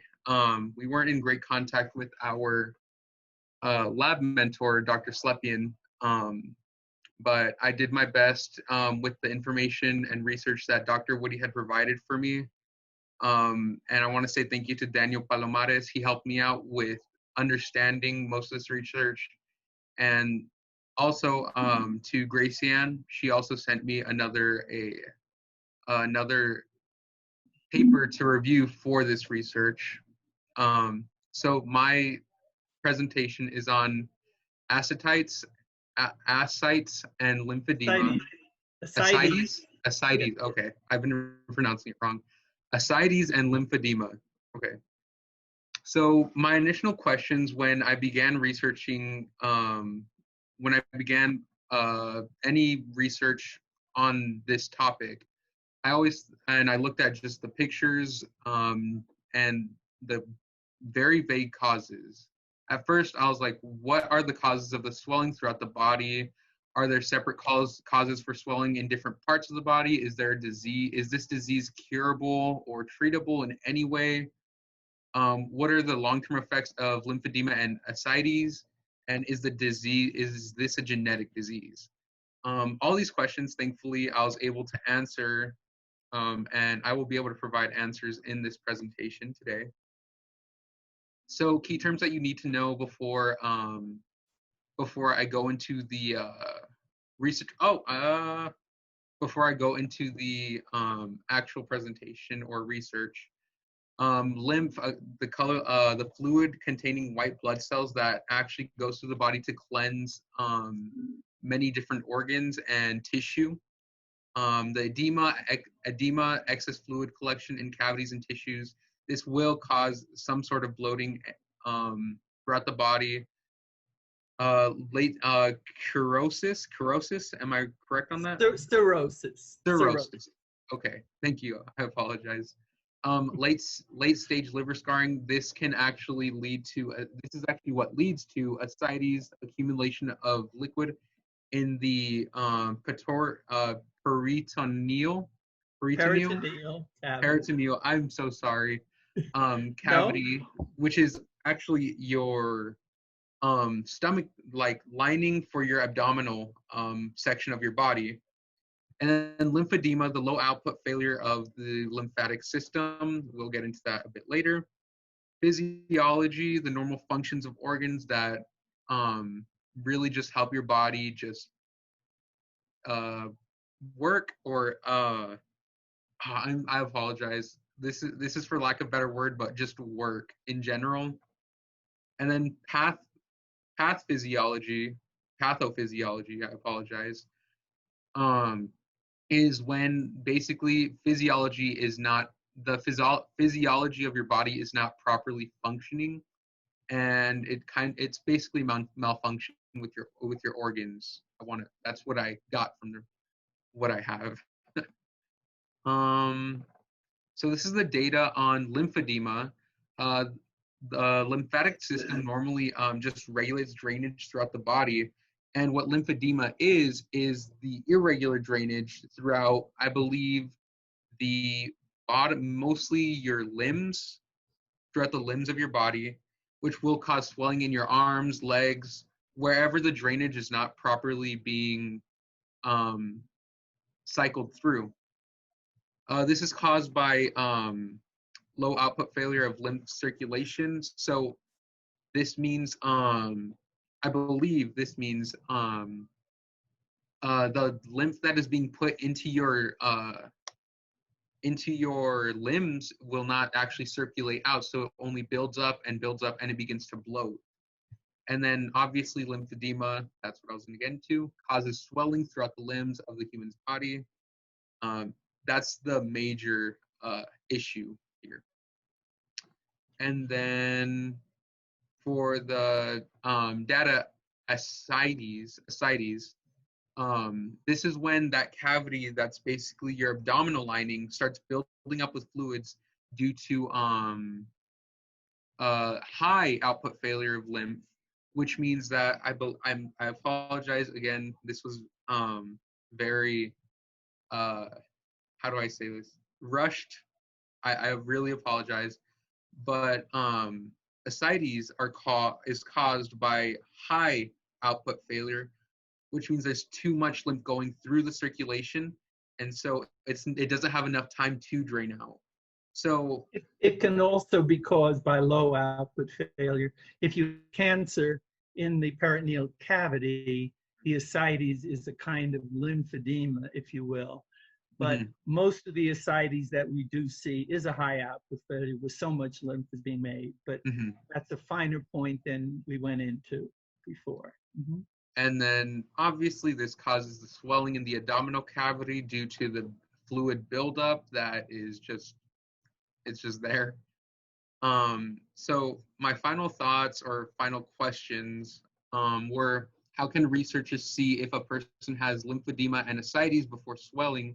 Oh wait, I apologize. I was supposed to get into the what is it? The research questions again.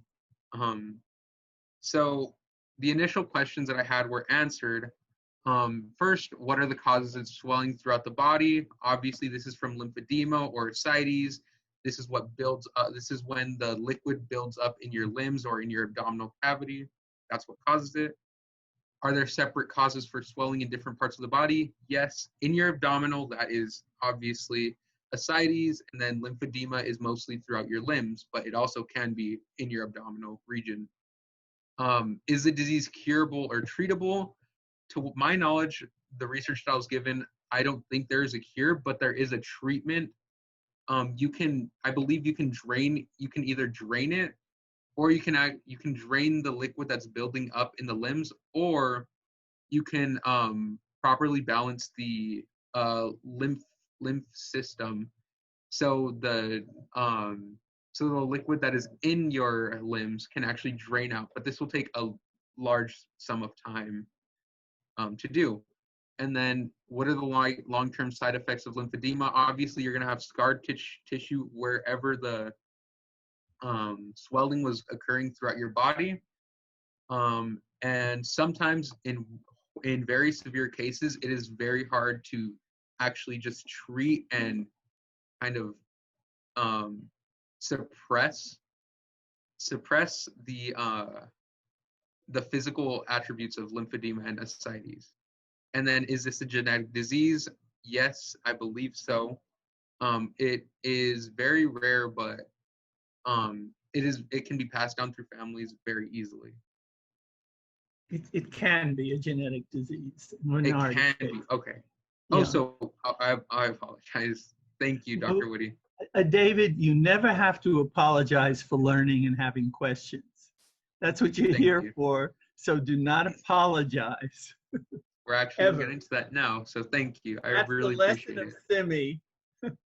We celebrate your asking the questions and wanting to know more. Thank you. Thank you. So my final thoughts, or final questions, if you will. How can researchers see if a person has lymphedema and ascites before swelling begins, or like the physical attributes in your body begin to basically show? Since this could be a genetic disease, I believe it can be seen to the point where you will realize in your lifetime you may have lymphedema or ascites. But as a person, if you somehow get lymphedema, if it's not in your genetics, I think you should try your best to just limit yourself from major, I apologize, for major reasons. Well, there are infections that often occur in these patients. That's one thing.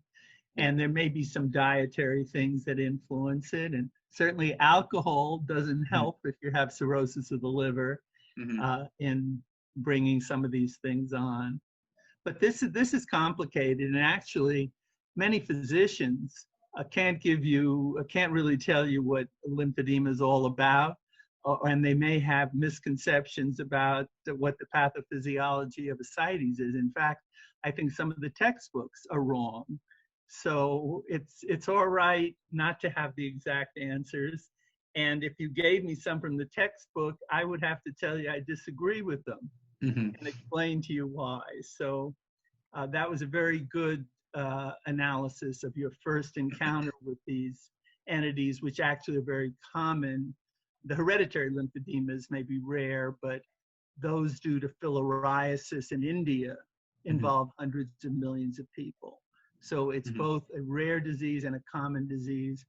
And liver cirrhosis is one of the common causes of death, and ascites being the manifestation that often is associated with that death.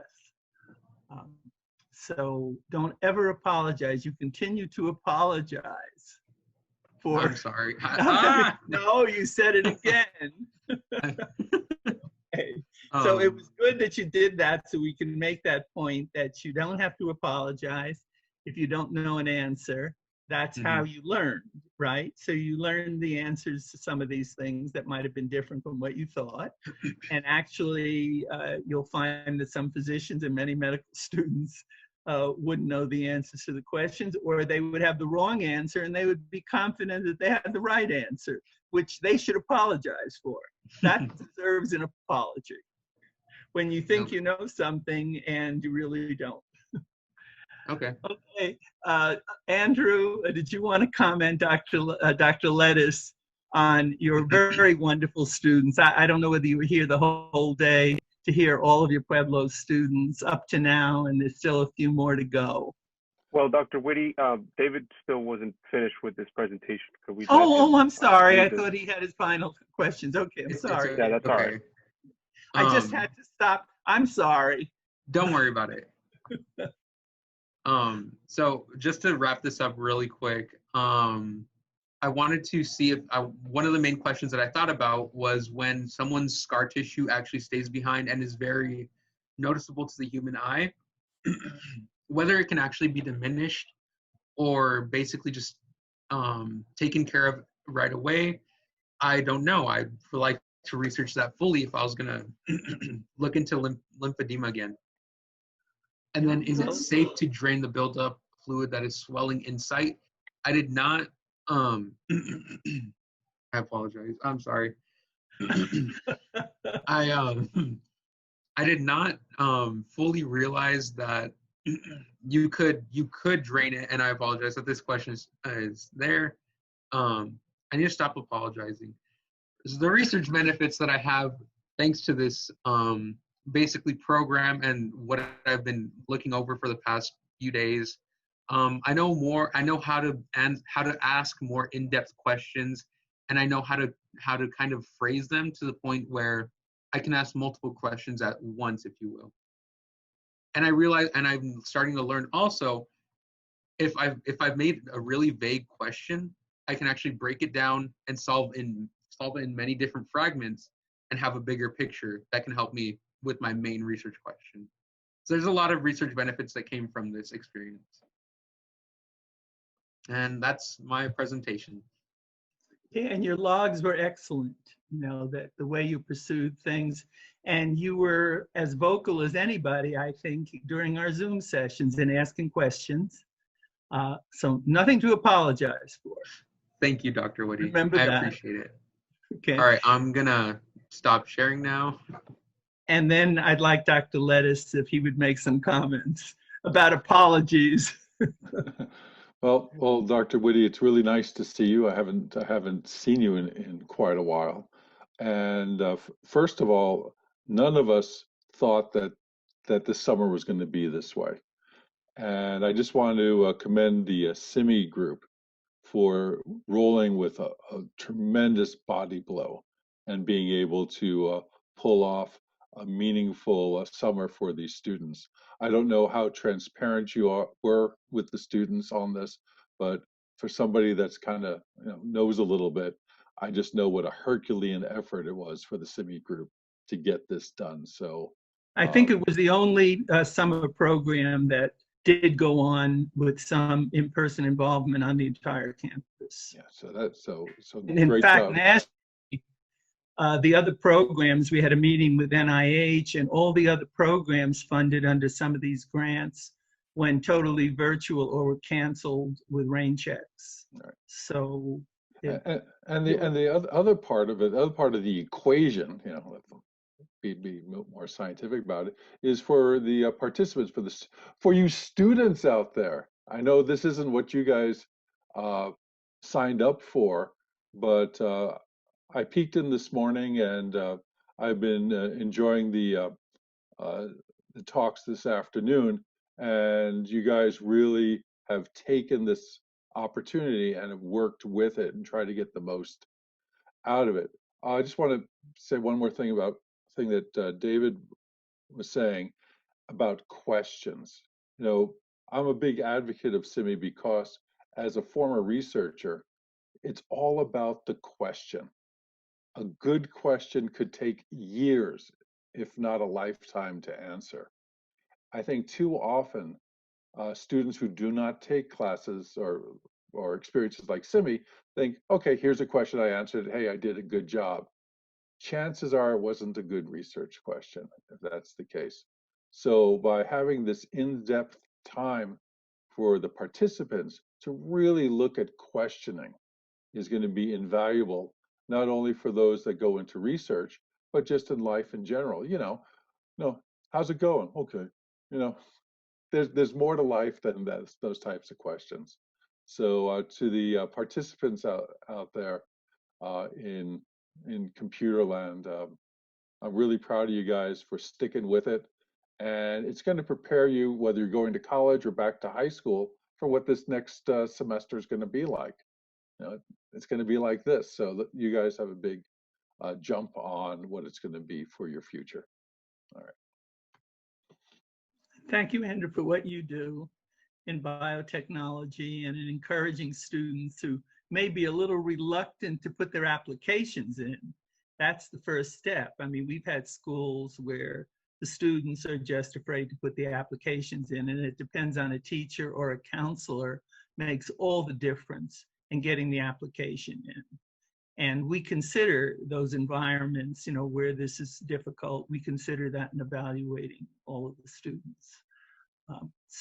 And also I made a point earlier that somehow having a little bit less hands-on meant the brain was on more. And the students really put a lot more thinking into what they did. The logs were far better than they've ever been. When Juan and I didn't help them with the videos, they had better videos that they did on their own with their smartphones. Given the guidelines that we gave, and everybody followed those guidelines, which it never happens every summer. We usually have about a quarter of the students who don't put the beginning questions in, or have too long a presentation or whatever. And I haven't seen that happen. I hope it doesn't happen with the rest of the presentations after I make that statement. But David apologizing, I hope you're never going to apologize. You keep an eye on him, will you, Andrew, if he ever apologizes to you for not knowing something? Oh, just keep an eye on him. Yeah, you can guarantee it. I'm gonna need both hands and then some to count them. Okay. It's a process with David. Okay. All right. Well, that's great, and we're going to go on now to our next couple of presenters, and they are Antonio Vega from Pueblo High School, who worked with Dr. Wertheimer, and she's a research assistant professor in medicine, and she introduced you to her lab. She did a wonderful presentation on her work on snake venom and her background too in industry. So she gave the students a different perspective coming from industry primarily back into academia. And Antonio, you had an in-person experience, and why don't you tell us about that? Hi, thank you for that introduction, Dr. Woody. So I'm going to share my screen now.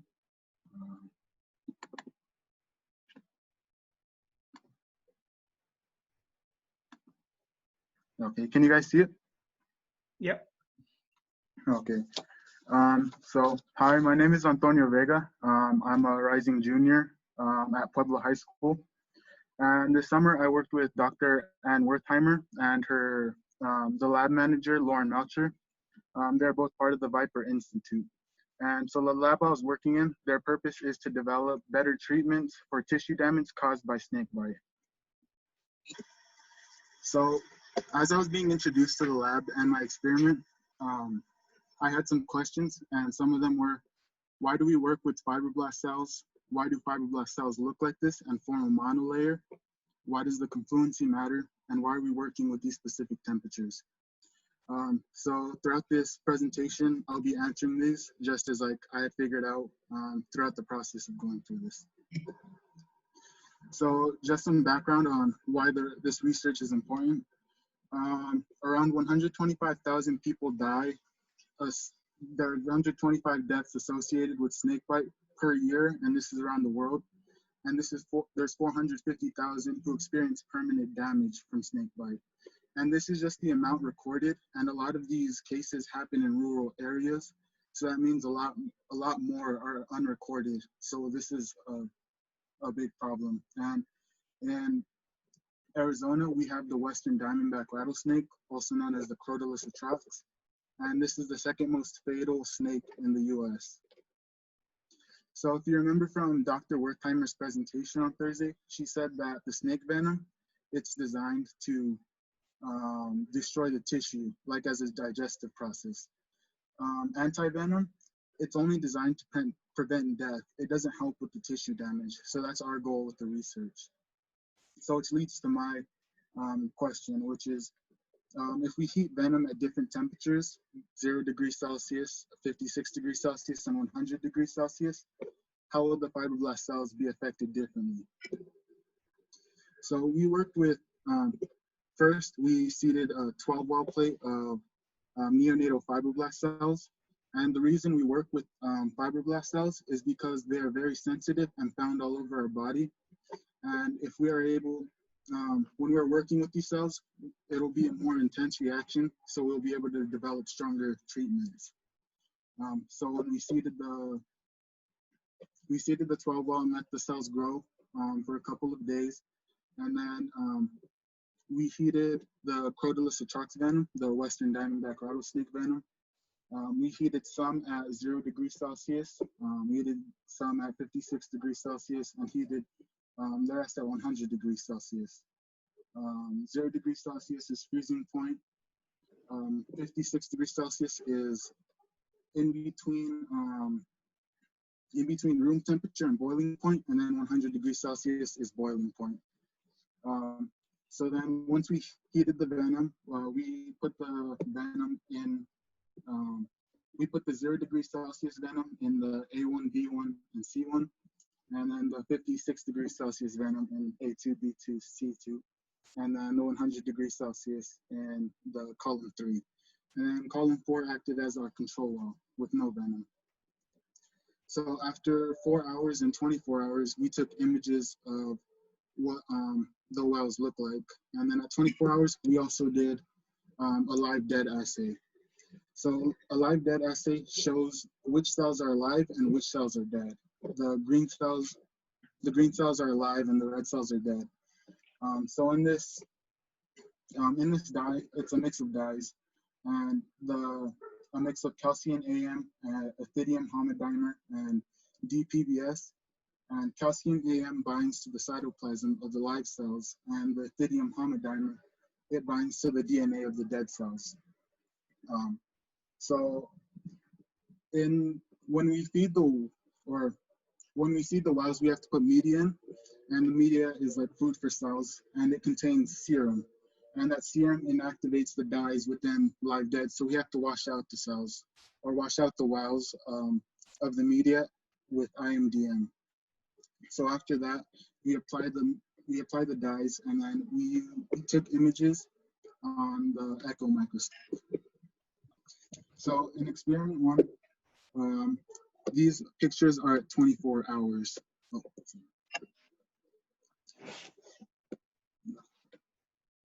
So these pictures are 24 hours. So if you remember, one of my questions was, why do the fibroblast cells look like this and why do they form a monolayer? There's fibroblast cells are skin cells, so they act like skin, so they're growing like a layer on the floor or on the bottom of the well. And then also, another one of my questions was, why does confluency matter? It's because if the well gets too crowded, then the cells will signal to each other and start dying, and that can affect the results. So that's why it matters. So if you look at the control well, that's what it looks like without venom. Then when you look at the 100 degrees Celsius wells, you can see that the monolayer is still there, but there's still some cell death inside there. And then, and if you look at the bright field image, it looks almost exactly the same as the control well. And then in 56 degrees wells, you could see that there was no more monolayer, but there was still a bit of cells inside there. And then in the ice, you could see that there was barely any cells in there and no monolayer at all. So in experiment 2, we took pictures at 4 hours, and we also did live dead at 4 hours rather than 24 hours for some of them. So it takes a while for the venom to actually fully affect the cells. So there's not going to be as much of an effect at 4 hours in these live dead. So the control well looks very similar. The 100 degree cells, they look really similar, but there's not as much cell death yet. And then 56 degrees, you could see that the monolayer is still there. And those holes there, I think it's most likely because I accidentally touched the bottom of the well when I was inputting the dye. And then the ice wells, they look the same. And then this is just a close-up to see that there are some dead cells in the 100 degrees Celsius wells. And so the way the echo microscope works is it takes a picture of the live cells, and then it takes the pictures of the dead cells, and it overlays them. And I've been showing you all of the overlays. So fibroblast cells, so ice and 56 degrees, you saw that they had no monolayer at all. And so one reason I keep talking about the monolayer is it indicates it indicates that they're healthy, because since these are skin cells, it's like they're forming skin. If you saw your skin rounding up and bubbled and not like flat and normal like it is, then you know that's not healthy. So as you could see in the 100 degrees Celsius, the monolayer wasn't disrupted, and it looked very similar to the one with no venom. So that means that there was a lot of proteins within the venom that showed that were not heat stable. But as you could see in the live dead, that there were some dead cells within the live dead. Wait, sorry, I'm going to say that again. I lost track. In the live dead, you could see there were dead cells within the 100 degrees Celsius, and that showed that some of the proteins in venom are still heat stable. So last year, one of the semi students did the same project as me, but she wasn't able to do the live dead. And this year we did the live dead, and we were able to see that the venom was still a little bit activated at boiling point, or 100 degrees Celsius. So future research. So these are kind of like my final questions. Throughout this experience, I was being told that snake venom is very unique to each species of its snake. So I was thinking that since all of them are very unique, would the venom from a different snake act the same way? Would it have the same amount of heat stable proteins or heat sensitive proteins? I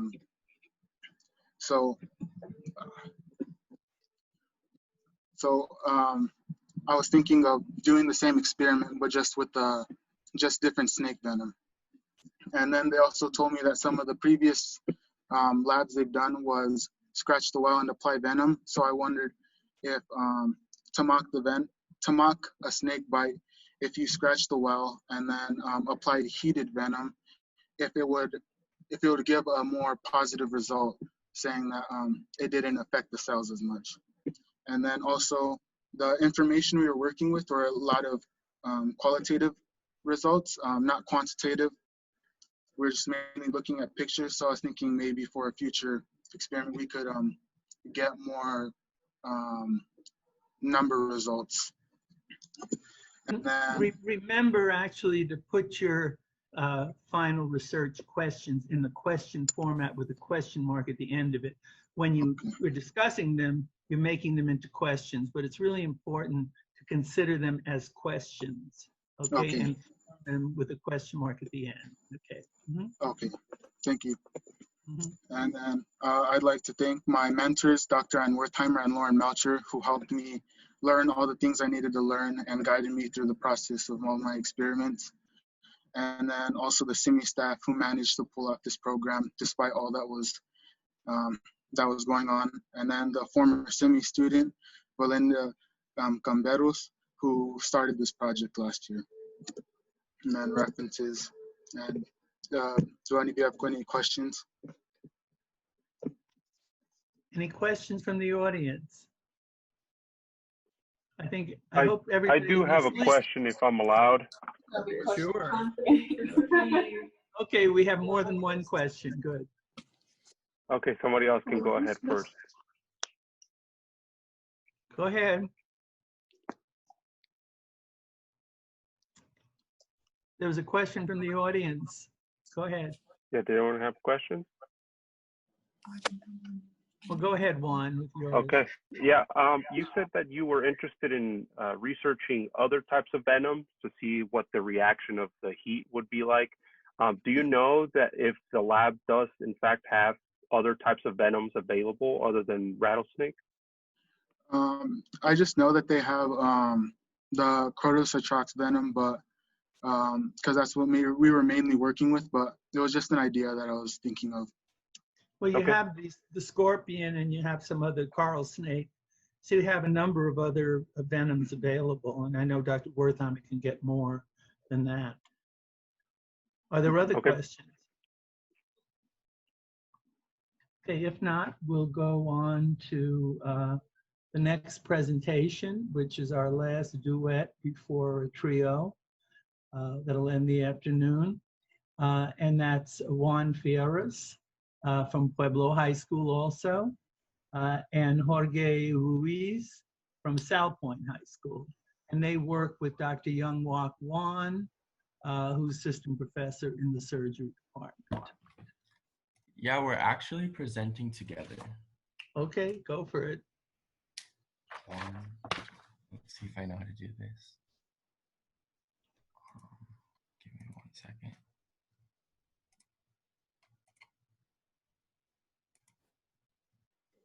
Juan, don't forget, we've got the student that has been on. Yeah, I have not. Thanks. So. Okay.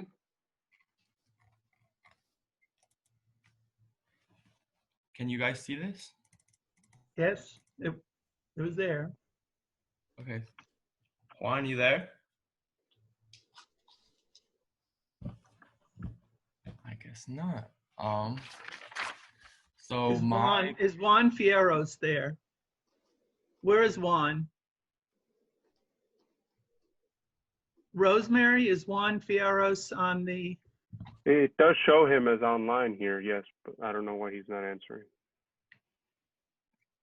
I'll see if I can get a hold of him. Should I start or should we wait a little bit? Well, if you've got a dual presentation, yeah, we can go ahead and do the last set of presentations. You want to do that? Yeah, we could do that. Could we locate Juan? Yeah, that's fine, of course. You got his cell phone and get him? All right. So we're going to go on to the last set of presentations, and that's a No, treat. let's go ahead and put Isabel Haven. Oh, is she there? Yeah, she's there. Okay, You can go ahead, Isabel. Yeah. Go ahead, Isabel. And Isabel is from Biosciences High School in Phoenix. And she worked with Dr. Who was her mentor? Bilal Joseph. And you heard the presentation this morning from the trauma division. we had another student speaking on that. So Isabel, go ahead and do your presentation then.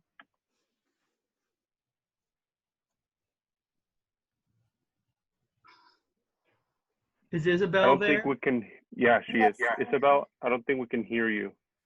Okay. Okay, actually, I can hear you now. Oh, okay. Perfect. Cool. Can you see my screen? Yes. Okay. So, hi, my name is Isabel Haven, and I go to Bioscience High School. I'm about to be a senior, and my lab was about blunt cerebrovascular injuries in pediatric patients. So, since I didn't really get assigned till later, and I haven't really been able to do much lab work, I just used my initial questions at the beginning of the program instead of now, or that I had about my lab or such. And so some of them were, why should ignorance be a big part of science? And then more about what is the average length of time that it normally takes to come up with a vaccine? And then when are ethics taken into account during labs and studies and so on. So those were my initial questions. And then the progress that I made about them were asking questions to my mentor about kind of like ethics and how they take that into account, especially with working with children. And then doing research as in like reading more studies about that certain topic, or even reading researches about patients as kids, and then learning to ask the right people, knowing who to ask, and then knowing what to ask afterwards, and knowing what questions to ask, and what else I can learn about those topics.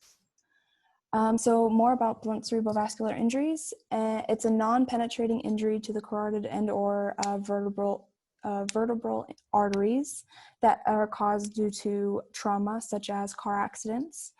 And then they can commonly cause strokes, and there are a high mortality rate, and if they're not caught early enough due to proper imaging. And some treatments now include surgical repair, and then and antithrombotic therapies, there are two different types of drugs, anticoagulants and antiplatelets, and they both help to stop the formation and growing of clots. And then what is next? So since I was not able to do any lab work because the lab is finished, I am helping to write the to-be-published case study about it, and we'll be working for the next 2 to 3 months with my mentor with writing that, and I'm going to be writing it and helping with the editing and so on through that whole process. And then the questions that still remain, or that I have now, kind of reading into the research that they've done about BCVI in adult patients. But since it's more of a descriptive study, so it's asking kind of, okay, how can it be caught early enough so that we don't have a high mortality rates in children and adults? And so what does ignorance mean to me in terms of BCVI, and how can I kind of use all these known and unknowns that can help me in my writing process when I'm writing my introductions and the abstract and so on. And then what I plan to do about those are reflect on the questions that I ask, so knowing what I will learn from them, or kind of how I can grow from asking those questions, and knowing what questions to ask next time, or then catch where I spot ignorance in my life, knowing where I'm ignorant in certain places that I can help put that in my writing and help me through those processes and asking questions, and then paying attention to my unknowns so that I can learn more from those to put towards my writing, and being able to know what questions to ask when I'm writing all the papers and all that stuff. And some of the fringe benefits of the program it's helped me stay informed about COVID-19, and kind of knowing what questions to ask related to it, especially with my parents or medical professionals that I've met, or that I have in my family. And then I've learned what questions to ask and when to ask them. I will kind of know since I take biomedical classes in high school, knowing what questions to ask in the future so that I'm able to grow from my learning. And then I'll also be able to have a different writing experience and being able to have that in my pocket and being able to use that in the future. And that's it. Okay, Isabel, can you be a little more specific? You had a couple of weeks since you were introduced to the trauma program. What did you actually learn about pediatric trauma and cerebrovascular injuries? Can you give us a little summary of that? Yeah, so I've been mainly reading about the treatments of the adult patients. My mentor, or I haven't been in contact with my mentor directly, but I've been in contact with other people, and they've given me the study that they did previously, which was a study to compare and contrast anticoagulants and antiplatelets, which are the anti-thrombotic therapies that I was mentioning earlier. And I've been learning about those, and I have a lot of questions still, and I'm still learning about them. So I haven't really gotten super far in those, but I haven't been introduced into the pediatric Who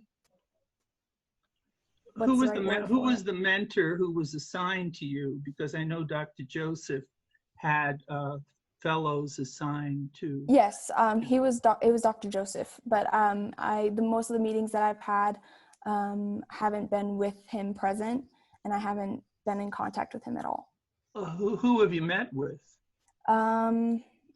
His name was Samar, I believe his name was. Okay, and you've met with him on several occasions? Yes, and we have a meeting this coming Friday to start discussing kind of more of the pediatrics side and kind of what really happened during their study and kind of all the things that they learned. Because I've just seen like really big summaries, and I haven't really been able to break them down easy enough for me to be able to start writing. So okay, well, I hope you continue to get a little more meat on the bone, so to speak. Yeah. Right. Okay. So is Juan here? Juan Fierros? Did we locate him? No. He fell off our radar, huh? Yes. You haven't been able to call him and email him and text him and do whatever else? I did, but I didn't get a response yet. Okay, Andrew, do you have any secrets of getting Juan? He's one of your students? Yeah, he is. I don't know. He was here earlier, I know. So we should be able to find him. We should send out some kind of a search team. In any case, we will go ahead with the final presentation, and then if Juan does not show up, Jorge, you'll have to take it alone. Yeah, That's right. I'm cool with that. Okay, so stay cool.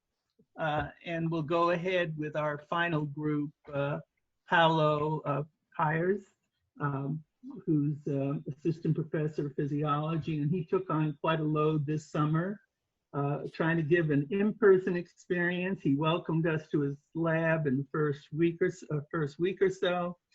He's had an undergraduate, and he's had 2 high school students working in shifts, all mitigating the COVID-19 problems and managing to do some very exciting research at the same time. So let's go ahead and start with Natalia Begay, who last summer was here, and she was working on a different project that dealt with Alzheimer's. And this time she's working on a very different angle relating to Alzheimer's. Go ahead, Natalia, or are the 3 of you going to present together or separately? It's me and Victor is presenting together. Well, it's you and Vic and also Felipe. Yes. I think he did one. So you're doing it separately? Okay, yeah. Why don't you start then, Natalia? Okay, it's me and Victor. Okay. So the two of you are presenting together. Yes. Correct. Okay, all right, go ahead. Okay.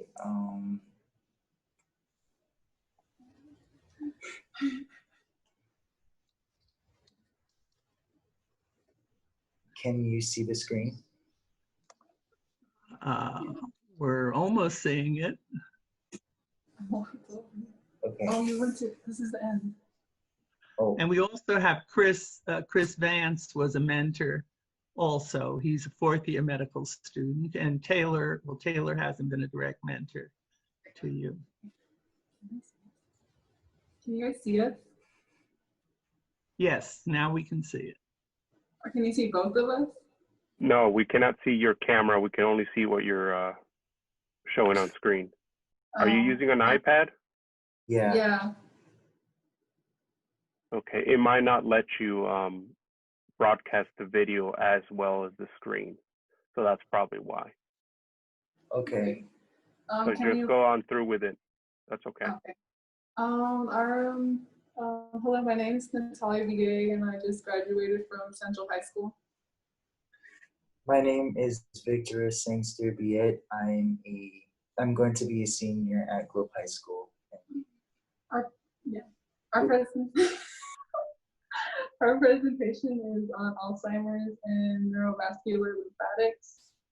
Our mentors were Dr. Pyers, Chris Vance, and Christy Williams, and they worked in the Department of Physiology. My beginning questions were, where is the lymphatic system in the body, and what is pressure myopathy? And I was curious about how does lymphatic drainage in the brain contribute to Alzheimer's, and what causes Alzheimer's? Alzheimer's disease is a progressive disease in which the brain's neuronal connections degenerate, causing loss of memory and other important mental functions. And as you can see, 5 million Americans live with Alzheimer's. And Alzheimer's is the 6th leading cause of death in the United States. The image displays a normal brain compared to a brain with Alzheimer's from a CT scan.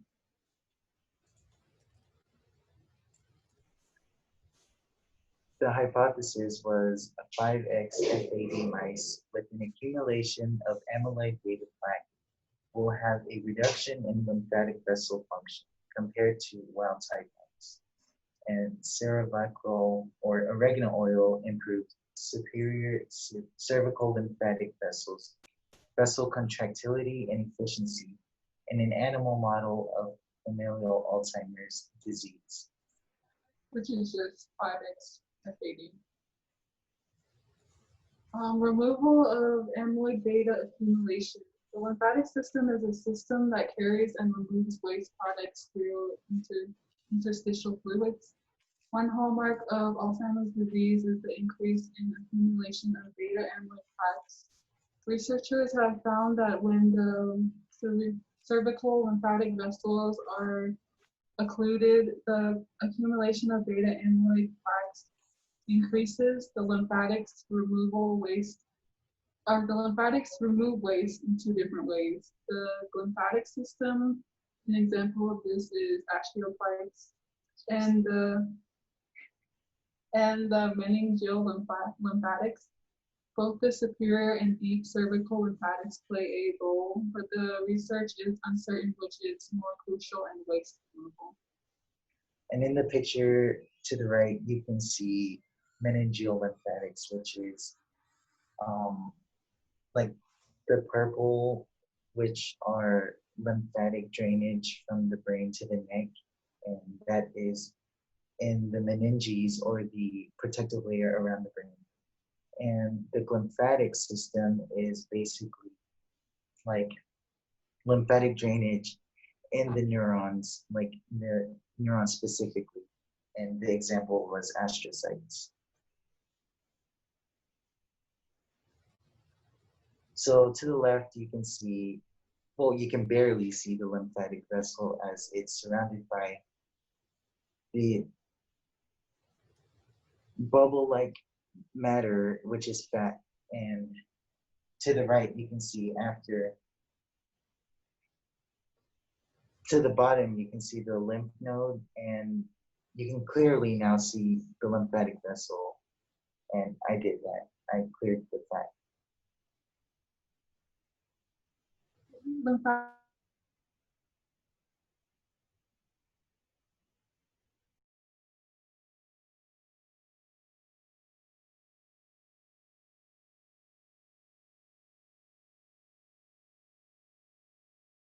Like the parts where it relaxes and contracts to complete a cycle to empty out its fluid. In order for this to occur, the lymphatic vessels must have an adequate frequency and ejection fraction. Frequency is the number of contractions per minute, and ejection fraction is the amplitude showing how much fluid left each cycle. And we put in the video so that you can see, oh my God. All right, as you can see, the video is already playing. But to the top is the valve, which opens and closes. And you can see that the vessel constricting as well.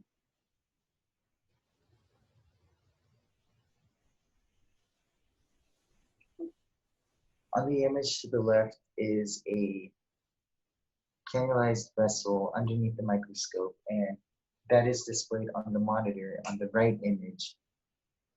And that is the equipment of the pressure myography used to examine the vessel function.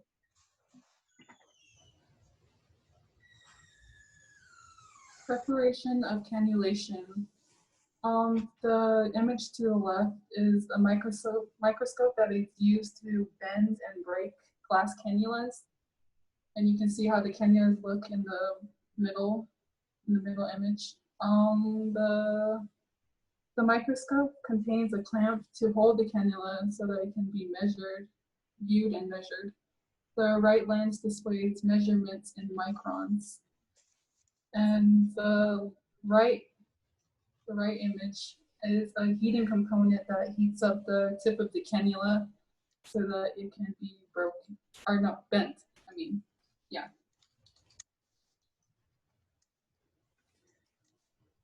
And on the left image of the slide, you can see that the cannula, before it's bent and broken, it is measured at a diameter of 5 microns.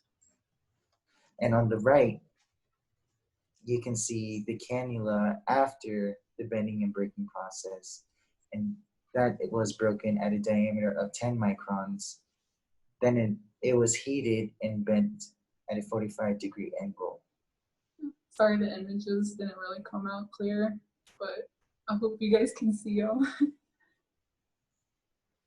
Pressure myography. To test our hypothesis, we isolated superior cerebral lymphatic vessels and placed them in a chamber to run a physiological solution through the vessel. The vessel is a closed system where the vessel is tied off at both ends and has solution running through it. Under the microscope, the vessel is imaged live to view its contractility through a computer that detects its lumen diameter changes. Once the vessel is equilibrated, then during the experiment, we run a series of pressures to measure the vessel frequency and ejection fraction.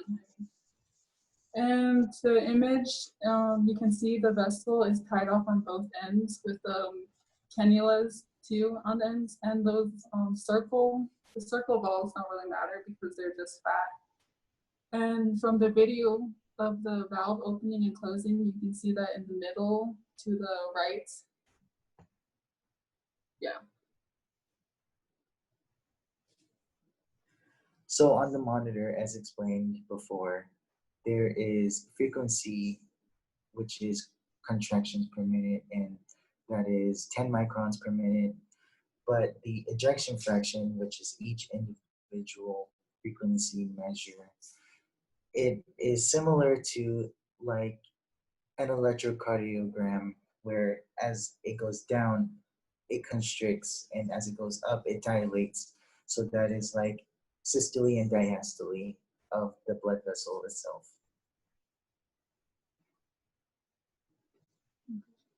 The conclusion of our research is that the 5X fad mice have a decrease in lymphatic vessel function through a reduction in overall pumping efficiency.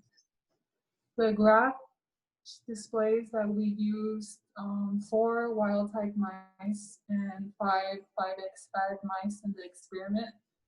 The y-axis is the efficiency and the x-axis is the pressure. And the less the pressure, the higher the efficiency. And as you can see, the more we increase the pressure, the less the efficiency. So the remaining questions that we had were, can lymph leak into the space between the meninges and the brain matter? And can our research lead to a method that can reduce Alzheimer's? Our acknowledgement is to Dr. Priors and our mentors, Chris Vance and Christy Williams, who helped us a lot with everything. And they showed us different stuff, yeah. And to the semi-staff, too. Yes. Is there any questions?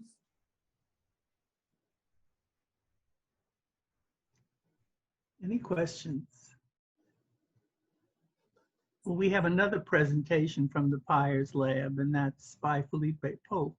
So why don't you go ahead, Felipe, and maybe think of some questions that you might want to ask 3 of them. Yeah.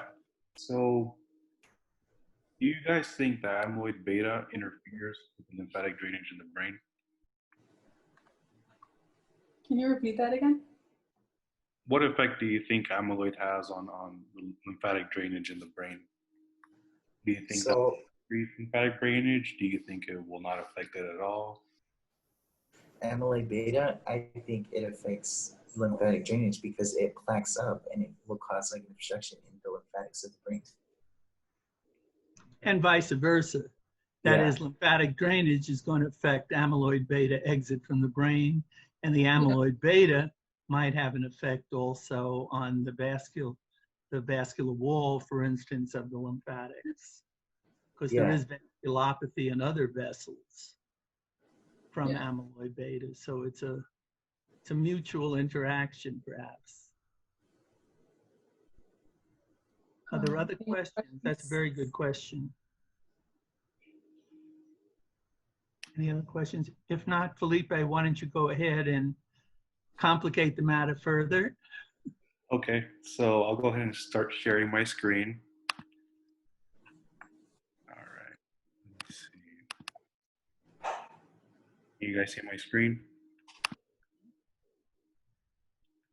Okay. Yes, we see it. Yeah, so I am in the same lab. My name is Felipe Davis Polk, and the principal investigator is Dr. Paulo Pires. Specifically, I work more in the molecular biology side of the lab. So most of my work is involved with DNA, RNA, and specific expression of proteins. But this summer, I pretty much had the project of detecting if there are specific expressions in proteins in lymphatic tissue. So a quick introduction to the lab.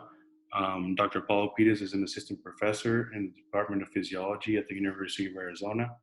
And his research mainly focuses on cerebrovascular physiology. The lab mainly focuses on cerebral blood flow under normal and in disease states. Specifically, we focus if Alzheimer's disease can improperly affect specific receptors in the brain, which could lead to the impairment of vasodilation and dysregulate the function of blood vessels in the brain. So that's a quick introduction, but recently we've been interested in the lymphatics and how this can play a role in Alzheimer's disease. So that's what I'm going to present today. So just a brief background, Alzheimer's disease is a neurodegenerative disease. It is recognized the loss of cognitive functioning. This includes loss of thinking skills, memory loss, And in severe cases, this can develop into loss to carry out simple functions. And it is the most common type of dementia. And like the high school student said, that is the 6th leading cause of death in the US, and over 5 million Americans are living with the disease today. There is no cure for the Alzheimer's disease, so the underlying disease process cannot be stopped or reversed. Interesting story about the disease. In 1906, it was discovered by Dr. Alois Alzheimer's, I believe is his name. He noticed that there were changes in the brain tissue of a woman he came across, and when the woman died, he noticed that there were clumps in her brain. So since then, we've come a long way to understand what those clumps are, and we've determined that they are amyloid beta. Amyloid beta is derived from the amyloid beta precursor protein, and it is cleaved by gamma secretase, which is an enzyme that cleaves the amyloid beta precursor protein. And an interesting function about this protein is that it aggregates onto itself, creating these plaques. And these plaques can be very toxic to brain cells, which can lead to like the loss of brain cells, and can even include blood vessels or lymphatic vessels, like Dr. Whitty said. And here I want to show the picture that one of the lab students working in the lab, he is a master's student, and he is very good at immunostaining. And you can see these bright dots around the brain, and each dot represents a plaque of amyloid beta, which I think this is a really pretty picture of what it is. All right, so a little bit of background about the lymphatic vasculature in the brain. This is a picture of the lymphatic vasculature in mice. So lymphatic vessels in the brain are thought to be responsible for the clearance of cerebrospinal fluid and the interstitial fluid that has proteins, immune cells, macromolecules, and toxic byproducts, so including amyloid beta. It is thought that these vessels drain into the cervical lymph nodes, and a characteristic about lymphatic vessels is that they flow unidirectionally, so they only go one way, and this is represented by the red arrows. So this is where the cerebrospinal fluid or interstitial fluid goes in the vessel, and it goes all the way along down to the cervical lymph nodes. And so the question we're trying to answer in the lab is, how does amyloid beta interfere with this normal functioning of lymphatic drainage in the brain? Moving on. So the questions I began with at the beginning of summer is, what causes the onset of Alzheimer's disease? How does amyloid beta accumulation affect the microcirculation in the brain? Do meningeal lymphatics play a role in clearing amyloid beta in the brain? Does a dysregulation of lymphatics in the brain play a role in the progression of Alzheimer's disease? So currently I'm working on 2 projects simultaneously. The first project is to try to identify if there are specific receptors that are expressed on the lymphatic tube. So specifically in superficial cervical lymphatic tissue. And the second project is trying to assess if there are changes in protein expression or if there is specific interactions between proteins when lymphatic endothelial cells are exposed to amyloid beta. So for the first project, this is a picture I took of superficial cervical lymphatic. You can see that the lymph node is right here where my red pointer is.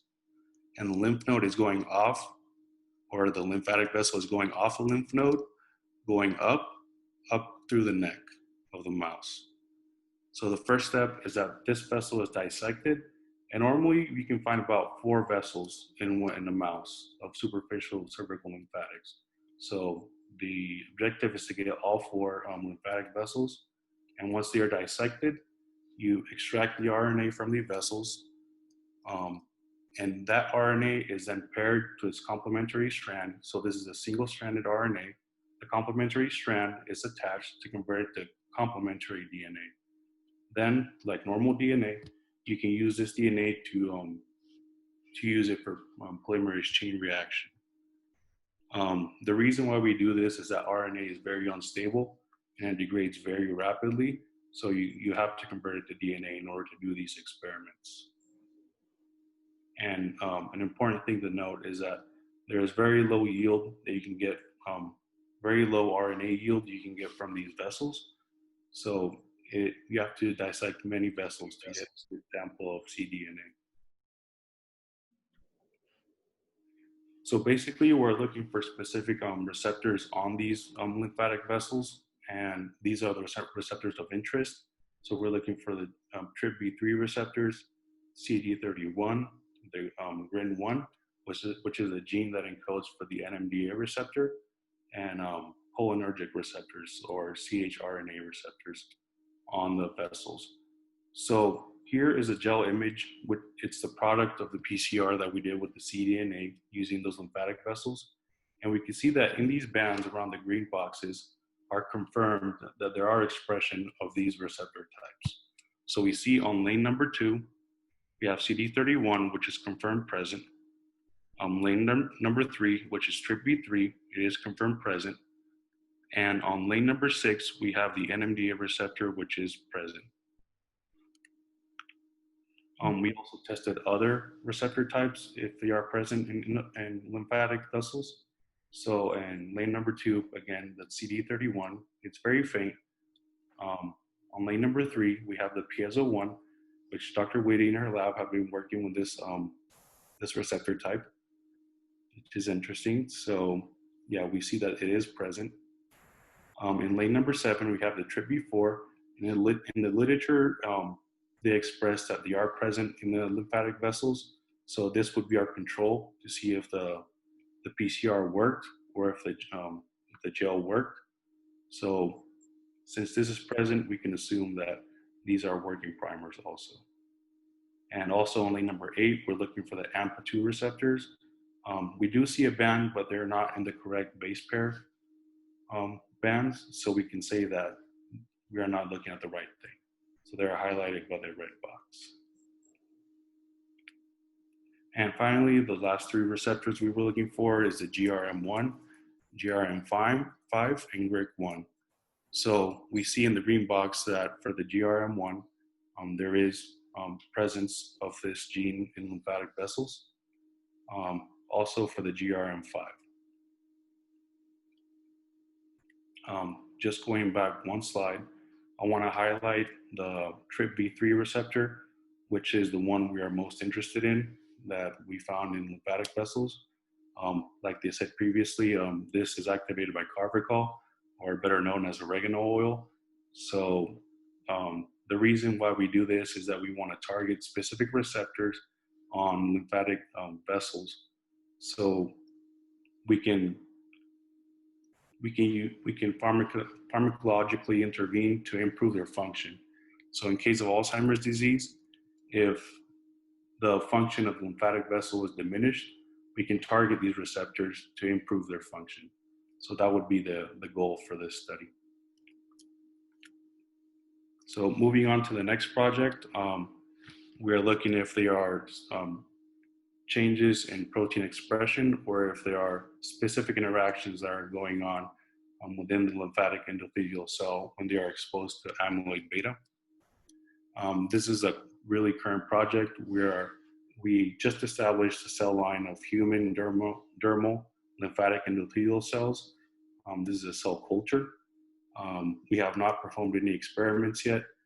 As of this morning, we just plated our 6 well with our cells, and we're going to treat them with amyloid beta. So we are still pending on these results, and I'm very excited to see what we get from these results. And I'm really looking forward to it. So future directions for what I plan to do in the future is to collect more cervical lymphatic vessels to run a real-time quantitative PCR with the working primers that I showed to you previously. And this is to measure exactly how much expression of these receptor types are there in lymphatic endothelial cells. And this is a more exact measurement of that. Also is to determine if there are changes in these receptor expression in Alzheimer's mice and wild-type mice. And like I said, treat our cell culture with different concentrations of amyloid protein and determine if there are changes in protein expression or if there are specific interactions that are going on. And questions that still remain is what causes the increased expression of gamma secretase? Could cerebral amyloid angiopathy interfere with the normal functioning of meningeal lymphatic vessels? And do meningeal lymphatic vessels communicate with the brain? And if so, how do they do that? So the benefits that I got throughout the summer and the time I spent in the lab is that I'm constantly learning new things. Either it's theoretical or something very practical like a lab technique. I've also had the chance to practice and perfect all the lab techniques that I've learned so far. And the most valuable thing I think that I have from this lab is a mentorship from Dr. Peters, Dr. Sackelman, and all the peers in the lab. So that includes Michael, Emily, Allison, Christy, and Chris Evans also. And also from this program, I really benefited that I'm constantly thinking about questions to ask, and I'm always curious to answer the questions that I don't know.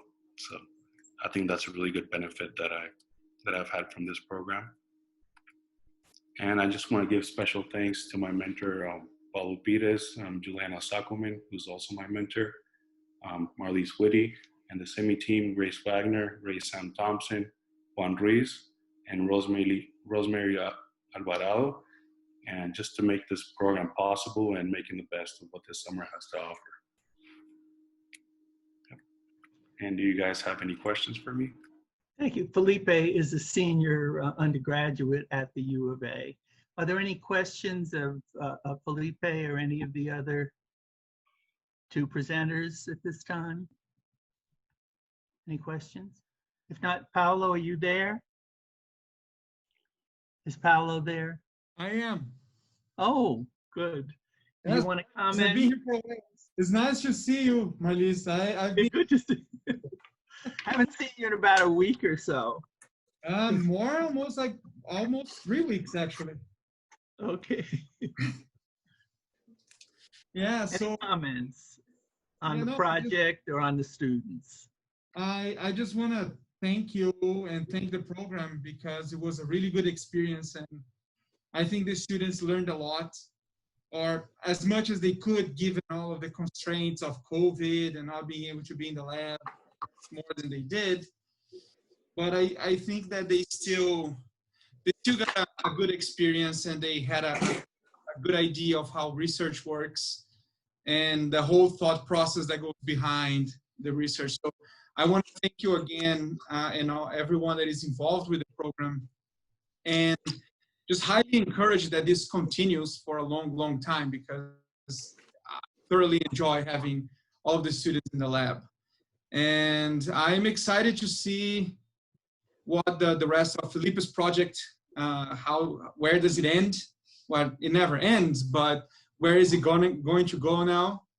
And hopefully to get the students as well, the high school students in the lab again next year, hopefully, without COVID, to actually get them exposed to research in real time and have them to do experiments and think about the data and how to analyze and all of the other things that we didn't really have much time to do this year. But great program. I really enjoy mentoring the students. Okay, well, we've been in existence for 33 years with NIH support for that time. This is your first year, and I would say you've done a Herculean job, really, in terms of the number of students that you've mentored and making sure that we have the shifts so that they can get into the lab, and we are not violating any checklists or waivers or regulations or CDC guidelines or anything, and we could still do this in-person experience. It's very exciting in-person experience. And I'm anticipating there are going to be multiple abstracts and papers coming from this research, which I think is a whole new way of looking at Alzheimer's. Considering about 5 or 10 years ago, everybody but lymphologists were saying that the brain doesn't have a lymphatic system. Well, we've known this since the 1960s, even earlier, but clearly the brain has a lymphatic drainage, and it's turning out to be very important. Yeah. Yeah, my goal is to have the lymphatic, the contractility work to be submitted as an abstract for experimental biology, hopefully in November. And IPA's work should go as at least 1 or 2 abstracts, also for experimental biology and like some smaller meeting in Arizona as well. So we're gonna have some good stuff coming out. Great job to the students. Keep up the good work. And we had a grant that also went in that was hot and heavy, but we did get it into NIH for the July 9th deadline. Okay, have we located Juan Fierros yet? No. Nope, there's no answer from him. He has not answered me either. He hasn't been kidnapped or anything. Hopefully Well, not. we have Because he was here tried- earlier, so. Well, and it shows he's still on, but he's not there. We've tried via the Zoom, phone, email, text, and we can't get an answer out of him. Did you call his parents? No, you might try that too. Well, we'll go ahead and why don't you, Jorge, go ahead and do the presentation for both of you. And if we locate him, we'll let him do it separately also tomorrow. Yeah, of course. So go ahead and do that. And we'll do a few videos before we conclude today. Okay, yeah. All right, go ahead. 1 second. So, hi, my name is Jorge. I go to South Point Catholic High School. I'm an incoming senior there. This summer, these past 2 weeks, I've worked under Dr. Wook Wan's lab, and we studied drug delivery system and cancer. Let me present this. So questions me and Juan had before was, what exactly is drug delivery research consist of? How will our research contribute to society? What is cell culture? What are antibody drug conjugates and how are they produced? How can changing the drug delivery of a drug help a cancer patient? And how is protein produced from E. coli and what is its role in NK cell activity? So Dr. Wook Wan's research focuses on the development of innovative strategies to improve the targeted delivery of small molecule drugs, genes, and stem cells by using naturally derived materials. Although we didn't work specifically with Dr. Wook Wan, our mentor was Dr. Singham Han. Our main research question was— Juan gets his freeze. You are.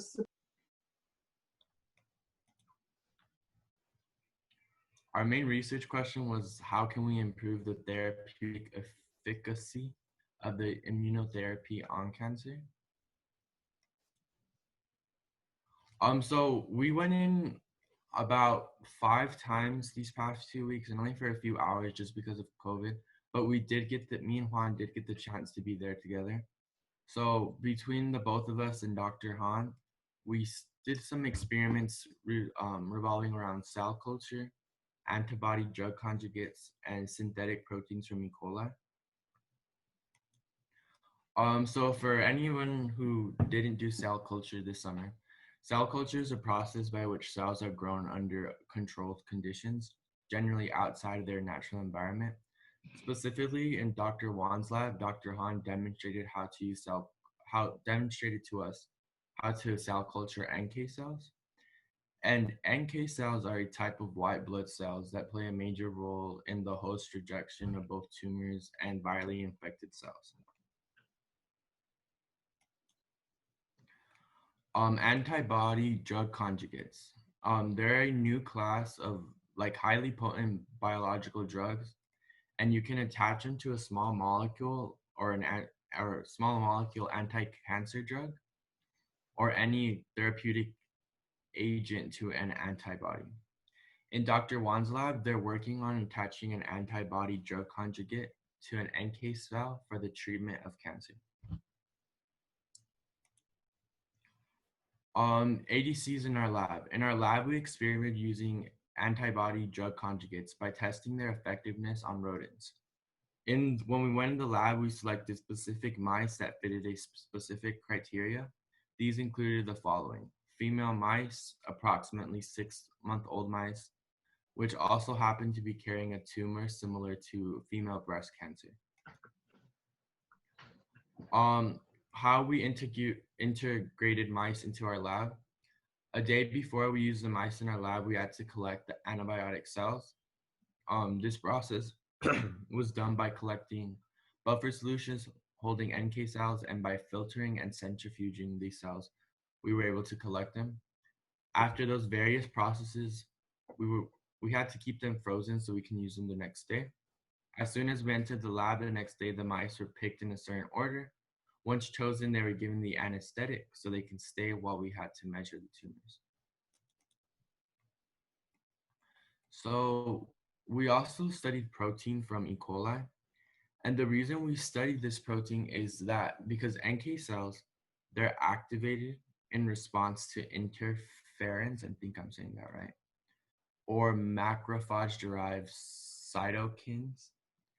And interferons is basically a protein that's released typically by animal cells, which has the property of inhibiting virus replication. So E. coli releases an interferon. So in Dr. Wan's lab, we made an E. coli colony, which would later be used for its interference in order to replicate the NK cells. So this is actually a drawing that Dr. Han actually drew for us, and then I ended up drawing for you guys. Just so you could get a clearer picture. So you see the NK cell, and then we have the antibodies connected to them, and then the drug at the end. And then even though it's not pictured here, the E. coli would just help these NK cells replicate faster.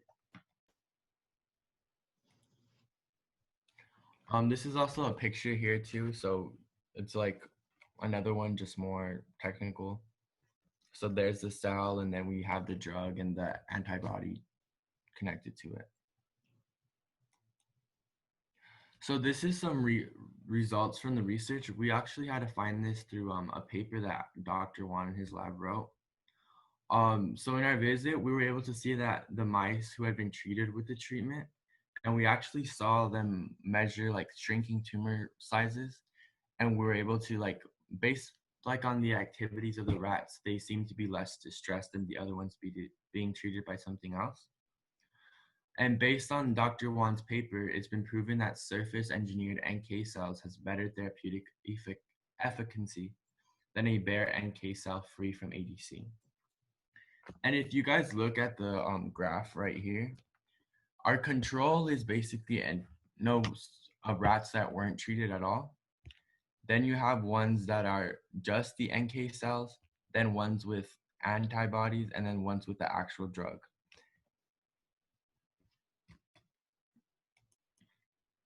So the significance of his research: Dr. Wan's method constitutes a new platform to produce advanced form of chemoimmunotherapy that can achieve elevated levels of anti-cancer efficacy in many types of cancers, including solid tumors, and the product of our innovative mode of chemotherapy is promising.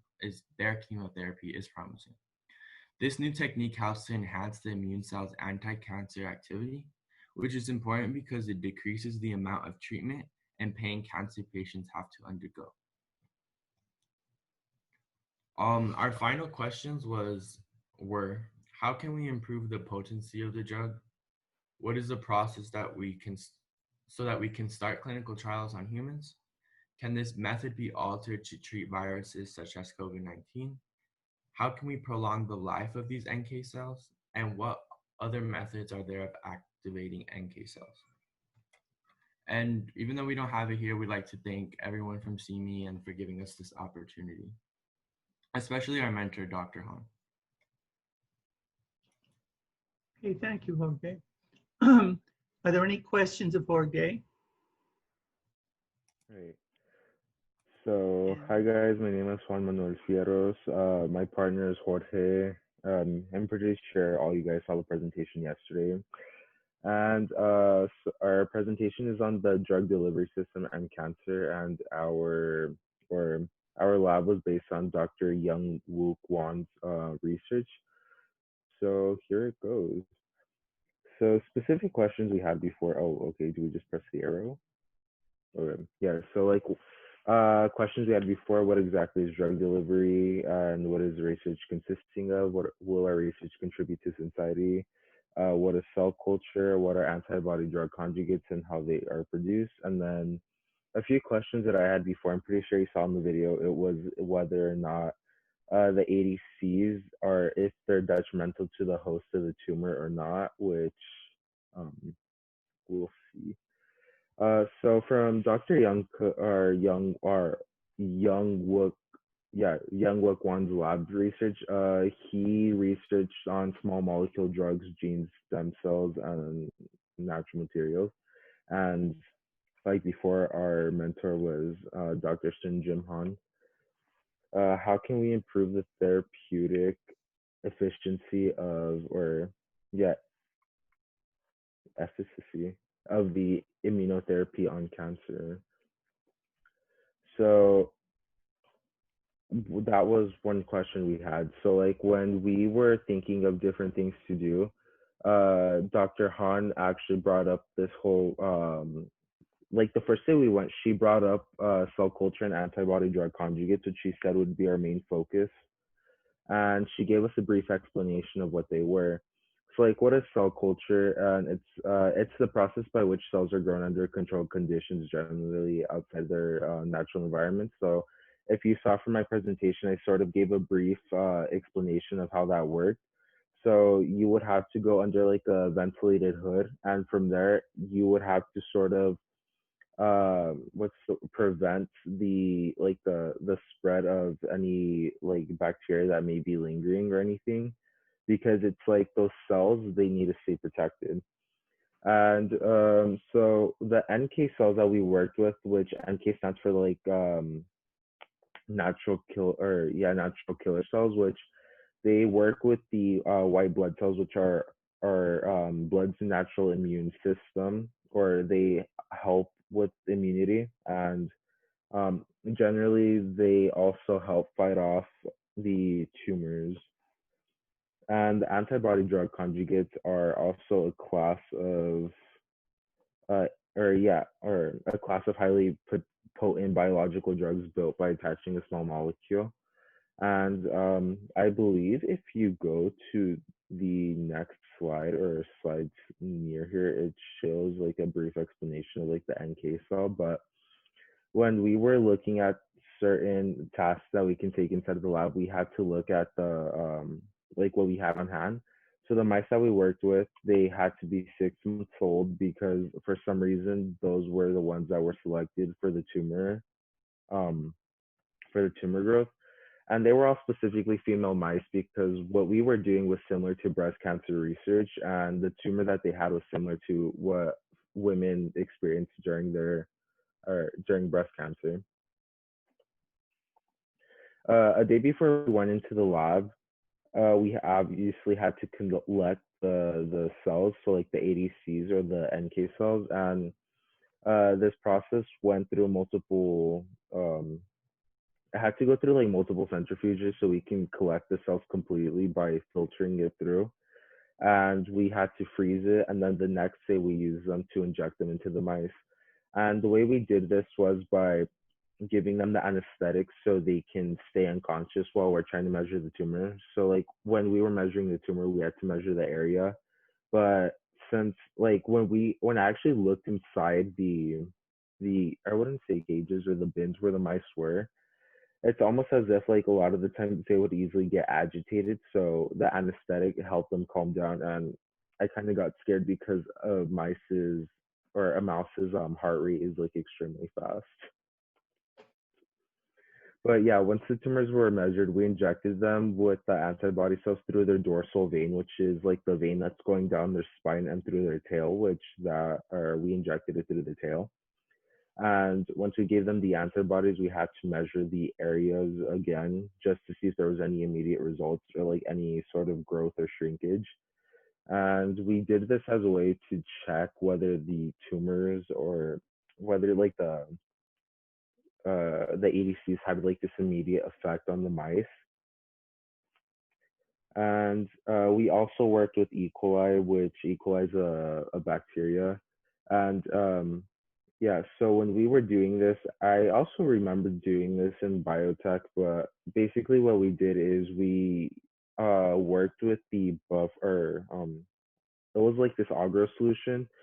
And basically we just put the E. coli bacteria on there, we spread it, and then we waited till the next day for the colonies to grow. But we worked with synthetic proteins, and they were later going to be used for interferons.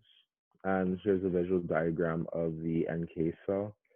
And a further explanation on the NK cell is, well, it's showing like how these three sort of what's the word, elements add to what an NK cell is, or an antibody drug conjugate. And basically you have your target MAB, which an MAB is it's an monoclonal antibody, which are single clone of cells or cell line and consisting of identical antibody molecules. So that's exactly what it is. And then it says the linker and then your drug, which are the drug's highly potent because it's supposed to be an antibody. And then you have your linker, which links them both together. And the results from the research, here's like the statistics from it, or the smaller research from it, I guess you can say. And then we were able to see like the different tumor sizes, and we were also able to see like the reaction to the antibodies. But so far that's all we were able to see. And then significance of the research, it goes more into depth about like breast cancer research and how we can use these antibodies as a means of therapy or treatment for tumors, which these are more popularized now because a lot of scientists are actually using these antibodies as a way to treat cancer. Yeah. And then final questions, how can we improve the potency of the drug? What is the process that we can start clinical trials on humans? Can this method be altered to treat viruses such as COVID? How can we prolong the life of these NK cells, and what other methods are there of activating NK cells? And I think that is it. Okay, that was a quick job. That was well done and showed an understanding that you could go through this that quickly with understanding. I see obviously there's a great deal of difference in the experiences that students have. When we set out to assign mentors, we thought that we would have pretty equivalent experiences, but things didn't work out quite that way. Some of the virtual experiences were excellent. The in-person experiences obviously gave you hands-on in addition, but all of you made the most of what you were offered, and the mentors put themselves out, all of them, to try to make this a good experience for you. So we are right on time. There's not many conferences you go to where things are right on time with all these presentations coming from all over and zooming in. So that's a tribute to all of you that you've been following the guidelines. And Juan has been quietly engineering to make sure everything works just right. So we're very lucky to have a producer and director behind the scenes there who's a real professional. He's made horror movies in his day. That was his specialty, still is. And now he's doing adventure films. So this is just an additional experience to add to his portfolio. So let's proceed then. I think we're right on time, 9:33. So we're going to start the second session of the high school program for the Summer Institute on Medical Ignorance. And our next speaker is Mona Lisa Lopez. She's from Desert View High School, and her mentor was David Sue. And David was an MSRP quite a number of years ago before he did his residency, and now has come back as a faculty member. He mentored 2 medical students and a high school student this summer. So tell us about your experience, Mona Lisa. Okay, hello, can you guys hear me well? Yeah, and Dr. Zhu is in urology. He's in the Department of Urology. He's an assistant professor. So before I begin, I do want to apologize. I did get a little sick, so I have a sore throat. So excuse me if I pause in between. Okay, so my name is Mona Lisa Lopez, and I am very happy to be part of SIMI 2020. My topic this year was kidney stones. Sorry. Okay, so a little introduction to kidney stones. What are they? Well, to put it simply, they are stones or pebbles that form in our kidney, and the stones form when a person has high levels of dissolved salts and minerals in their urine.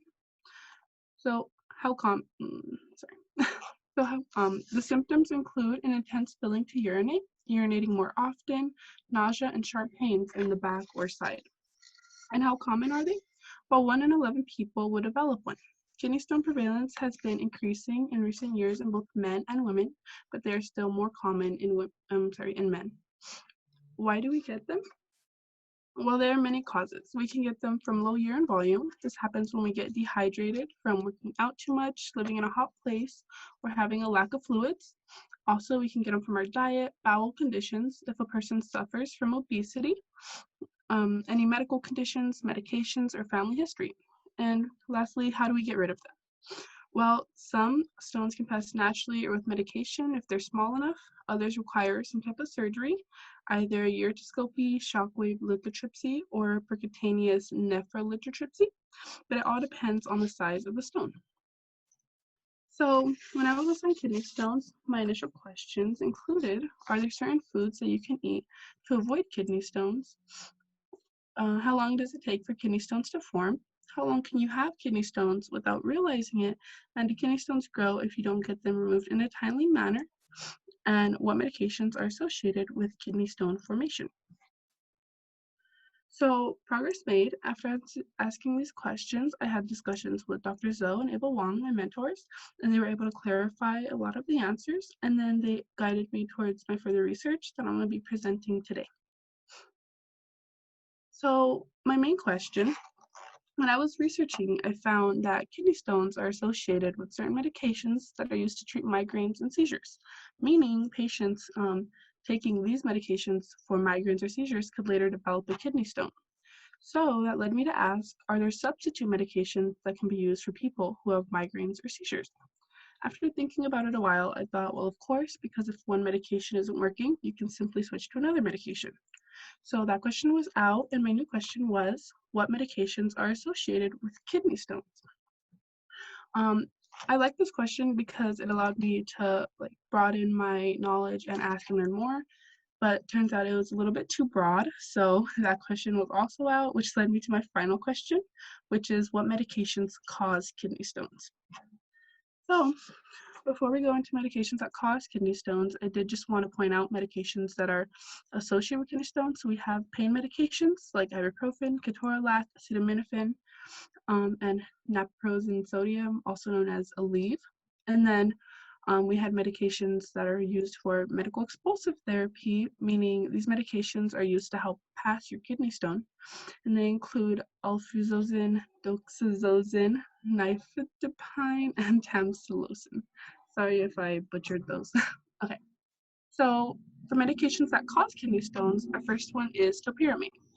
So topiramate is an anticonvulsant, meaning it prevents or reduces the severity of epileptic fits or other convulsions. It works by decreasing abnormal excitement in the brain, and the function of topiramate is to treat or control seizures. It also prevents migraine headaches. So In relation to kidney stones, it can increase the level of acid in your blood, which could induce metabolic acidosis. And metabolic acidosis, along with low urine citrate concentration, could result in the formation of a calcium phosphate stone, one of the more common types of stones. So all in all, topiramate does cause kidney stones through metabolic acidosis. My next one I wanted to present was indinavir, also known as Crixivan. And indinavir is a protease inhibitor, which blocks protease, which is an HIV enzyme. And the function of indinavir is to decrease the amount of HIV in the blood, so our immune system can work better. So how is it related to kidney stones? Well, indinavir crystallization occurs at a plasma concentration of 6.4 milligrams per liter.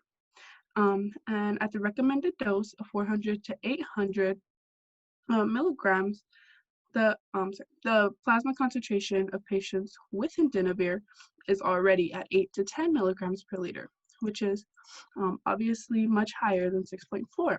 So this, plus the urine concentration exceeding its limits of solubility, make crystal formation more common. And something interesting to know about indinavir is that indinavir stones are not detectable with standard radiography. So now I also wanted to present triamterene, also known as direnium. And triamterene is a diuretic that reduces fluid levels in your body without causing you to lose potassium. And its function is to treat edema and high blood pressure or hypertension. And in relation to kidney stones, this medication causes triamterene stones to form, but the way this drug does so is still unclear. And these stones have to be treated with lithotripsy techniques. So my remaining questions after doing research and such are, can other anticonvulsants cause kidney stones? And the reason I wanted to ask this was because I found it very interesting that topiramate, a medication used for migraines and seizures, had such a direct relationship to kidney stones. And then also, why can't indinavir stones be detected? And then finally, how can public awareness be raised for the prevention of kidney stones? I think this is a really important question because although it's important to be informed about how to treat them, I think it's equally as important to know how to not get a kidney stone altogether. And what I plan to do about them? Well, I do plan to stay informed and go into the future with an open mind about kidney stones in general, and then science, any other diseases I may not know about, which is a lot. And then I also plan to inform others that might have questions for me or just might not know as much as I did after researching this summer. And then my other fringe benefits, while I'm very glad to be part of SIMI for a second year, I was able to experience it last year with more of a lab aspect of the program, and then this year with more of the research aspect. And I found it very interesting how far you can go in either of those, so I appreciate that. Also, employment throughout the pandemic. I know a lot of people have went unemployed, and I'm very grateful that this program continued and we were able to get through the challenges together. And also my newfound knowledge. I feel like I would not have known anything about kidney stones, and I don't think I would have even thought to search it up, but I'm really glad I did because it's actually more common than I had anticipated. And then acknowledgements go out to the SIMI staff, Dr. Whitty, Grace Wagner, Grayson Thompson, Rosemary, Juan, and Brooke, and then also to my lab, Dr. David Zoe, Ava Wong, Sai, Daniel, and Andrea. And that's about it. Thank you. Thank you. That was very educational. I learned a few things from you. Oh, thank you. Okay, so let's go on to the next presentation from Dr. Zo's service, and that's from Andrea Moreno, and she's from Nogales High School. Hello. I'm going to share my screen.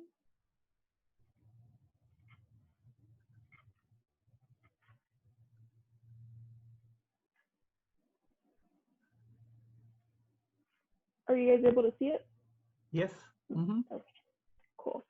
So, hi, my name is Andrea Moreno, as Dr. Whitty mentioned, and today I'll be presenting to you guys about kidney stones, but most importantly, cystinuria. So an introduction to this is that my mentors were Dr. David Zhou and Ava Wong, and the lab focus was kidney stones, but Dr. David Zhou had asked me if I wanted to focus on something in specific for this presentation. And when I didn't really have a clue on what I wanted to present, he had said that cystinuria is very unknown, and so I should probably present on that. And so my beginning questions for Dr. Zhou were, what are kidney stones made of? What is cystinuria, and why does cystinuria occur in patients? So what are kidney stones? Kidney stones are a mixture of salts that form in the upper urinary tract, and the majority of them are made of either calcium oxalate or calcium phosphate. And most kidney stones can often be prevented by an increase in fluid and a decrease in salt intake and a moderation of calcium. So the picture that you see here is about a 2 to 3 centimeter stone. So kidney stones can continue to grow bigger in size and potentially obstruct urine flow and lead to an infection. And depending on the size, they either get treated or they pass naturally. And so what you see in the picture here is, of course, the kidney. And here are stones that are going down the ureter. And sometimes when they go down and they scratch by, that's what can cause infection. So cystinuria is a rare inherited disease that causes high concentrations of cystine in the kidneys and bladder. And it is an autosomal recessive inheritance pattern. And the symptoms include frequent urinary tract infections, blood in the urine, nausea, and flank pain. And what you're seeing in this picture is a cystine molecule. Certain genes help control the reabsorption of cystine in the kidneys, and the mutation of these genes is what disrupts the protein function, which causes an increased concentration of cystine in the urine. And then that causes cystine stones to create, which are also known as kidney stones. And so what you're seeing here are the hexagonal shapes of those stones. So the mutations are SLC3A1 and SLC7A9 genes. And those are the mutations that cause said stones. And those mutations can be asymptomatic. So although one may be a carrier of it, it doesn't mean that they will have cystinuria. And children of 2 parents with the mutations will have a 1/4 chance or a 25% chance of being affected. So if you see this picture here, you have the 2 carriers of the gene. And so you see there's a 25% that a child will carry and be affected by cystinuria. There's a 50% chance that the child will be a carrier, but they won't be affected. And then there's another 25% chance of the child not being a carrier at all. So treatments.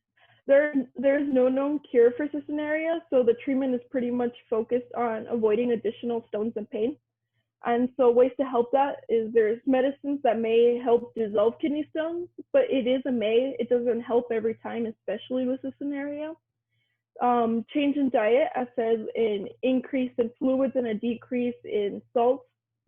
And this procedure is depending on the size. So if the size is a bit bigger or it's causing an infection or something, there's 3 standard procedures that happen, and those procedures are extracorporeal shockwave lithotripsy, which is also known as ESWL.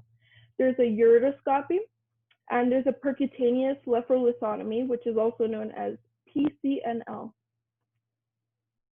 So to go into these, it's ESWL is hence the name shockwave. There is a shockwave that basically goes from your back to the kidney and starts to break apart the stone from there.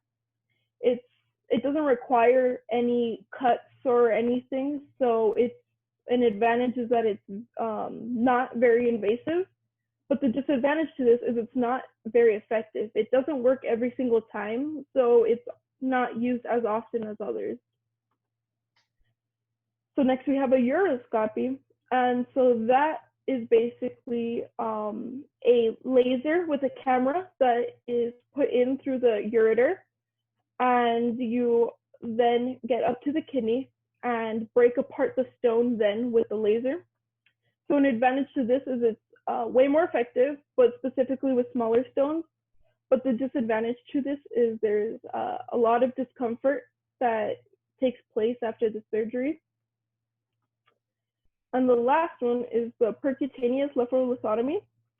And so before I say the advantages, what it is basically a hole from the person's back into their kidney that basically has almost like a suction, like a little vacuum. And so they go into the kidney and they pull out the kidney stone from there. So the advantage of this is it is effective. It works most of the time, and it's very quick. So it usually has a procedure time of an hour to 2 hours. But the disadvantage to this is it's way more invasive and usually requires a 2 to 3 day hospital stay. And so my progress in questions, I was able to answer my 3 initial questions by meeting with my mentor, Dr. Zoe, and by researching my topic a little more. So the new questions that I had after researching to create this presentation was, how do the mutations that cause this scenario occur? Is there a way to test if someone is a carrier of the mutation? And is there a reliable way to regulate the concentration of cysteine in the kidneys and bladder? So the fringe benefits that I got out of this was that I learned how to browse into a scholarly database. So like PubMed was what I use most frequently when looking up kidney stones in this scenario. And I also had a growth in an inquisitive mentality. Since this was my first year, I didn't know what to expect, and so I was really shy about asking questions. And so when I first met with Dr. Zoe and Ava, I was kind of like really shy, but I ended up asking a lot more questions and being less shy about it. I also built connections with the U of A College of Medicine team, and so basically, not only do I have connections with Dr. Zoe and Ava and the med students, but I also got to see different presentations and contact a few people who presented at the seminars. And I also had career mentorship because Ava Wong, she was able to help us with like how to build resumes and ask us if we needed help on anything else we can use in the future. So here are my acknowledgements. I'd like to thank Dr. Whitty and the whole CIMI team. And I'd like to thank my mentors, Dr. Zoe and Ava Wong. And I'd also like to thank the med students that I talk to quite often, Daniel and Sai, and of course, Mona Lisa, since we worked together on this. Those are my sources.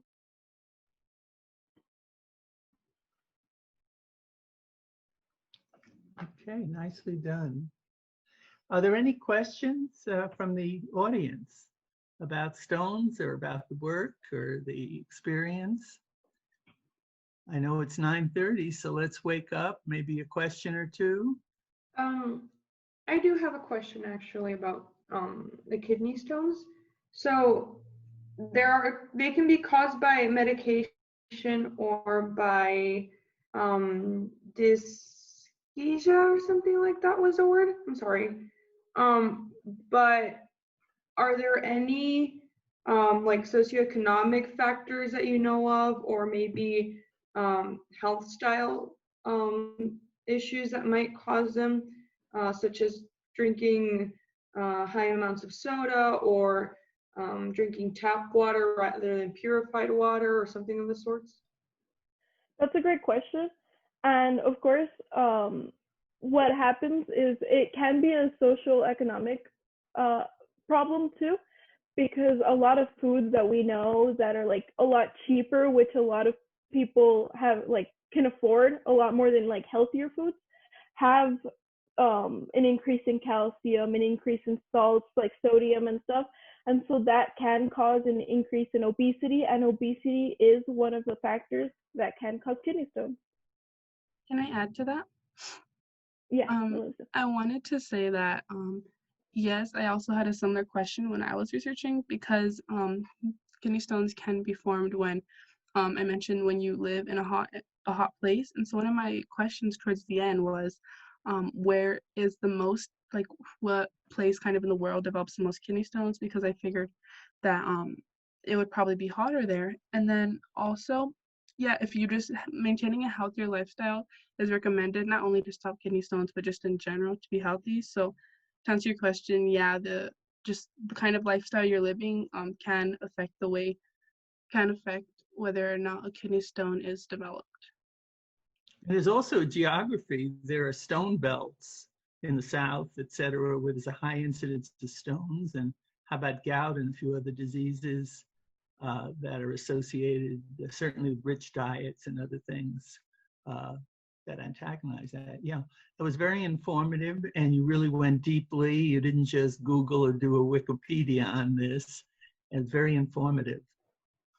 Okay, so let's move on. Everybody's awake now. Is there anybody who isn't awake? Raise your hand. Okay.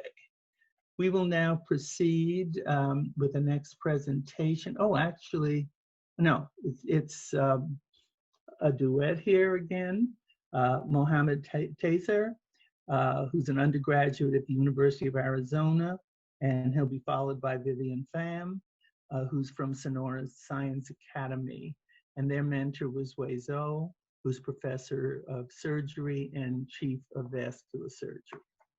I'm sorry to interrupt, but there's been a mistake in that. I'm actually with Lillian, with Dr. Armin.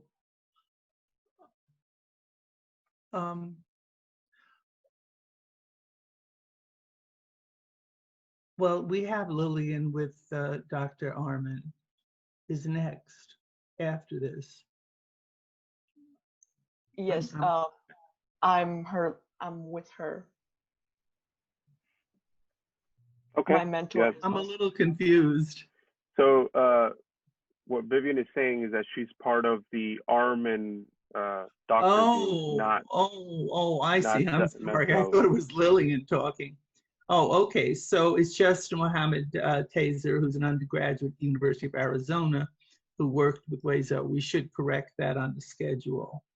And then we'll have the next group that work with Dr. Armin. Sorry. Good morning, everybody. Mohammed. Okay, so my name is Mohammed Taser, and I'm going to be a junior at the University of Arizona. And this summer, I got to work with Dr. Wei Zhou in her lab on resistant and cardiovascular diseases.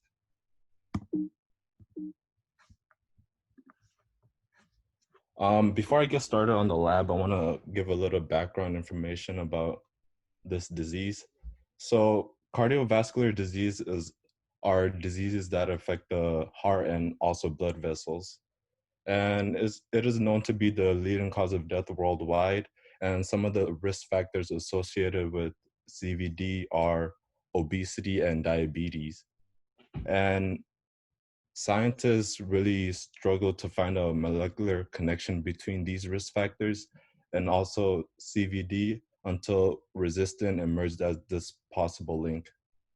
And they found out that resistant causes cardiac and vascular dysfunction in vitro and induces cardiac hypertrophy, which is basically enlargement or thickening of the heart muscle, and also vascular stenosis, which is narrowing of the blood vessels.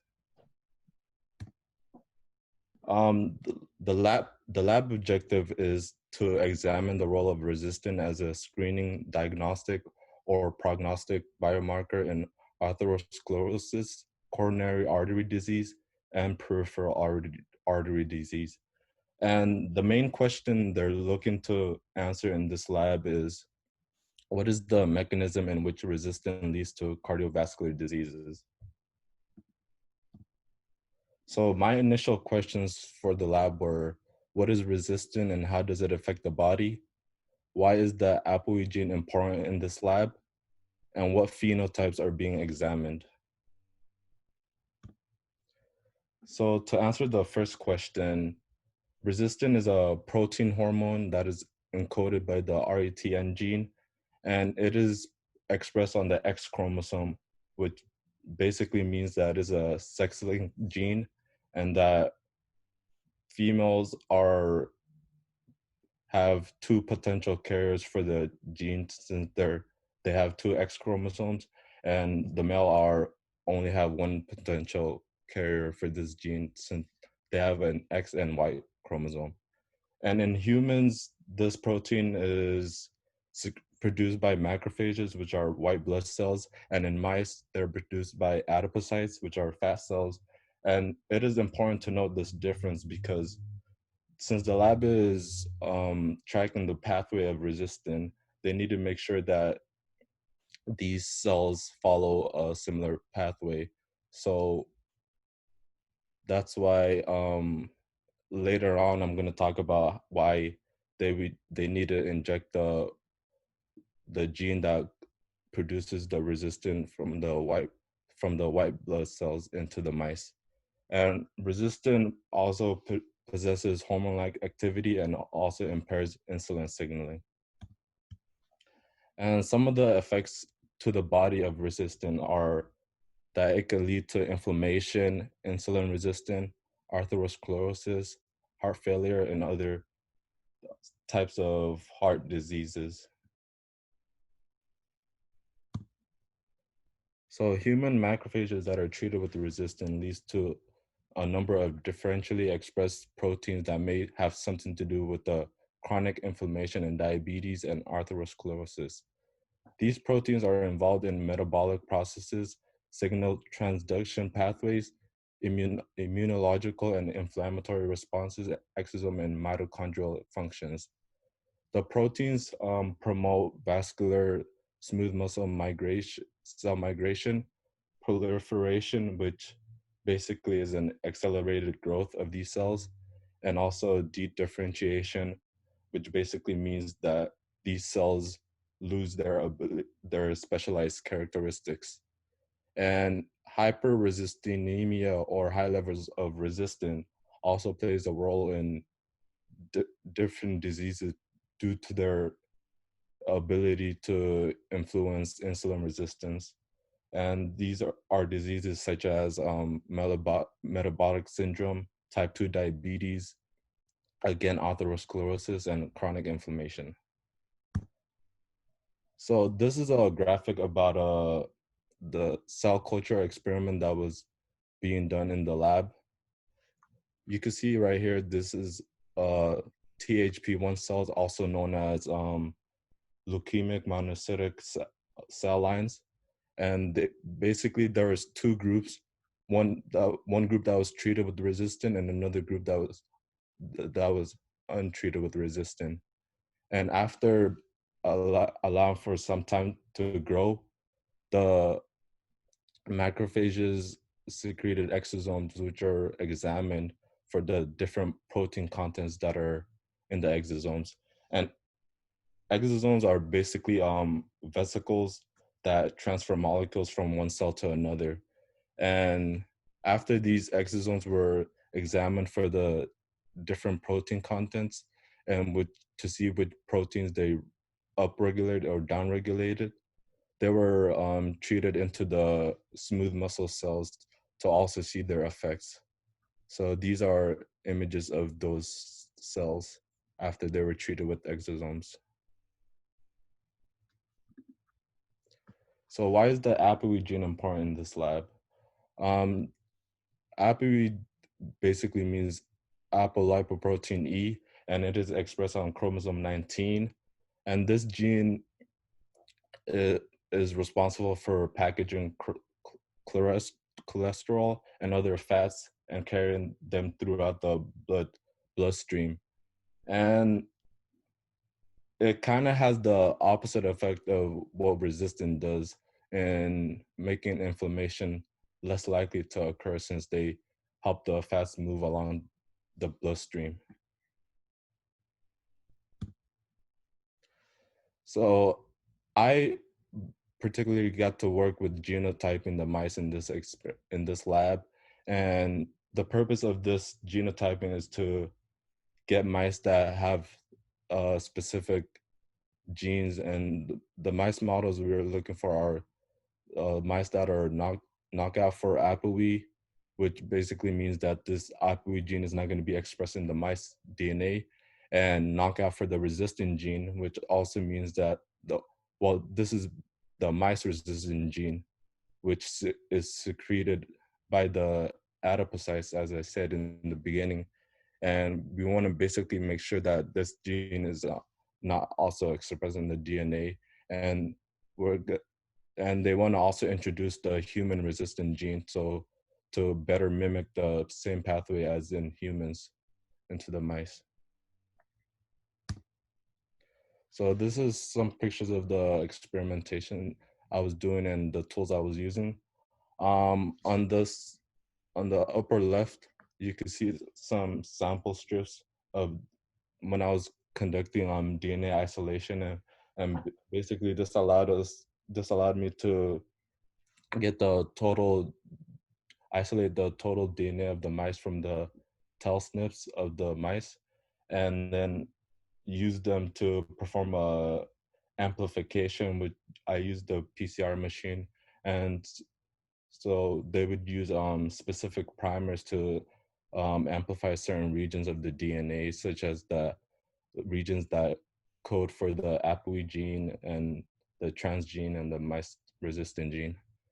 And also I conducted gel electrophoresis, which allowed us just to make sure that the right fragments were expressed in the DNA of the mice. So this was the parental generation of the mice, and these are the images I got from the gel experiment that I was doing. And on the left here, you can see is a molecular weight marker to basically offer a reference point as to the size of the fragments of the DNA. And the red represents the female samples and the blue represents the male samples. And for this top row is the results for the ApoE gene. And you can see that the mutant type is expressed in all of these samples except for this one right here where the wild type is expressed, meaning that the normal gene is expressed in the DNA of this mice. And for the bottom is the batch RTG represents the human transgene that was introduced into the mice. And you can see that only this sample has that gene. And this one shows an image of the mice resistant knockout gene. And you could also see that sample 4350 again has that knockout, that gene that is not expressed in the mice. And after that generation was breeded together, we get different types of samples where it is the F1 generation. And you could just see that the females in this sample all had the transgene in their DNA and the males did not. And you could also see that these samples had the mice resistant gene knocked out of their DNA and the ApoE gene, and these samples both had the wild type and the mutant type of the gene, meaning that they had one allele that was normal and one allele that was mutated to get rid of this gene in the DNA of the mice. And this is a image of the knockout genes that was presented in these same samples. And the females and males in this case were didn't have the human transgene that we wanted them to have. And these bands that are showing underneath here under the first marker are basically primers because they're smaller in size than the DNA fragments would be if the transgene was present, and there would be basically shown on top of these bands. On the bottom, it shows that these samples did have the knockout for the mice-resistant gene, meaning that it wasn't expressed in their DNA as we wanted to see. And the same goes for these samples too, where the transgene is not expressed and the mice-resistant gene is also knocked out. So for future direction of this study, another round of breeding is necessary to be conducted because we want to get a pure homozygous trait for the three genes that are being examined, such as the transgene, the mice-resistant gene, and the APOE gene that are being knocked out. And after these mice express these genes or express them in their DNA, they're going to be used to obtain some further knowledge about the disease process of resistance and how it leads to cardiovascular diseases. And also we want to develop interventions such as medications to stop this high levels of resistance before it leads to more complications such as heart failure and other cardiovascular diseases. So my final questions for the lab are, is resistance also associated with other diseases? Other than exosomes, what other particles can be used to track the pathway of resistance? What kinds of interventions are possible for high levels of resistance? And that basically concludes my presentation. Thank you. Okay, thank you, Mohammed. I was wondering if either Dr. David Zoe or Dr. Wei Zoe, the mentors for the last set of presentations, are present. Do you know one? If either one of them is present, or Rosemary. If not, I wanted them to perhaps have a comment. If not, we'll move on. We're just getting a couple of minutes behind. I'm going to move on then to the presentations of the students who worked with Dr. Julie Arman, who's Assistant Professor, Family and Community Medicine. She's also on the Medical Student Research Committee. And those students are Vivian Pham from Sonoran Science Academy, and also Lillian German from Wilcox High School.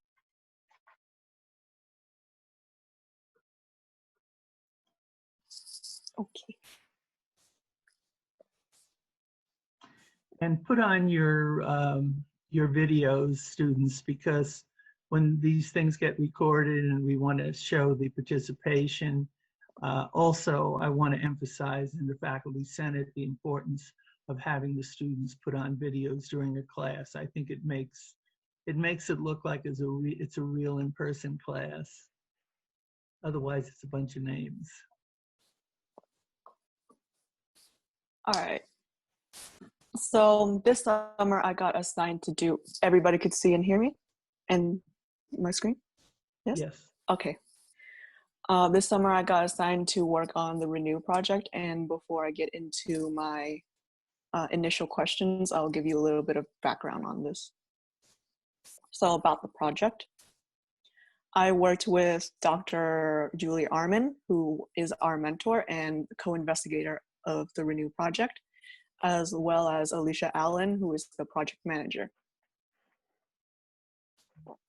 So what the Renew project is, it's the mama's voice. We're trying to find a way to develop an adjunctive, just meaning an alternative or a secondary supplementary treatment for opioid use during postpartum period, and also to try to understand the concerns behind the adherence to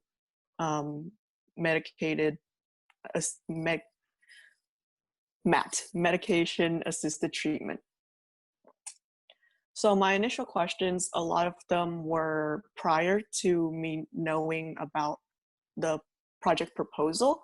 All I knew was that the topic would be opioid use in pregnant and postpartum women. So my questions were, how do opioids affect the fetus? Is it similar how it affects the mother? How common is it? Are women just more susceptible to addiction, and if so, why? And then why support people, friends and family also need a support group. So with the process of answering the bigger question of the project, trying to find ways of figuring out adherence issues, trying to address the gap in treatment, and how we can help overall, is by interviewing OUD patients, opioid use disorder in patients, and their support person, their friends or family, and then also to make a focus group of health professionals and social professionals. Health professionals being therapists and just drug or substance specialists, and social being child caseworkers and such. So why is it so important? Well, it's quite important because of one, neonatal abstinence syndrome. And this is the most common result of opioid usage in pregnant women. It is also known as neonatal opioid withdrawal syndrome, and is exactly what it sounds like. The baby goes through withdrawals when it's born. Some babies are different. Some experience it within 2 days, within 2 days, or a week after. So as of 2014, approximately every 15 minutes, a baby is born with NAS, with neonatal abstinence syndrome. And since it's in 2014, it's quite a little outdated or late, but we can still see that the problem is more. So we can expect even more now. Complications that the babies will experience would be premature birth, sometimes even stillbirth, and jaundice where their liver isn't developed enough, seizures, and then also sudden infant death syndrome. So within a week or so, the baby could just be found dead without really any explanation other than other complications. In this graph, you can see how throughout the years, we see the rate of hospital births and the disorder on rise. So that's why I said, even now, I'm expecting these lines to even go further. So treatment is, if there's very severe withdrawal symptoms in the baby, they would have to be treated with medications, opioids. They have to be treated with opioids since you can't quit cold turkey, you could say. Fluids and then putting on weight is also quite important, as they were born very small. And then it is unknown as to the long effects of neonatal syndrome, abstinence syndrome. But some guesses that specialists have are developmental delays, motor issues, behavioral and learning issues, speech and language difficulties, sleep and vision problems, and then ear infections, or I think just infections in general. So it's also very important because of postpartum relapse. Nationally, 1 in 8 or 7 women experience postpartum depression. And this is caused by a dramatic drop in hormone levels. After you give birth, all the hormones that you had during pregnancy just immediately goes down. And that's not the greatest thing that you can have. This also leaves recovering women very vulnerable to relapsing, as their hormones are all over the place. A lot of the times they feel very embarrassed about how they are, and they would self-medicate with opioids. And then what I found to be very, very interesting is up to 1 in 4 men experience their own kind of postpartum, so parental postnatal depression. And up to half of the men whose partner has postpartum depression will be depressed themselves. And this is one of the biggest reasons why support people also need support themselves. And so that answered one of my questions in the beginning. So this is the 8 dimensions of wellness. This is what a lot of the research is based on. And with all of this emotional, spiritual, intellectual, physical, environmental, financial, occupational, social, these are all what we would need to be well. And a lot of people who don't have all of these or are limited in some of these often turn to drug use and substance abuse. And then also with support people, since they're recovering loved ones, they need all of these, but the support person themselves also need it. So who is going to provide that for them as well? So let's say the support person, the family or loved one, family or friends, is providing, let's say, the environment for the recovering patient. Well, who's also going to help manage that support person's well-being and help them with that? And that's why in this project, they wanted to focus on making that niche group of having health professionals and social workers to help out these support people.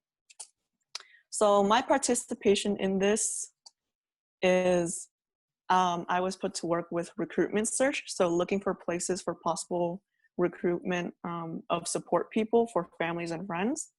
I was also tasked with being the second eye, as in peer review, checking over lectures and a survey before it's put out. And the surveys is for the interviews that are conducted now remotely. And then article annotations.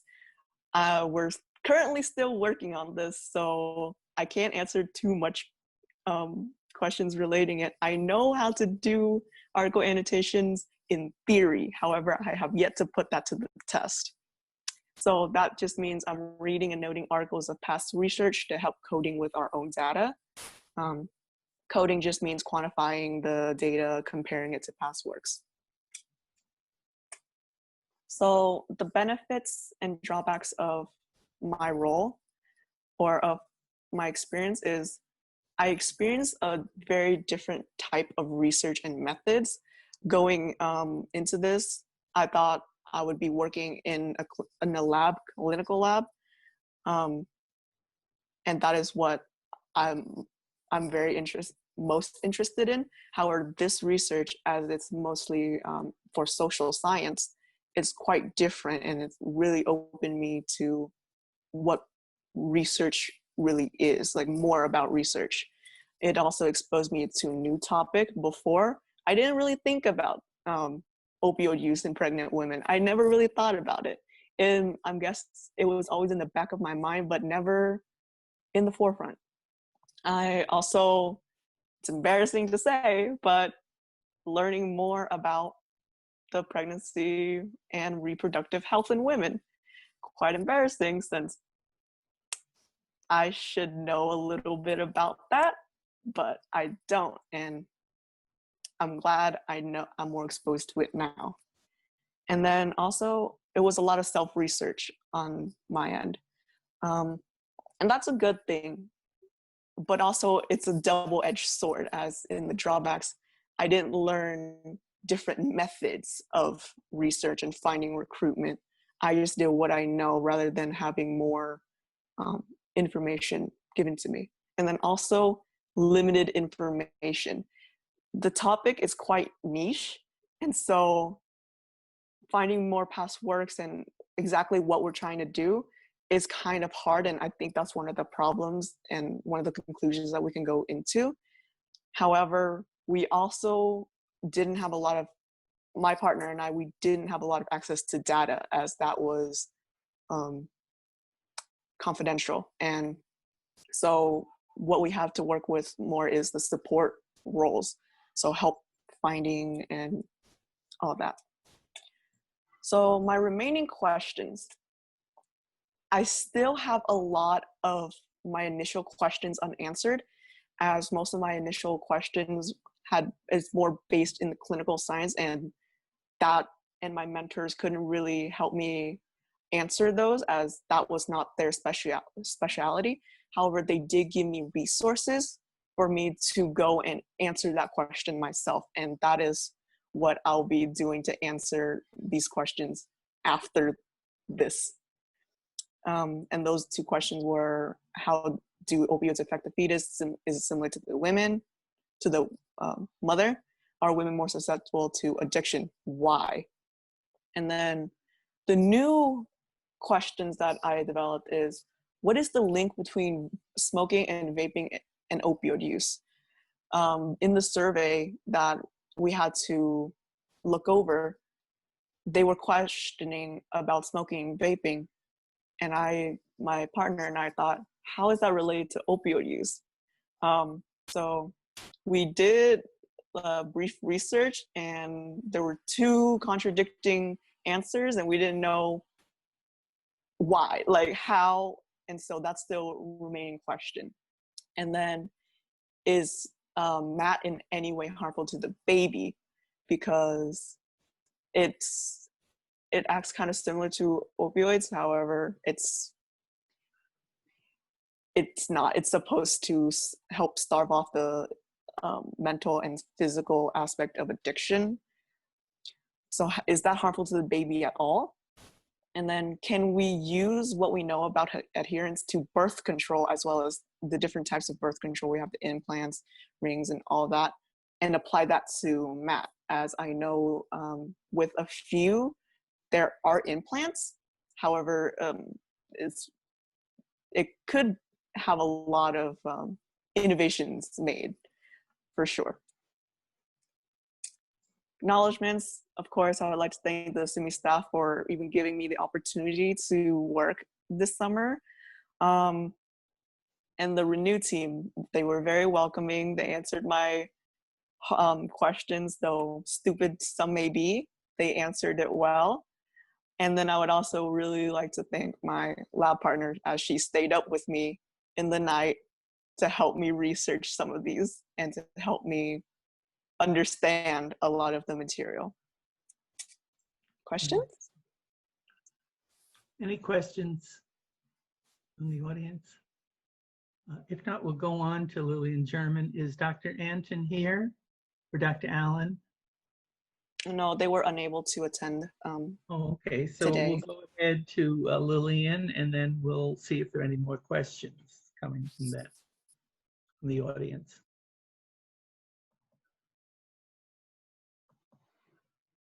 Okay,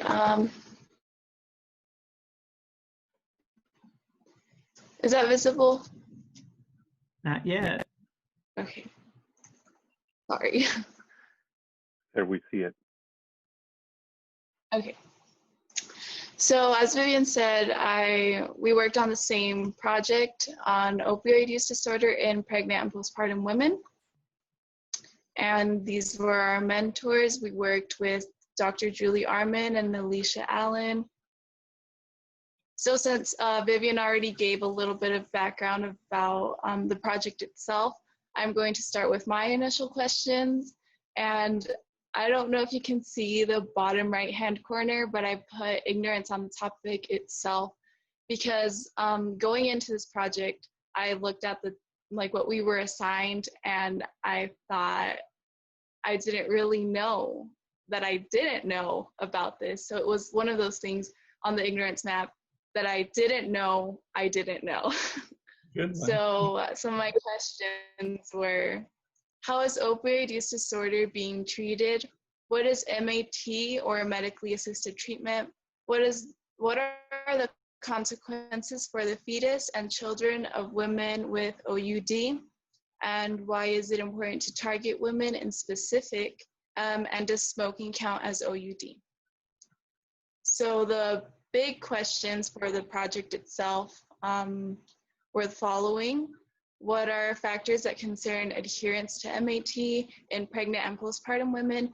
Meaning, how can pregnant and postpartum women work better on MAT? Like, how do they behave better, I guess you could say?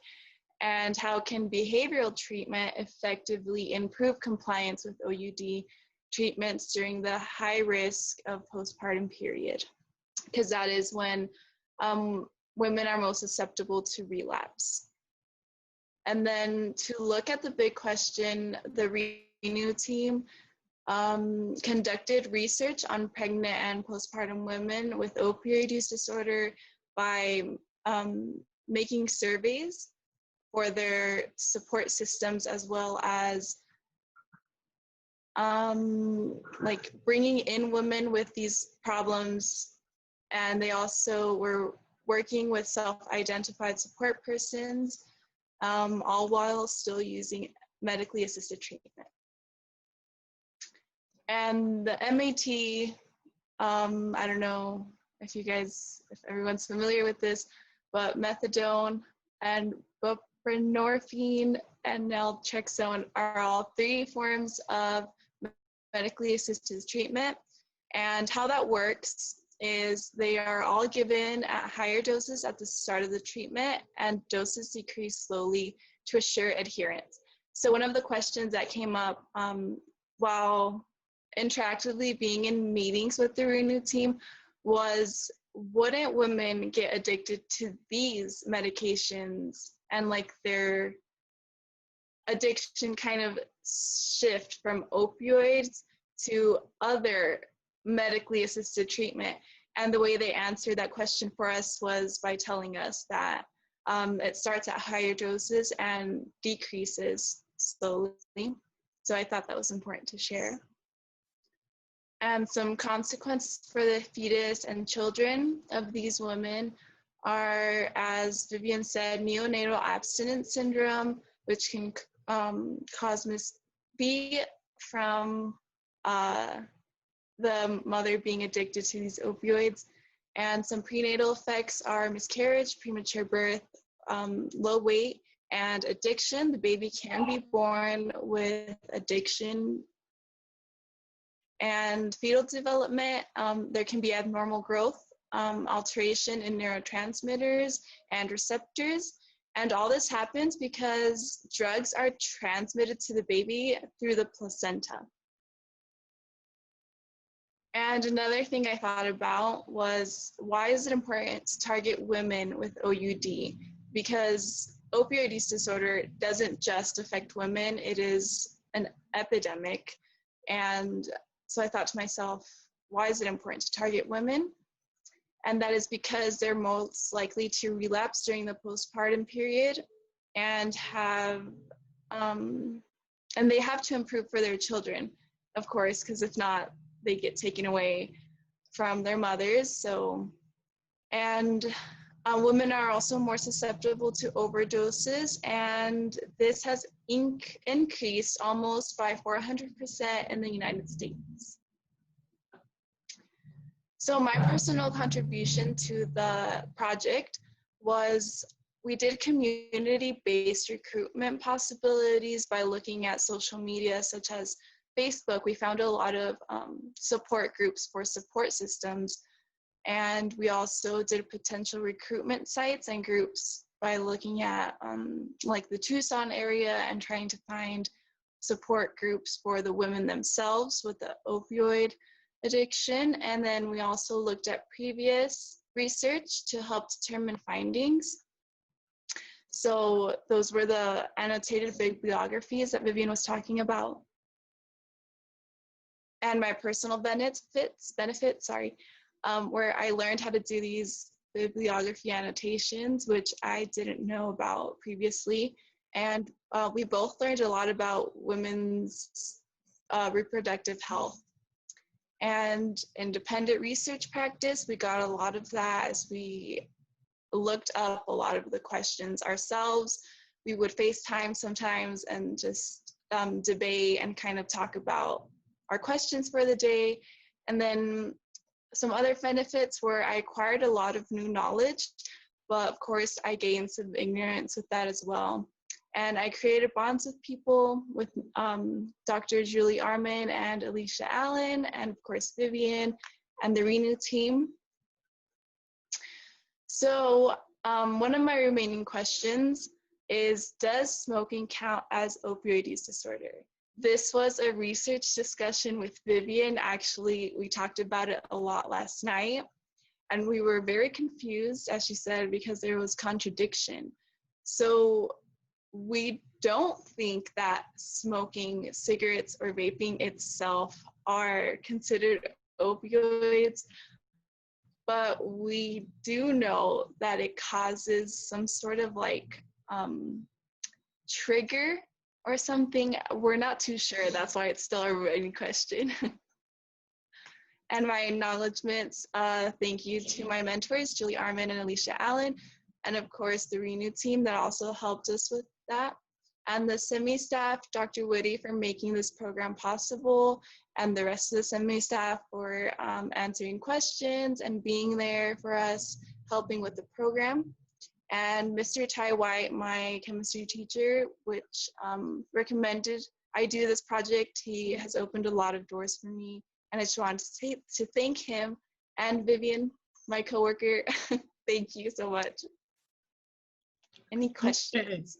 Any questions of these two presentations? We have one or two, maybe?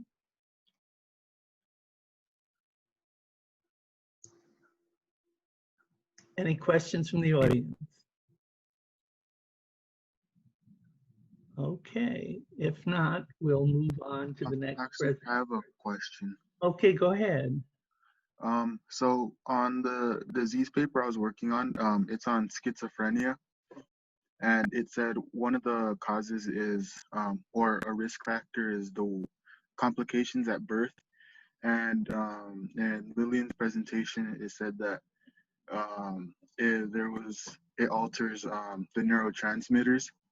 And in schizophrenia, the neurotransmitter dopamine is overactive. So I was wondering if this could lead to schizophrenia, like this is one of the risk factors involved with it.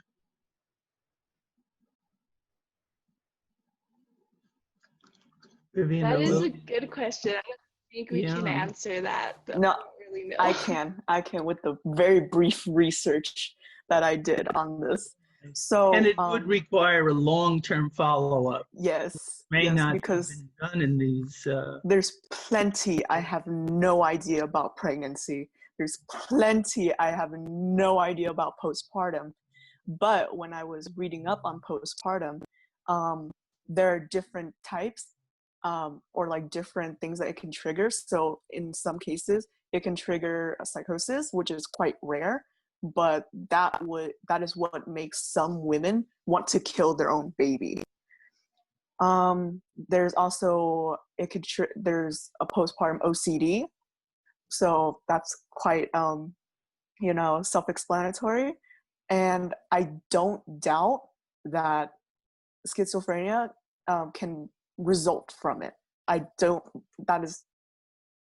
think that is a high possibility if postpartum psychosis is one thing that has been recorded and we know of. And you were asking about the fetus, really, whether that was your question about whether the newborn would be associated long term, and I would wonder that would require long-term follow-up to look for that. And I don't know how long term the so-called crack baby, whatever the slang for it, how long those infants have been followed to find that. Certainly mental health disturbances after that would not be surprising. Yeah. I have a question also. You said you had a support group for pregnant women that had addiction to opioids. What kind of feedback have you got from that, or what are the challenges of setting up that support group? Well, definitely confidentiality. So a lot of women like to keep their use private, and so these support systems work for the person, like for the woman, not for the doctors. But when the doctors would ask support systems, has this mom been doing this drug, or has she been doing this? The support system person would not know if he or she should or should not answer. So that was definitely a problem. Okay, those are good questions and good responses. We're going to go on then to the next set of students. The How mentor. do I stop sharing the screen? Excuse me? At the How top, do I there should stop be like sharing? at the top, there Oh, should okay. be like a red button. There we go. Yeah, Thank you. the next set of presentations, the mentor is Dr. Robert Snyder, and he's an ophthalmologist. He's a professor in the engineering college. He was a former head of our ophthalmology department, very active in clinical trials, really a brilliant ophthalmologist and scientist. The two students who are assigned to him are Ksenia Mugai and Natalia Padilla. There was some miscommunication. He was waiting for a call from you guys and you were waiting for a call from him, but his project is ongoing. So once you get there, you can continue after the time is over. And he's got a project very specific for you. So let's go ahead with the presentations, first by Ksenia and then by Natalia. The Kenya. Oh, okay, Ksenia. Yeah. Okay, can you see my screen and can you hear me? Yes to both. Mm-hmm. Yes. Okay, thank you. So I'm Kenya, and like Dr. Woody said, my mentor was Dr. Robert Snyder. And over like the past week, I had the wonderful opportunity of studying the effects of L-DOPA on neovascular age-related macular degeneration, otherwise known as NAMD.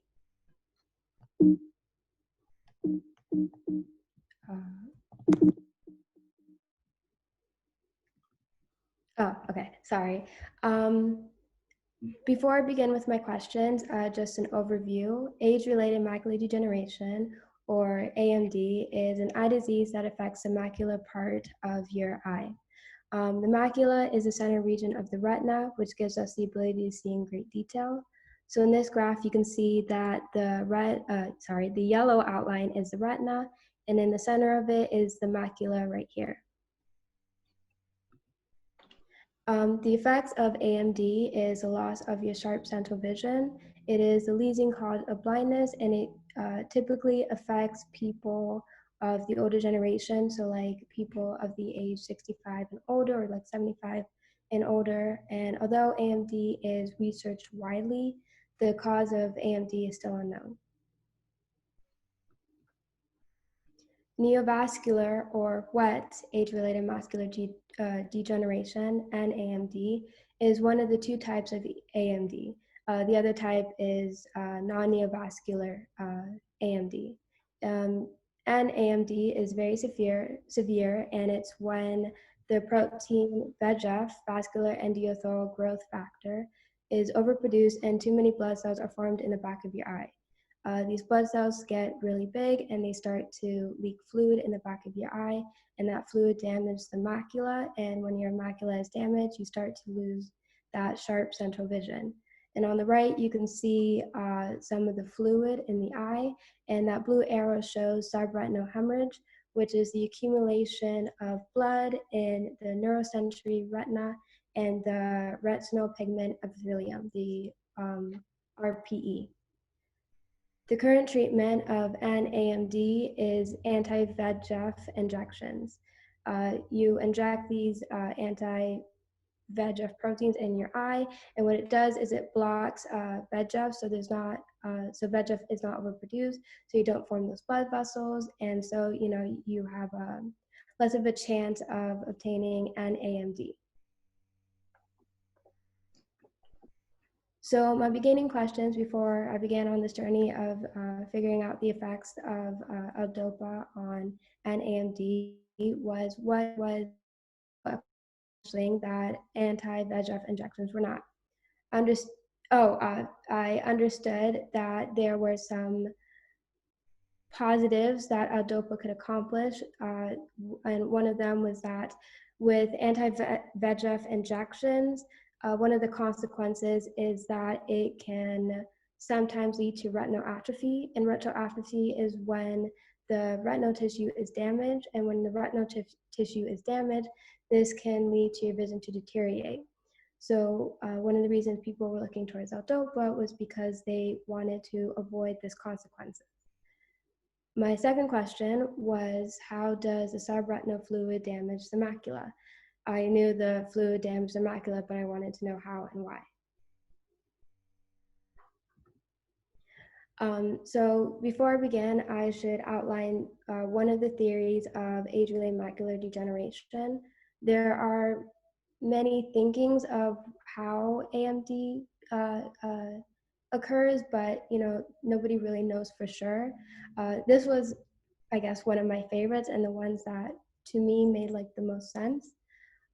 It's when L-DOPA is a byproduct of melanin synthesis in the retinal pigment epithelium, the RPE, and the RPE is basically the pigmented layer of the retina. So when the L-DOPA is made, it will bind to the protein GPR143. And when it binds to the protein, GPR143 will start a signal that will increase PEDF and decrease VEGF. So the theory is that for people that are having AMD, they're just not producing a lot of L-DOPA, and so that L-DOPA can't bind to that protein, and that protein can't start that signal, and so there's an overaccumulation of VEGF, which are causing these blood vessels, which will lead to wet age-related macular degeneration. The racial difference of AMD seems to support this theory. Pigmentation is a source of L-DOPA, and for those that have higher instances of AMD, white individuals who lack that pigmentation, it seems to show that because they lack pigmentation, they don't have a lot of L-DOPA, and that lack of L-DOPA can lead to AMD. So as you can see here, you start to see an increase of people from 70 plus, especially for white individuals, start to have a higher chance of having AMD, and especially for people that are 80 plus, you can see a significant difference between white individuals who don't have pigmentation and thus have a lack of L-DOPA, and other races who tend to have more pigmentation. So with this thinking of the theory that people have AMD because they lack L-DOPA, the best solution of what people were thinking were to just give them L-DOPA. And their thinking was that if you give them L-DOPA may prevent NAMD, wet age-related macular degeneration. So before they began their clinical studies, they looked at subjects who were taking L-DOPA for neurological reasons. And the outcomes are looking at the studies is on the right. So for the age in which people usually get AMD is around 71.4. But for the individuals who were taking L-DOPA for their neurological issues, it showed that they got AMD at around 79, at the age of 79.3. And that was for like dry AMD. For wet AMD, the age somebody usually gets AMD is 75.5, but for the people that were taking L-DOPA for neurological issues, the age that they got AMD was 80.8. So what this showed was that L-DOPA prolonged the age in which you would usually get both types of AMD. With that study, Dr. Robert Snyder was able to do like a small clinical study in which they studied the effects of L-DOPA on 10 patients who did not receive VEGF infections. So usually with people who have AMD, they receive anti-VEGF infections, but this study was just to see how L-DOPA worked on its own. They used SDOCT, which is spectral domain optical coherence tomography, and which is a non-invasive imaging technique to see the layers of the eye. And what that showed was that that the fluid that was in the eye decreased over time as people took L-DOPA. So as you can see here in the graph on the left is that the fluid area is around 0.35 millimeters squared right here. And after around 2 months, the fluid area was 0 after people were taking L-DOPA. And on the right shows the line graph of the mean retinal fluid decreasing by 34% at 4 weeks of people taking L-DOPA. So what that meant was that from these two studies was that not only did L-DOPA prevent someone from having an AMD, but it also showed that it will reduce retinal fluid. So what that means is, what else can we do to prove that L-DOPA has even more beneficial effects? What's next is, can L-DOPA prevent an AMD? Not only would it not prolong the age in which you get AMD, but just make sure that you don't get wet age-related macular degeneration, period. The thinking is that if L-DOPA is able to shrink the fluid from the blood capillaries, then it should be able to shrink the capillaries so that there's not a lot of them due to VEGF. And to do this, we would use OCTA, which is optical coherence tomography angiography, to find high-risk patients of wet AMD, and we would use this imaging technique to see if those who are taking L-DOPA will see that the capillaries are shrinking so that there isn't an occurrence of fluid leaking. After learning all of this, I still had some remaining questions. I wanted to know if you could pair anti-VEGF injections with L-DOPA.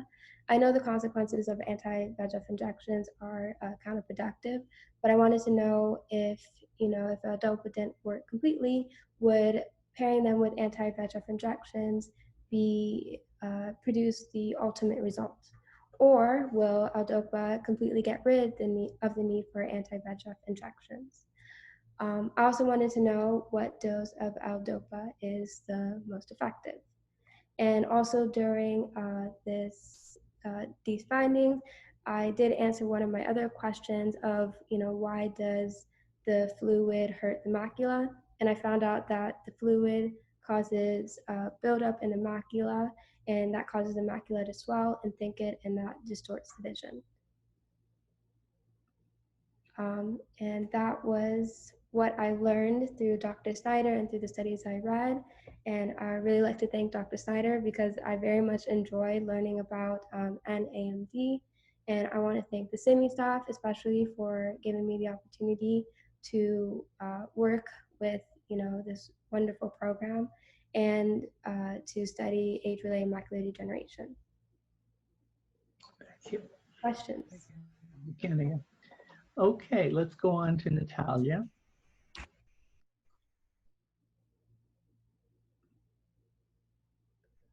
And Natalia, you'll continue. I know that Kenny is going to be leaving. You're going to Vanderbilt, he said.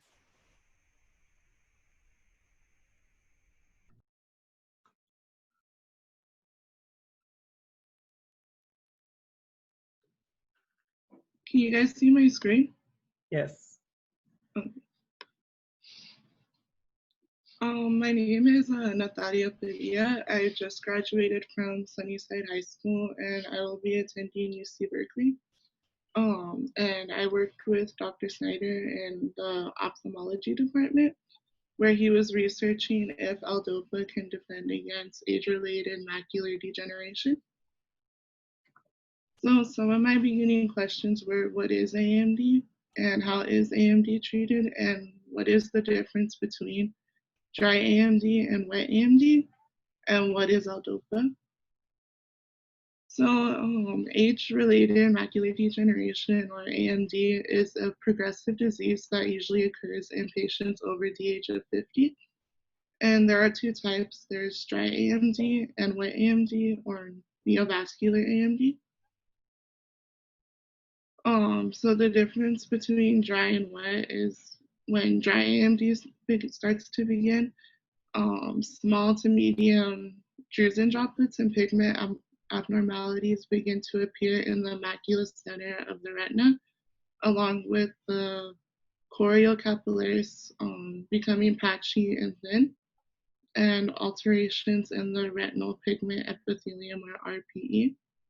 And wet AMD, the size of the drusen droplets begin to increase, and the retinal fluid starts to leak from the blood vessels, which causes the increased loss of vision. And with dry AMD, there's a 50% chance it could progress to wet AMD or geographic atrophy, which I'll discuss in a minute. And also 90% of AMD cases are dry, while 10% are wet. So I put a picture of the anatomy of the eye, just to show that this is around the area where the drusen droplets and pigment abnormalities begin. And then here's, it shows the progression of AMD. So these spottings are where the droplets begin to occur. And this is geographic atrophy. So with geographic atrophy, the patient with geographic atrophy sees like a black dot or spots. And unfortunately with geographic atrophy, that vision loss is irreversible, whereas with wet AMD, there's still a chance that it can be reversed. The current treatments for AMD are, for dry AMD, it's AREDS and AREDS2 vitamin supplements to slow the progression, but it doesn't actually cure it. And for wet AMD, it includes regular frequent injections of anti-VEGF antibodies to slow the progression. And my next question was, why is AMD so important? AMD is considered an unmet medical need currently. And as I mentioned, dry AMD has a 50% chance of progressing to wet AMD or geographic atrophy. And AMD is also the major cause of vision loss in patients over the age of 50. And 11 million people in the US are diagnosed with AMD. And this number is expected to double by 2050. And, the global healthcare cost is around 255 billion, and this is partly because the frequent anti-VEGF antibody injections are really expensive. So my next question is, why L-DOPA? So AMD is more common in people that have a less amount of melanin present or pigmentation, which causes a higher amount of vascular endothelial growth factor, or VEGF, which causes the progressive degeneration of photoreceptors with an increased amount of retinal fluid leaking through the blood vessels. So I showed the same graph that shows that white individuals have a higher chance of getting diagnosed with AMD. And then once again, L-DOPA, the entire pigmentation pathway relies on GPR143, which L-DOPA is a ligand of.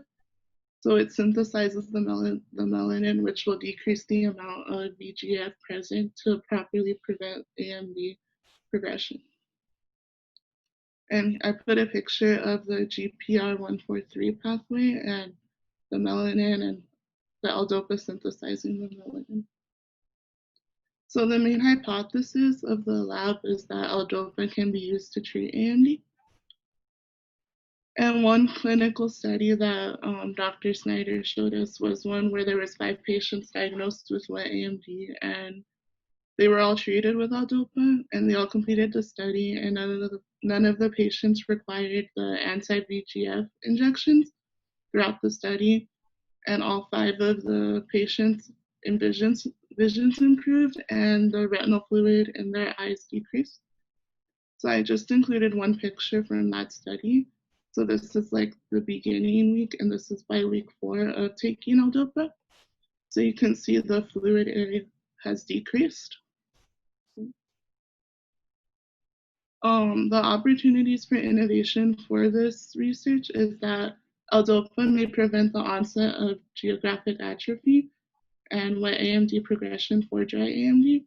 And for wet AMD, the L-DOPA may be an alternative to the anti-VEGF injections. Some new questions I have is that can L-DOPA prevent or delay the onset of geographic atrophy? And does L-DOPA require multiple injections like anti-VEGF? And is L-DOPA a more cost-efficient treatment for AMD than the anti-VEGF antibody injections? And is L-DOPA an effective long-term solution for AMD?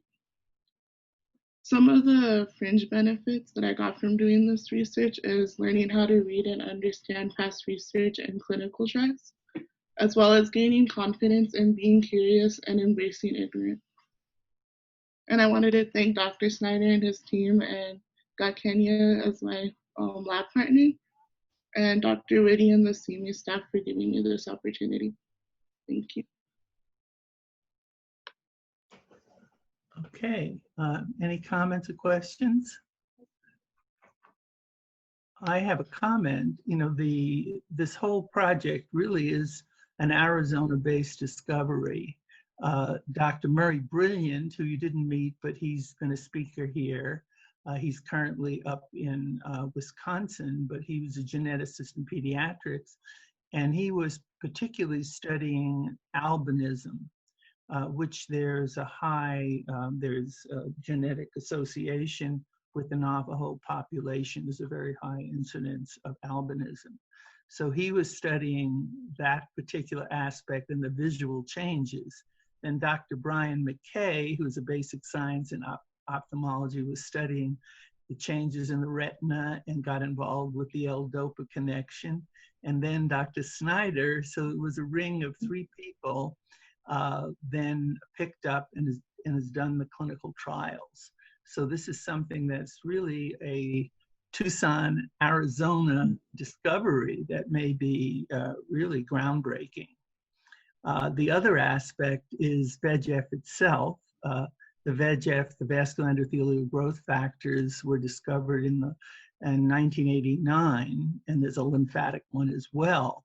And there was a lot of hope that this growth factor would be an effective treatment of cancer, since it's thought that cancers depend on the blood supply. There's a lot of evidence for that.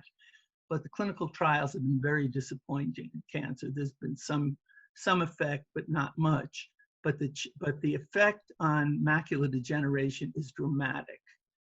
And it's been the major source of income for the companies that are producing the anti-VEGFs, and the effectiveness of that is striking.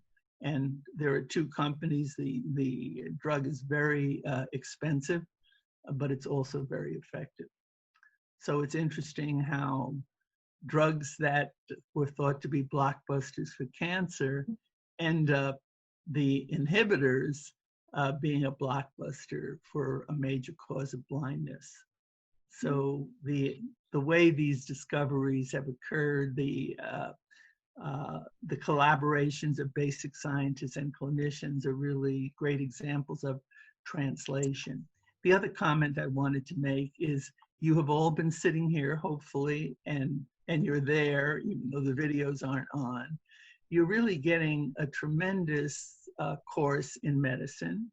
and also in biology and also in science and research that I think you're going to remember because your peers were the presenters rather than the professors. And hopefully this will really give you an incredible background.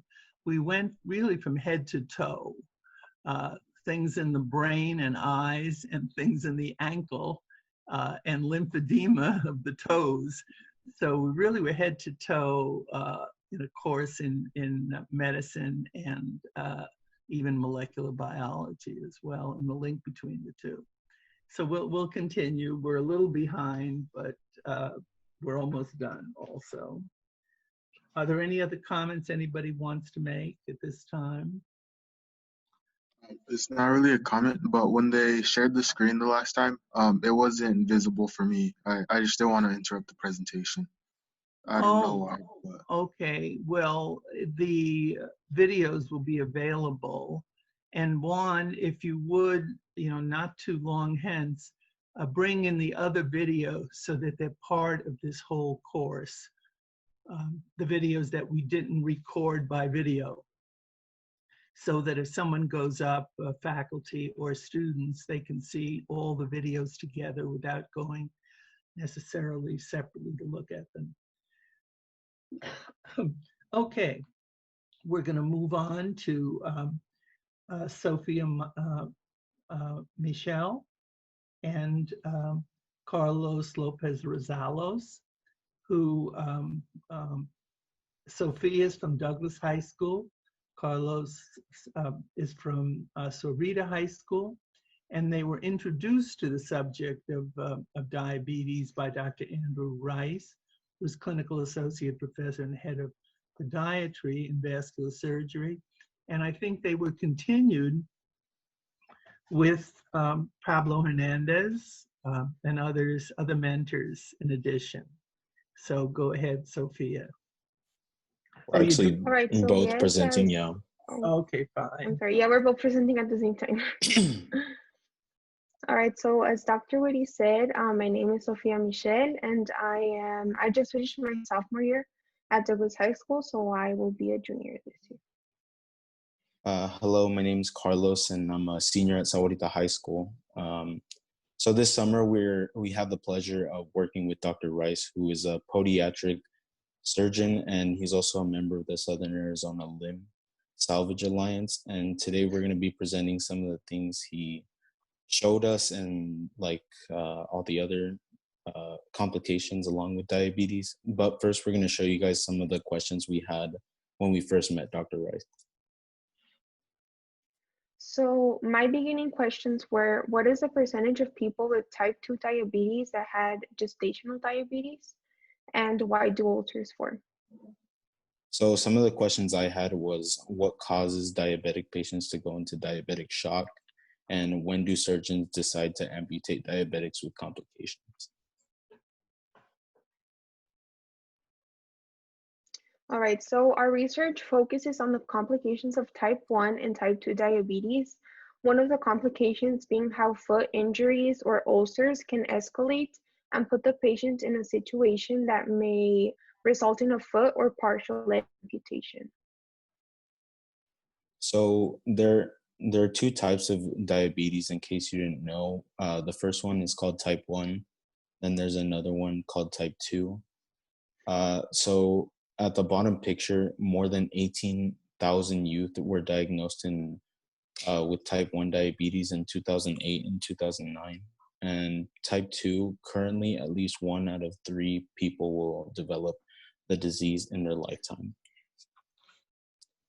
So the next slide. All right, so I will explain this picture right here on the upper right corner. This is 2 pictures of the bloodstream differing from the type 1 diabetes and type 2 diabetes. On the type 1 diabetes, we could see that there's only glucose in the bloodstream because the body is attacking beta cells, which make insulin, so there is no insulin in the body. And then for type 2, we can see that there's both glucose and insulin, but there's insulin down here. This means that the body's not properly disposing of or taking care of the insulin, so it causes some problems. Okay, so here on the left picture, we have a time period, a graph too that starts at 1999 to 2016, and it's the percentage of people with diabetes. So here at the bottom, we have undiagnosed diabetes, and then in the middle, we have diagnosed diabetes, and then we have total diabetes on top. So type 1 diabetes, primarily 5 to 10% is the amount of people of the diabetic population. And then in type 2, it's 90 to 95%. Typically with type 2, it's with a poor diet. And so these are just some of the risk factors and then what you can do to prevent it. And then on the left over here, it says 1.5 million people 18 years or older will be diagnosed with diabetes in 2018. And also an important thing to see here is that the number, as the years pass, the number of undiagnosed diabetes is going down. It's not a lot, but it is significant because this means that more patients are getting treated. Okay, so type 1 diabetes is the least common form of diabetes, and it is also known as childhood diabetes because it's seen in patients from 5 to 15. Although patients can get diabetes type 1, it's not very common.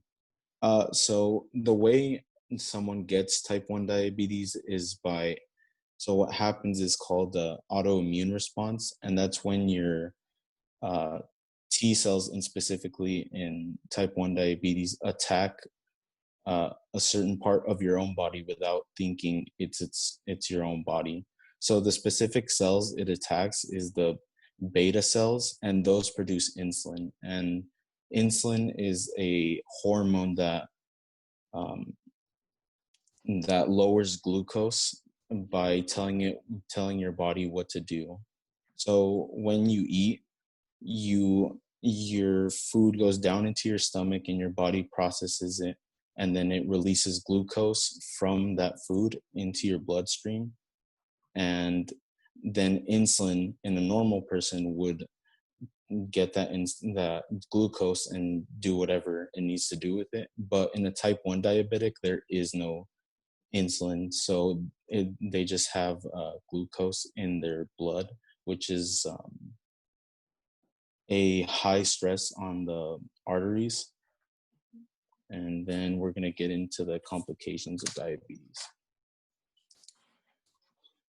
So type 1 diabetes, you can see vision loss and blindness, which is also known as retinopathy. Kidney failure is also very common. And due to the lack of blood flow, ulcers and sores can form, and that's what we're going to be focusing on today, which is what Dr. Rice will focus on. And nerve damage and neuropathy is also very common, and diabetics typically have a higher likely rate of developing a stroke or cardiovascular disease. And this isn't just type 1, this is also type 2. So type 1 diabetics have complications for 3 main reasons. One reason is because they aren't diagnosed. 2, they don't take their insulin. And finally, they get complications as they get older. It's just a natural thing. As like we all get older, we all start to go downhill per se. So Not everybody.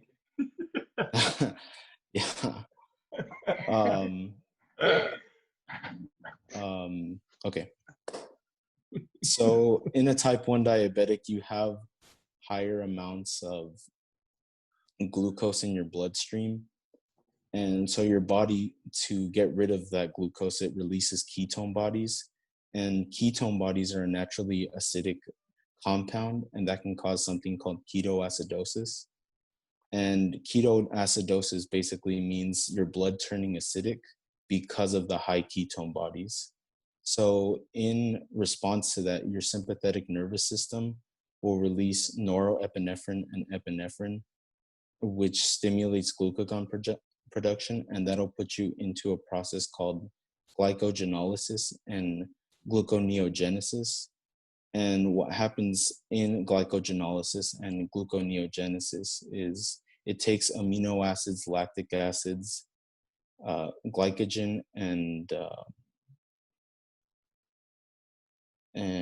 glycerol, and it synthesizes it all into liver, into glucose, and then all that glucose is sent to the kidneys, and the kidneys then get rid of it, but it also pulls water and sodium, and that can cause diabetic shock, and that process is known as hyperglycemic hyperosmolar syndrome, but it isn't very common because most patients are taking their insulin. So the next slide. All right, so going on with diabetes type 2, as Carlos said before, 90 to 95% of diabetic patients have diabetes type 2, so it is the most common. In this type of diabetes, the patient becomes insulin resistant, so the body doesn't properly dispose of or use the insulin properly. Sometimes this may cause hyperglycemia, hyper being excessive, glycemia being glucose. So there's an excessive amount of glucose in the bloodstream. What causes diabetes type 2? There's many factors that go into developing this disease.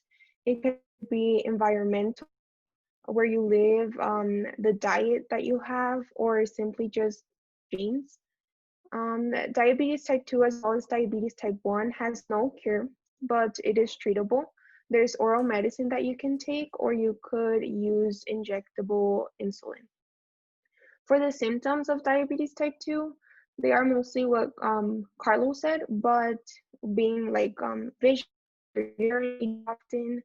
But symptoms for diabetics type 2 will either develop very slowly, and some patients may not even present symptoms at the beginning, so it is sometimes hard for them to get.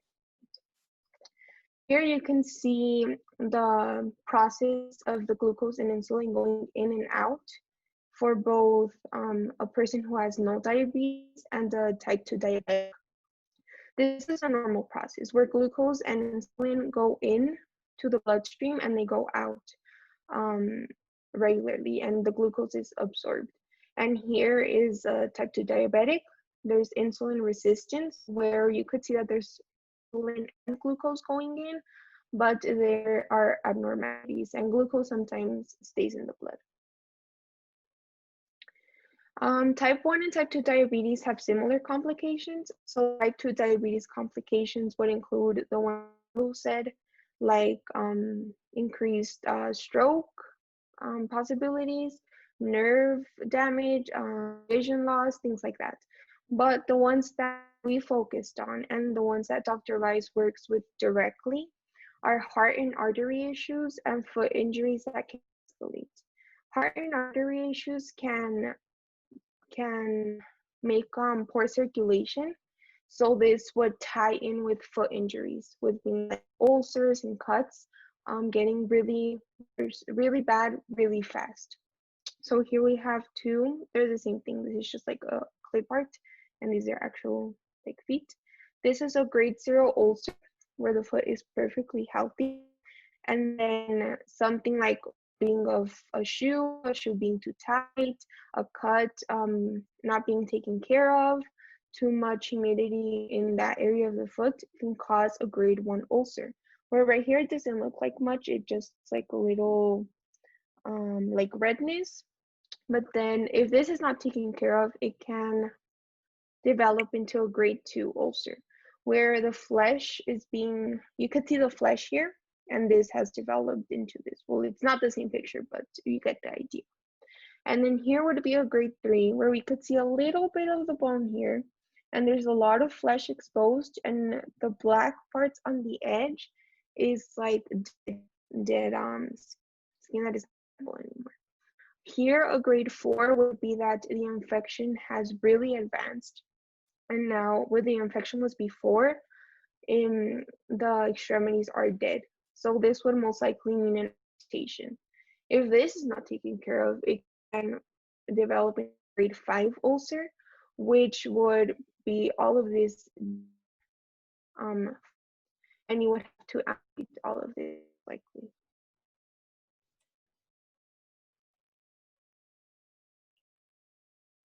Okay, so these are some of the questions that Dr. Rice will typically ask his patients. It doesn't take very long. It's about a minute.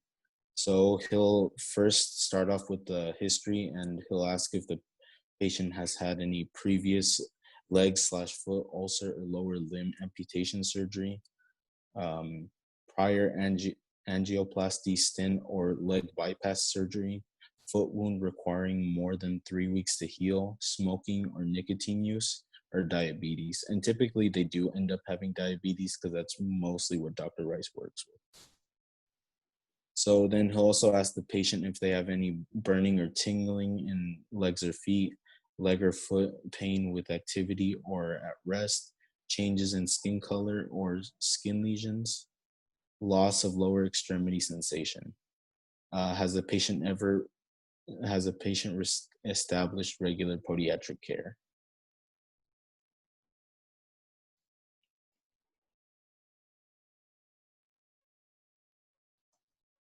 Okay, so some of the things that Dr. Rice will look for, and so he'll inspect everything. This is typically what most doctors do. So he starts off with the dermatologic exam, and he'll ask the patient if they have any discolored, ingrown, or elongated nails. He'll also look for it. He'll check for fungal infections, and then he'll check if the patient has discolored and/or hypertrophic skin lesions, calluses, or corns. And then does the patient have open wounds or fissures? Does the patient have interdigital maceration? Then we'll go to a neurological exam. Is the patient responsive to the Ipswich touch test? Musculoskeletal exam. Does the patient have full range of motion in the joints? Does the patient have obvious deformities? If yes, how long? Is the foot hot, red, or inflamed? Then we'll go to a vascular exam. Is the hair growth on the foot or lower limb decreased? Are the dorsalis pedis and posterior tibial pulses palpable? Is there a temperature difference between the calves and feet or between left and right feet? All right, so the what to ask for, what to look for, and what to teach, they're all part of how to do a foot exam in 3 minutes. So this would be the final part. Usually Dr. Rice or any podiatric specialist, he would give recommendations for daily foot care. He would recommend that the patient examines their feet regularly in between the sole, between the toes, just to see if there are no ulcers forming or if there are no visual wounds. He would advise that they keep their feet dry by regularly changing socks and shoes. And of course, report any new lesions, discolorations, or swelling to a healthcare professional like Dr. Rice. He would give them some education regarding shoes. He would educate the patient of the risk of walking barefoot even when indoors. He would recommend the appropriate footwear. He would advise that they are not too small, tight, or rub against a particular area of the foot, which could cause ulcers or wounds. And he would suggest yearly replacement of shoes. Some overall health risk management would be recommendation smoking cessation, and then recommend appropriate glycemic control, which would be glucose control. And he would usually tell this to his patients because he does work with diabetics. Here are some of the tests that podiatric doctors do.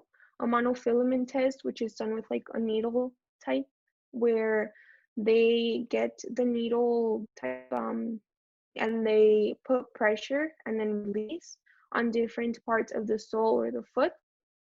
And then they would either do a Doppler ultrasound or an arthrography. And this is for like more neurological. They would do an electromyography, which would be a nerve conductive measurement. And then they would do a vibration test or a palpation test if they're still circulating to those parts of the foot.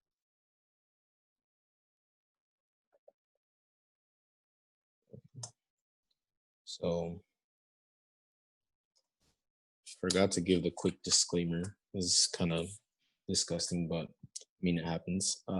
So here we have a person with diabetes type 1 and they come in seeking podiatric help. They haven't really been taking care of their diabetes. They don't take insulin all the time. They forget. They're in and out of ketoacidosis.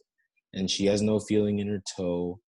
And she's had a fever for a couple of days now, reaching 104 degrees. As you can see, the toe is pretty infected and part of it's dead. This is a question for the audience, so feel free to answer. Do you guys think that the toe was amputated or saved? Amputated. Amputated. Yeah, so unfortunately it had to be amputated, but they were able to save most of the foot, and she now has a prosthesis. All right, so this is another case that Dr. Rice would deal with regularly. It's important to know that not all cases are as severe as the one that Carlos showed you, and some cases are even more severe, where they have to amputate the whole foot and even part of the leg.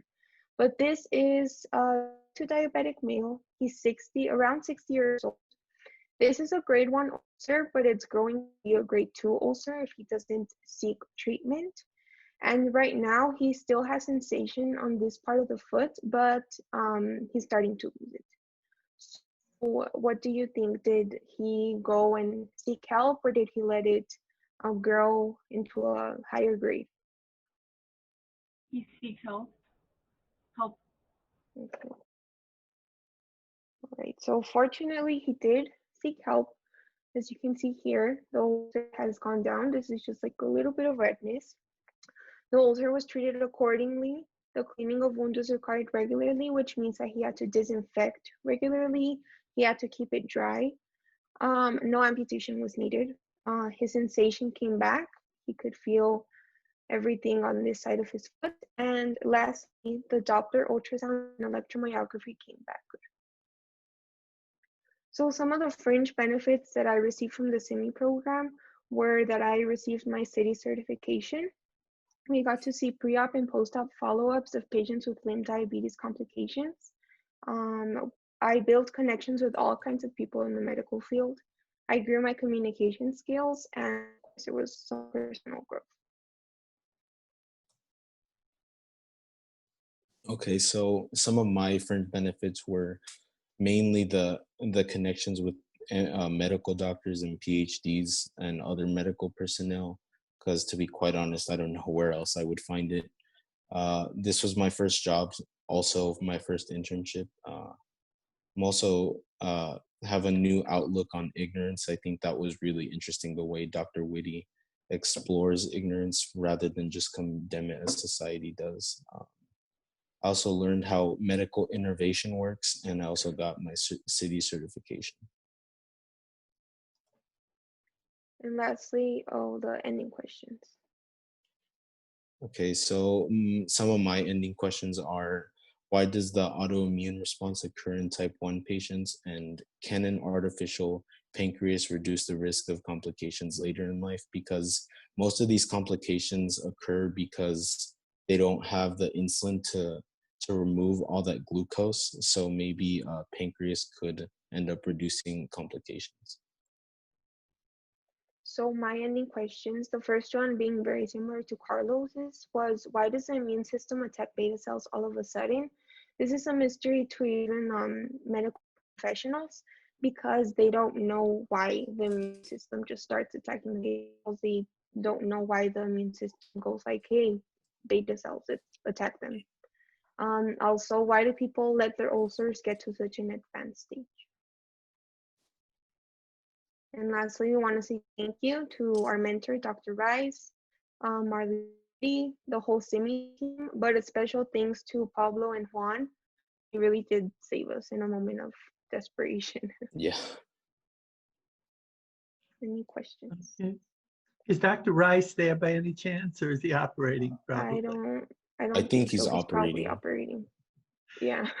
That was a very sophisticated presentation. I mean, I would expect that of medical students. I would be pleased if they could do such a comprehensive presentation with such understanding and illustration. Okay, any questions from the audience? I might have missed it, but I was wondering if this ulcers happen like in various parts of the body, because I know my uncle, he has diabetes and he often gets ulcers like on his back or in his hands. So I was wondering if that was also the case. Yeah, they typically happen in the lower ends of the extremity, so like the hands, the feet, but they can occur anywhere because of that high stress on the blood vessels. It reduces your ability to clot well and like the normal processes that you would go when you do end up cutting yourself.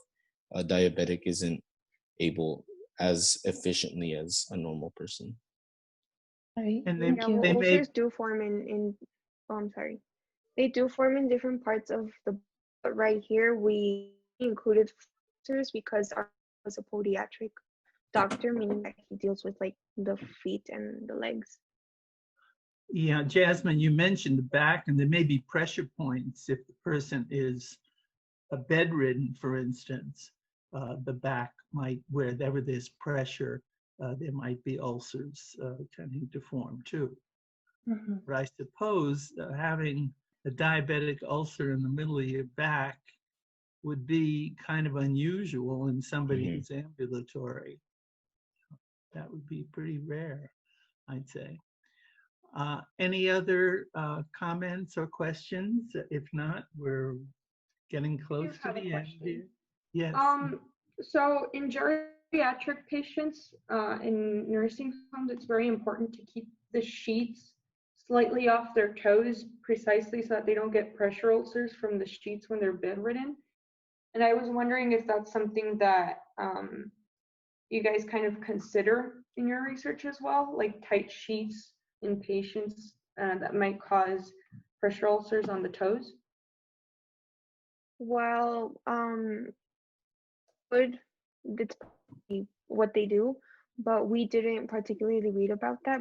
Probably what they do because they try to keep pressure off of those parts where for blood circulation, especially on people who already have the ulcers forming.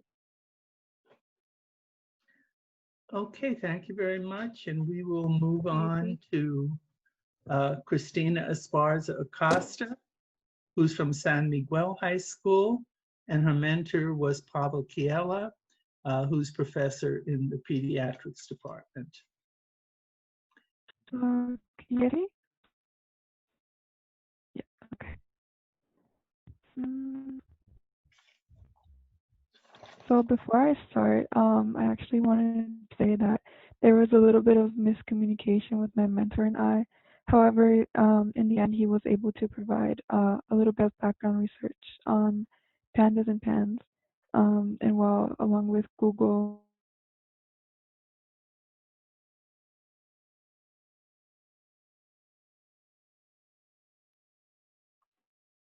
We lost you, Christina.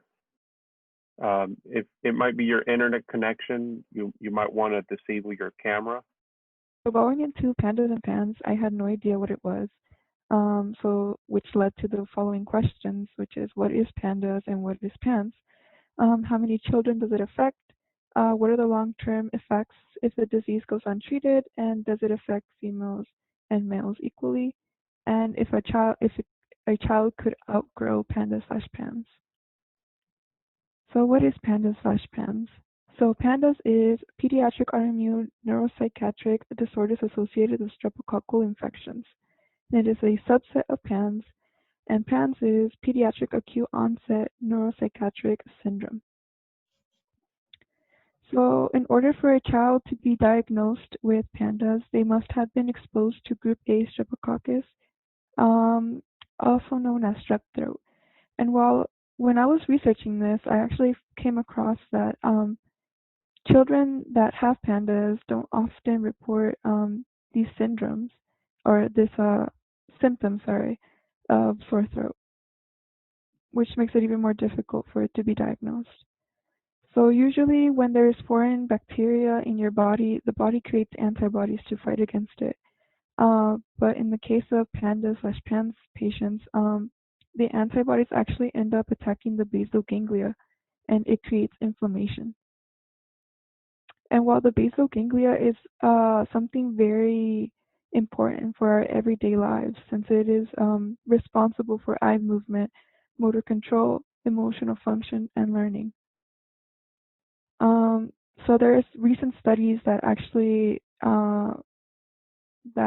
think gut microbiota may promote gut inflammation and inflammation, and while that causes the immune system to have this response.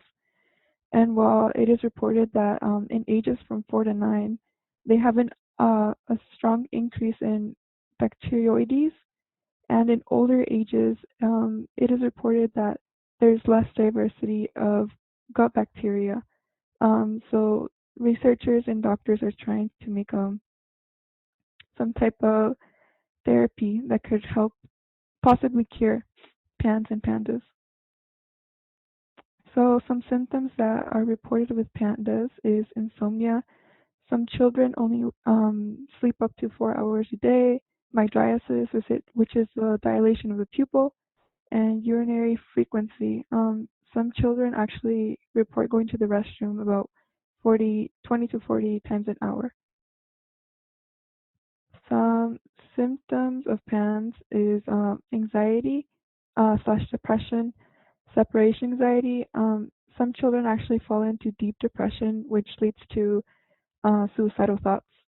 And it also changes in mood, irritability, OCD, tics. They have involuntary movement in the arms and hands, which leads to a decline in handwriting. They also have difficulty focusing, which leads to a decline in math abilities and aggression. Children become very aggressive with those who are around them. Another symptom that occurs with PANS is eating disorder. So these children often become anorexic due to the extreme restriction. Obviously, anorexia has other underlying health conditions when not treated. So what is the big issue? Well, most children go undiagnosed / misdiagnosed, and they're given other medication which doesn't help them at all. And if left untreated, a child can experience one of the following: inability to function in school / social situations, cognitive issues, which leads the child to basically depend on a person for the rest of their lives if it's not treated, which answers one of my questions, if a child can outgrow this. They cannot outgrow this, unfortunately, if it's not treated. And it could also develop into chronic autoimmune conditions. It also often leads to PTSD because most are in fear of living or having a flare. In most cases, parents get blamed for the child's behavior, when in reality, they can't really do anything about it since it's caused by the inflammation. Some treatment. Some children recover with antibiotics and anti-inflammatory medications. However, some children might experience flares due to stress or exposure of the bacteria. Some things that might help is cognitive behavioral therapy, exposure therapy, comprehensive behavioral interventions for tics. It does help some people, however, it does not treat the root cause of this problem. Some remaining questions that I had, since there isn't really much information on this, or at least long term, I was wondering if there was probably a link between panda/PANS and Alzheimer's, and why it only affected children, and what can we do to financially help these children, since some treatments cost up to $32,000, since some health insurances don't really see it as a big issue. And I also, while researching this, I saw that some doctors sometimes really don't think the child is suffering with panda/PANS. Other benefits, well, it gave me a different point of view to this disorder and syndrome, and it actually it encourages me to apply next year to actually have a lab experience and have the opportunity to work with this. And it also exposed me to different research papers. And conclusion, while there needs to be more research on panda/pans so that more people can understand it and possibly treat it, and end these patients suffering, because it is something that could be treated. However, it goes misdiagnosed or unseen. And here are my works cited. Thank you. I would like to say thank you to the SEMI team and Dr. Kiela for considering me. Any questions? Okay, any questions from the audience? Is Dr. Yes, go ahead. What are flares? So flares usually consist of the symptoms that I just listed, which is like aggression, or let me see, aggression, the tics, the anxiety or depression, or the change of mood. Thank you. Is Dr. Kiela here? I don't think it is. Okay, thank you very much, Christina. We will then go on to the last two presentations. Dr. Michael Grandner, who gave you the talk on sleep, but kept you awake during it because it's a very interesting presentation. He's Associate Professor of Psychiatry and Psychology, and he was the mentor with his team for Jackie Figueroa from Sunnyside High School and Luz Islava from Pueblo High School.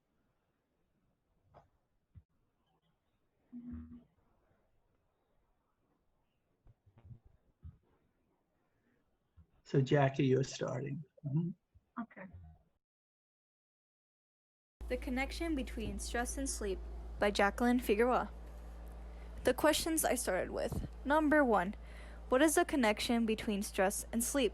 Second, is there a way to maintain low stress and get the required hours of sleep? Third, how does lack of sleep affect student performance? And finally, what age group overall gets the least amount of sleep because of stress? The link between stress and sleep. The less sleep, the more stress, and the more stress, the less sleep, meaning that sleep and stress work interdependently, which means that they affect one another. Therefore, long durations of stress can result in sleep deprivation. Sleep deprivation is a fancy word for saying that you are not getting enough sleep. Together, stress and sleep can lead to physical and mental problems. Physical problems such as heart diseases, and mental problems such as depression and anxiety. More importantly, poor sleep can eventually turn into a source of stress, leaving a person in an endless cycle of stress and sleep and having too much of either. The consequences of not receiving enough sleep because of stress. This graph shows that those who got fewer than the recommended amount of 8 hours of sleep have increased feelings of being overwhelmed, irritated, depressed, and anxious, while those who got at least 8 hours of sleep were less likely to have symptoms of stress. Here, there's a direct connection between the symptoms of stress and sleep, as those who got fewer than 8 hours of sleep were more irritated, nervous, depressed, and overwhelmed than those who got at least 8 hours of sleep. Techniques to help lower stress. Number 1, meditation. Meditation increases the hormone melatonin, which is known as the sleep hormone. Number 2, breathing exercises. When breathing deeply, a signal is sent to the brain to tell it to relax and calm down. Number 3, exercise. Exercise produces endorphins, which are natural painkillers, and after physical exercise, the body is tired, ready to go to sleep. Listen to music. Listening to music, calming music specifically, like rain, forest sounds, birds, clarinet, jazz, those are very helpful to help fall asleep, unlike hip-hop and rap, which will probably keep you up. Techniques to fall asleep easier. Sleep in a cold environment of 60 to 75. This is even more helpful when it's followed after a bath or a shower. Sticking to a schedule, the most important of all. Go to sleep and wake up at the same time every day. It helps your body get used to a certain rhythm. Finally, do not use electronics at least an hour before going to bed. Electronics are very distracting, can disrupt sleep, and affect the eyesight too. United States statistics on sleeping enough. Overall, out of all US adults, only 35% are not getting 7 hours of sleep daily, meaning that most adults actually are getting their 7 hours of sleep daily. Unlike middle schoolers and high schoolers who report not getting enough sleep due to the constant stress of school. Sleep and performance. Here are student hours. We have middle school versus high school. High school, we see there are more hours of school, more hours of homework, and less hours of sleep, due to the fact of staying up, doing all-nighters, studying, and other reasons. Sleep performance continued. A 2006 NSP poll was done and revealed that less than 13% of students attending high school got at least 8 hours of sleep. That means that most students are getting at least 8 hours and less, which is very unhealthy for the brain. That can result in lack of memory, which is not helpful if you are studying for a test or trying to remember certain terms. And the most important, difficulty concentrating. It is very hard to learn if you cannot focus on what is in front of you and just focus on keeping your eyes open. Fringe benefits. There is a boost in immune system along with lower risk of developing health problems like heart disease. There's a significant reduce in stress with an improvement in overall mood, have a greater performance at school, work, and society, and there's a decreased chance of getting into a driving accident. Other benefits I also got was learning how to research more. I also gained more information, and I changed my lifestyle to adapt to sleeping at the same time and waking up at the same time, which has helped me a lot. Questions I still have and what I will do. Who determined how long each age group needs to sleep for? Is there a way to program the body to wake up at a certain time without alarms? If schools change their start time, will that decrease the amount of students that are sleep deprived? What I will do is I will continue my research to stay informed, and I will reach out to my mentor. Other things I will do is look at TED Talks, which are very informative, and talk to others that are specialists in the sleep field. Another question I had that I did not include is why does stress affect sleep, which is very concerning to me since there is no research done onto why it does. There's only how it does. I would like to acknowledge the Sydney Summer Research Program, especially Juan, for helping me with all my technical issues, and of course the Sleep and Health Research Program, along with my mentor, Chloe. And these are my resources. Thank you for paying attention and watching my presentation. Okay, let's go forward with Luz. Luz. Do you want to go ahead? Yeah, so let me share my screen.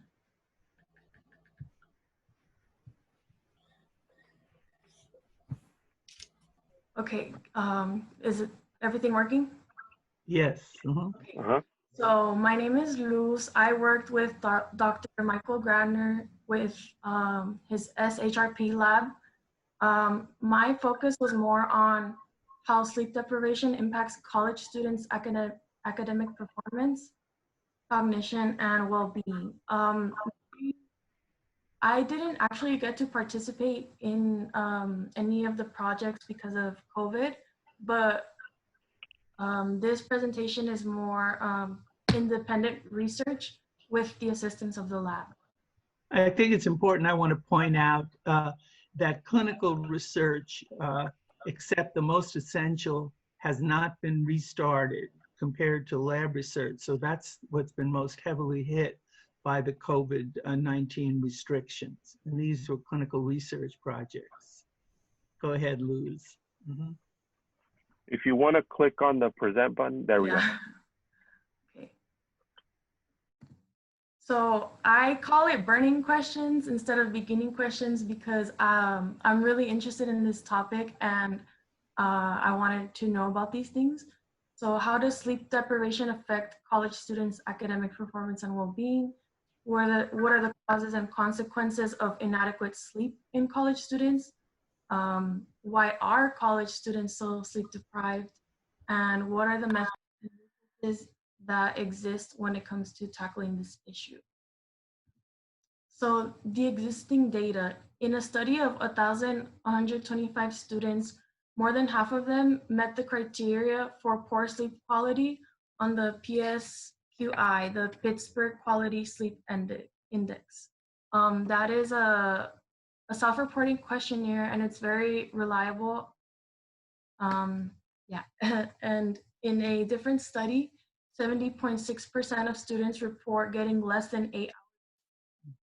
The recommended amount of sleep, it's not very concrete right now, but it's around 7 to 9 hours of sleep. So that is a lot of students that are not getting sufficient sleep. 50% of college students experience daytime sleepiness compared to the 36% of adolescents and adults. And 70% of those college students experience insufficient sleep. Only 4% of students obtain at least 7 hours of sleep. And to me, this is very alarming because of usually colleges, they have such large populations, and if there's less than 5%, that's just very alarming. And these students also have 7 all-nighters per month, and all-nighters defined by the Oxford Dictionary is remaining awake for more than 24 hours. When it comes to academic performance, there is a direct association between shorter sleep durations and achieving worse grade point averages. 2% of students believe inadequate sleep and sleepiness do in fact impact their school performance. Students rank sleep issues as second, with the first being stress, in factors that negatively affect their performance. Cognition. Sleepiness and irregular sleep schedules negatively impact memory, learning, and performance. With the research that's out right now, we can establish these connections, but the why of it all is still being researched. The details of the relationship between sleep and memory are not yet understood, but we do have some sort of an idea of it with the dual process theory, which maintains that certain types of memory are dependent on specific sleep states. So procedural memory is knowing how. That is interdependently related with REM sleep. REM sleep is rapid eye movement. This is a stage where you're dreaming. This stage is really where you rest. Declarative memory is the knowing what. Oh, I forgot to mention that procedural memory could also be considered applicable knowledge. Declarative memory is interdependently related with NREM sleep. NREM sleep just means not rapid eye movement. So this brings me to my next part. From what I found really interesting were the confounding factors and causes of sleep deprivation. But before I get into that, I want to bring up these key terms. Circadian rhythm. So your circadian rhythm is your internal sleep clock, and that's what regulates your sleep-wake cycles. The best way that I can explain this simply is your body recognizes that when it's daytime that it should be awake, and that when it's dark and it's nighttime that that's when you go to sleep. Homeostatic sleep drive is what increases the need for sleep as a period of wakefulness ends. Put simply, it's what lets your body know that you're tired. Insomnia is considered persistent difficulty sleeping 3 nights per week for 3 months. And sleep latency is the time it takes to fall asleep after settling into bed. So in order to explain why these college students are so sleep deprived, I want to compare them to adolescents. So adolescents and young adults tend to have a delayed circadian preference. This just means that they have a preference for sleeping at later times than adults, or you can call them night owls. This occurs in association with puberty. Physically mature adolescents prefer later sleep times and have a lower homeostatic sleep drive. So they're not as sleepy. But how the circadian rhythm and homeostatic sleep drive change with puberty is not well understood, but the overarching idea is that these youth, they feel alert in the evening, end up having trouble falling asleep later in the day, and consequently don't get enough sleep and catch up on the weekend. And that's the next point. So the signs of delayed circadian rhythm are catch-up sleep.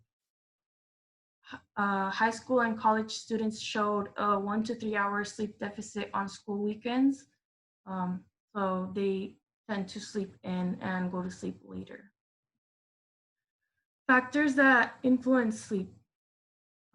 One that I never really took into account, but that does make a lot of sense, is the transition from high school to college.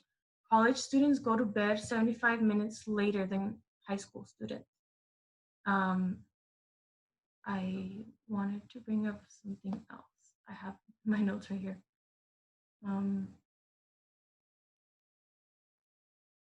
Well, I guess I'll just bring it up towards the end. But another factor is gender. So with this one, females are more vulnerable. Females have been found to be more vulnerable to sleep loss, and this is due to the differences in sex hormones. But this is a controversial topic right now because there was a previous theory that believed females were believed to be more resilient to sleep loss, with researchers applying an evolutionary theory that this is to keep up with the demands of children. So mothers, when babies constantly wake up in the middle of the night and things like that. So that's what previous researchers thought, but it's hasn't really found to be not true. But this is why there's a This is why it's such a controversial topic, because there's many different opposing views on this, and no one can really agree. These are general factors that influence sleep as well. Alcohol intake. So 11.6% of college students use alcohol as a sleep aid, but besides the negative consequences of alcohol intake, this actually increases the risk of sleep apnea. Sleep apnea is when your breathing abruptly stops. Caffeine, coffee, and energy drinks, they increase sleep latency. So that means when you take it, you have difficulty falling asleep. It takes you longer to fall asleep. And that makes sense because students take that in order to stay awake, but they don't realize that it does influence their sleep later on. So prolonged use of technology, when people are on their phones for excessive amounts of time, they tend to stay awake later than usual. A lot of students report restless sleep, so not feeling well rested, and when they wake up, they feel very unrefreshed. And with medications, I was looking into it, and it was basically saying that a lot of students take prescription or over-the-counter drugs in order to stay awake. Some of these drugs could be Adderall, and also how my partner Jackie mentioned in her presentation, melatonin. There's a huge amount of college students that take excessive amounts of melatonin. So additional consequences is circadian dysregulation. So that's a misalignment between sleep-wake pattern and the norm. The norm just means the average amount of sleep or the normal amount of sleep that one should get. Consequences of sleep deprivation also include insomnia, delayed motor skills.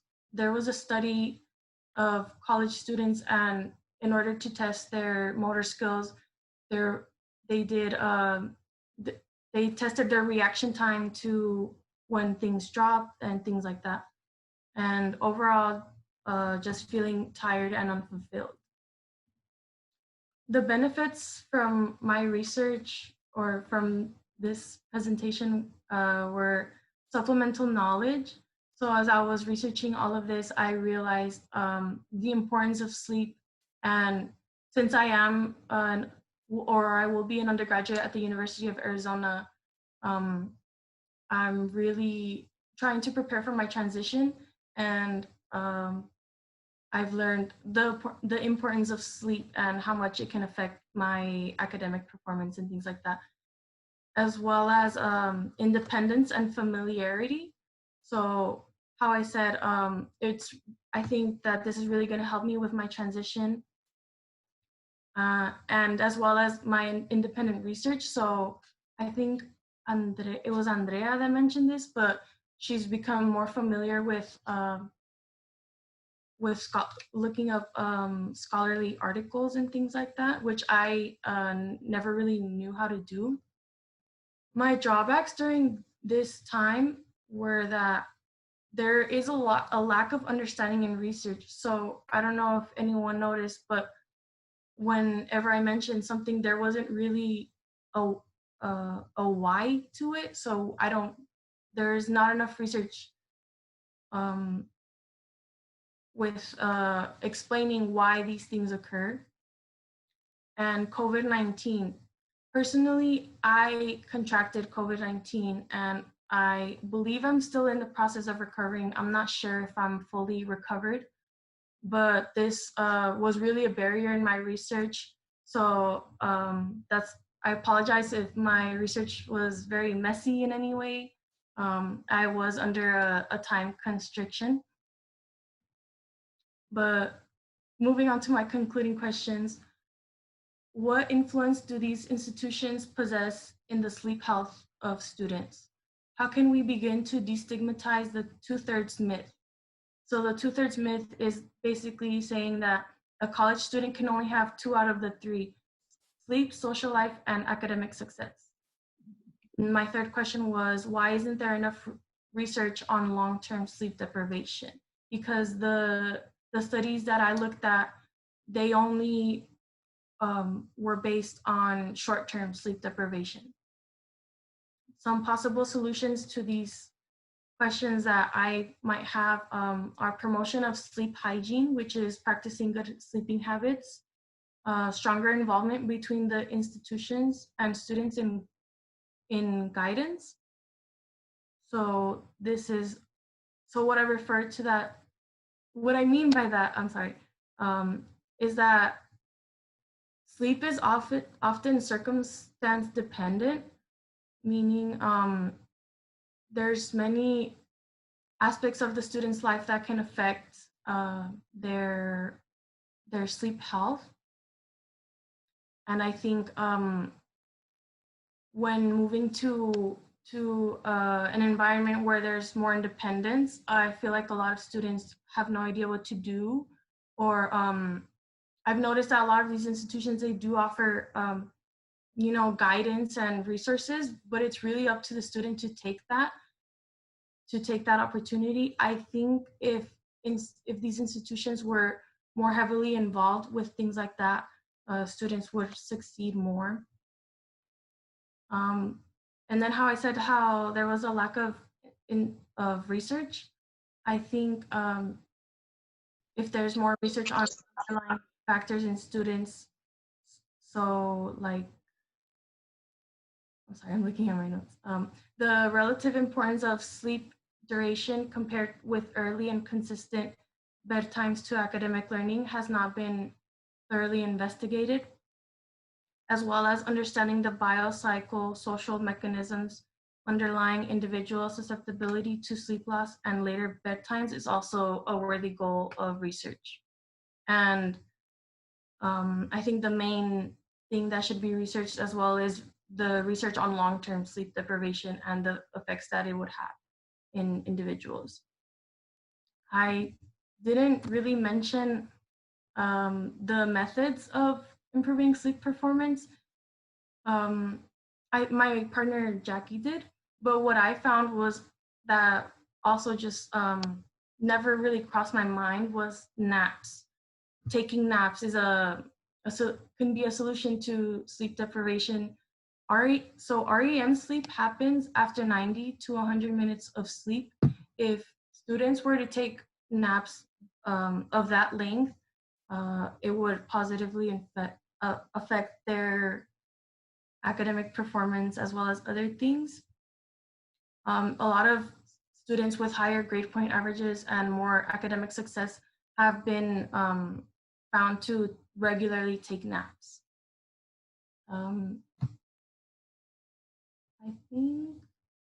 I think that's it.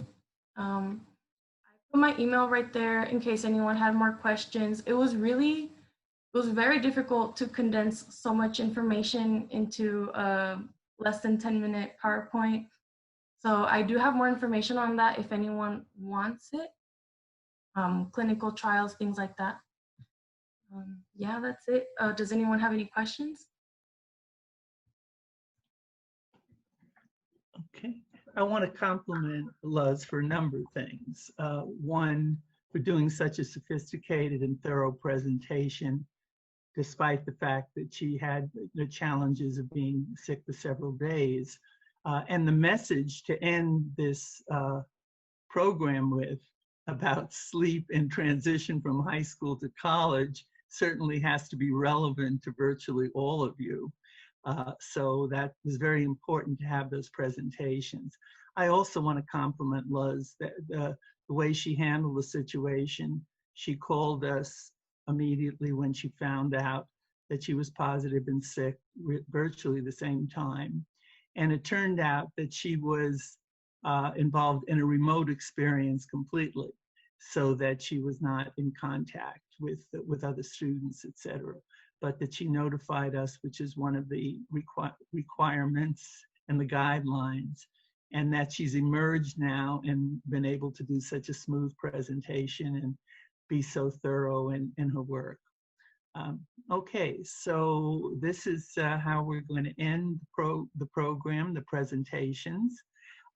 You'll be hearing from the medical students, and maybe you can compare things. Some of the topics will be the same. I think you'll find the medical student presentation should be excellent. We really had an excellent group of medical students. Many of you interacted with them. And then the next time we'll be interacting with you personally.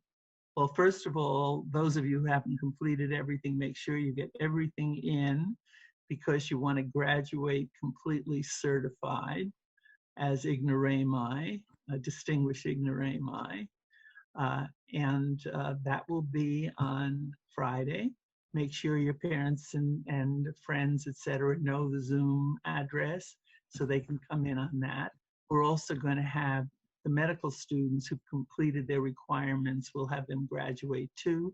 And Francisco Garcia, Dr. Garcia, who's Pima County's top doctor, head of the county health, all the county health departments. He'll be presenting, and he's an Arizona native from Nogales. Some of you heard him in his medical student seminar, but I think you'll find him very inspiring. And then after that, on Friday, those of you who are in town will be able to pick up your packets, your t-shirts and other things that you'll get in a bag there outside the Health Sciences Center. So are there any questions about the program, the requirements, anything else?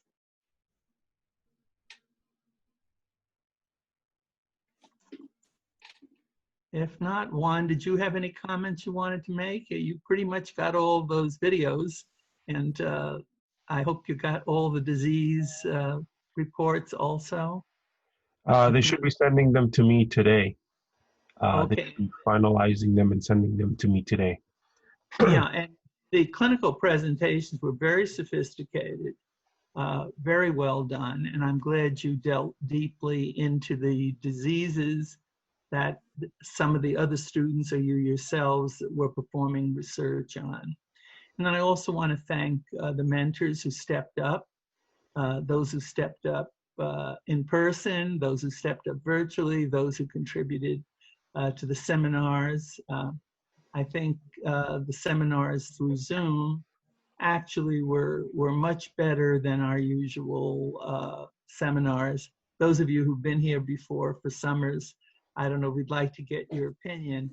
We definitely want your evaluation of the program, the evaluation of your experience, and don't hold back on negatives. Tell us what you think didn't work out.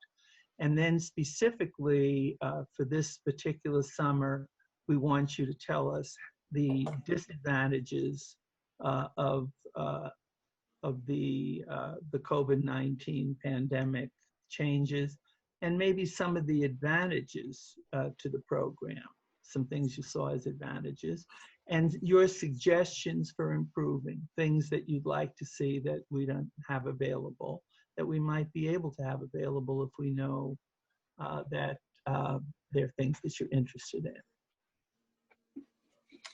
I sent out an email to all of you to show you exactly where the pickup spot is.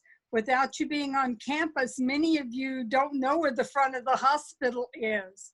The old hospital. The old hospital. So I sent you a map that shows you Speedway and Campbell and exactly, and I X'd the spot where the staff will be on Friday morning. So and you'll be remote. There are paws. There are Wildcat paws there, PAWS. I told them that they must maintain social distancing and you must have your mask on. They do have security that wander around that area, and they will make sure that you are maintaining the restrictions here at the College of Medicine. Okay, so if you've got any questions, email Grace Ann or Rosemary, preferably not me, and they can answer any questions. So we'll see you on Friday, and we'll see you on tomorrow and Thursday at the medical student presentations. I just have one quick thing for the students that are sending. And Juan and Grace. Hang on, Marlise. No, but I want to make sure Juan and Grace don't leave. No, Grace Ann, you need to turn yourself up. I don't. Can you hear me? Get closer to the mic. Okay. All right. For the students that have been sending the presentations and final reports to Grace, if you would send them to me as well and give me access to be able to download them, so I'm not emailing everyone again to get access to them, I would very much appreciate it. It would be so much easier if you saved your presentation or your Word, your paper as a Word document. Yeah, as a Word document instead of a Google Doc. If you would just save it either as a PDF, otherwise we have to get your permission to open your Google Doc. But I will also, in the chat window here, I will put my email. Okay, that's fine. But if you've already sent it to me, don't worry. It goes to Grace Ann. She has access to my email. Any other questions? Where do we send our final report to, or who to? I just put my email in the chat window. Go ahead and send it to me. And if you don't know her, if you did forget, just send it to me and she will get it. So don't worry about that. But we need them soon. Excuse me? I said we need them soon. We need them before Friday. So we need them by Thursday afternoon. Antonio, what was your question? The presentations for tomorrow and Thursday, are they the same link as this one, or are they different? No, I sent you out. It's the same as all of the medical students. I sent you the link with the program. Grace Ann, can you put that link on GroupMe? Yes. For the medical students. So check in on GroupMe, and she'll put the link. So if you can't find the email, just look on GroupMe. Okay, thank you. And turn your videos on also when you're with the medical students. Believe it or not, we're taking pictures of pictures. Right, And videos of videos. Yeah, well, we're taking pictures so that when we submit our report to NIH, they can see Dr. Whitty looking at you and you looking back, okay? And I don't want a bunch of silhouettes. So, yeah, just turn your video on and mute yourself so we don't hear everybody talking in the background, okay? Because not many programs have actually been scheduled. They've been canceled or postponed. So for them to see how this was done, advantages, disadvantage, will be very valuable to NIH as well. Okay, any other questions? Yes, about picking up the things that we are supposed to go pick up at the hospital. What if we can't go? Because right now I'm in Douglas. I'm not in Tucson anymore. Will they be sending? We'll mail it to you. Okay. We're going to be mailing that. Yes. Okay. But we're not going to mail them until next week. So don't panic if you don't get it on the weekend. So anything that's left over, probably on Tuesday or Thursday of next week, we're going to give ourselves Monday to take a deep breath and clean off our desk. But by the middle of the week, we will have mailed all the packets and the t-shirts that were not picked up on Friday, okay? And those who have already had a t-shirt get a choice of a Well, tote they've already been sent an email and or made a their mask choice. with question marks on it. Yeah, We have a limited they've number made their of those. choices, yeah. Okay, and we have enough of everything, okay. All right, any other questions? No, thank you guys. Y'all did awesome. You really did fantastic, because I've sat here and worked and listened to every one of your presentations and all your videos. They were really terrific. And actually, I love doing it by Zoom because then I can keep working and listen to you at the same time. Yeah, and you should share this with your classes too when you go back to school, and your teachers, so they get the flavor of the program and also the kinds of things that you're capable of and that we can help you accomplish. Okay, have a good All right. afternoon. Check out, We'll folks. see you in the morning. Bye-bye. Bye.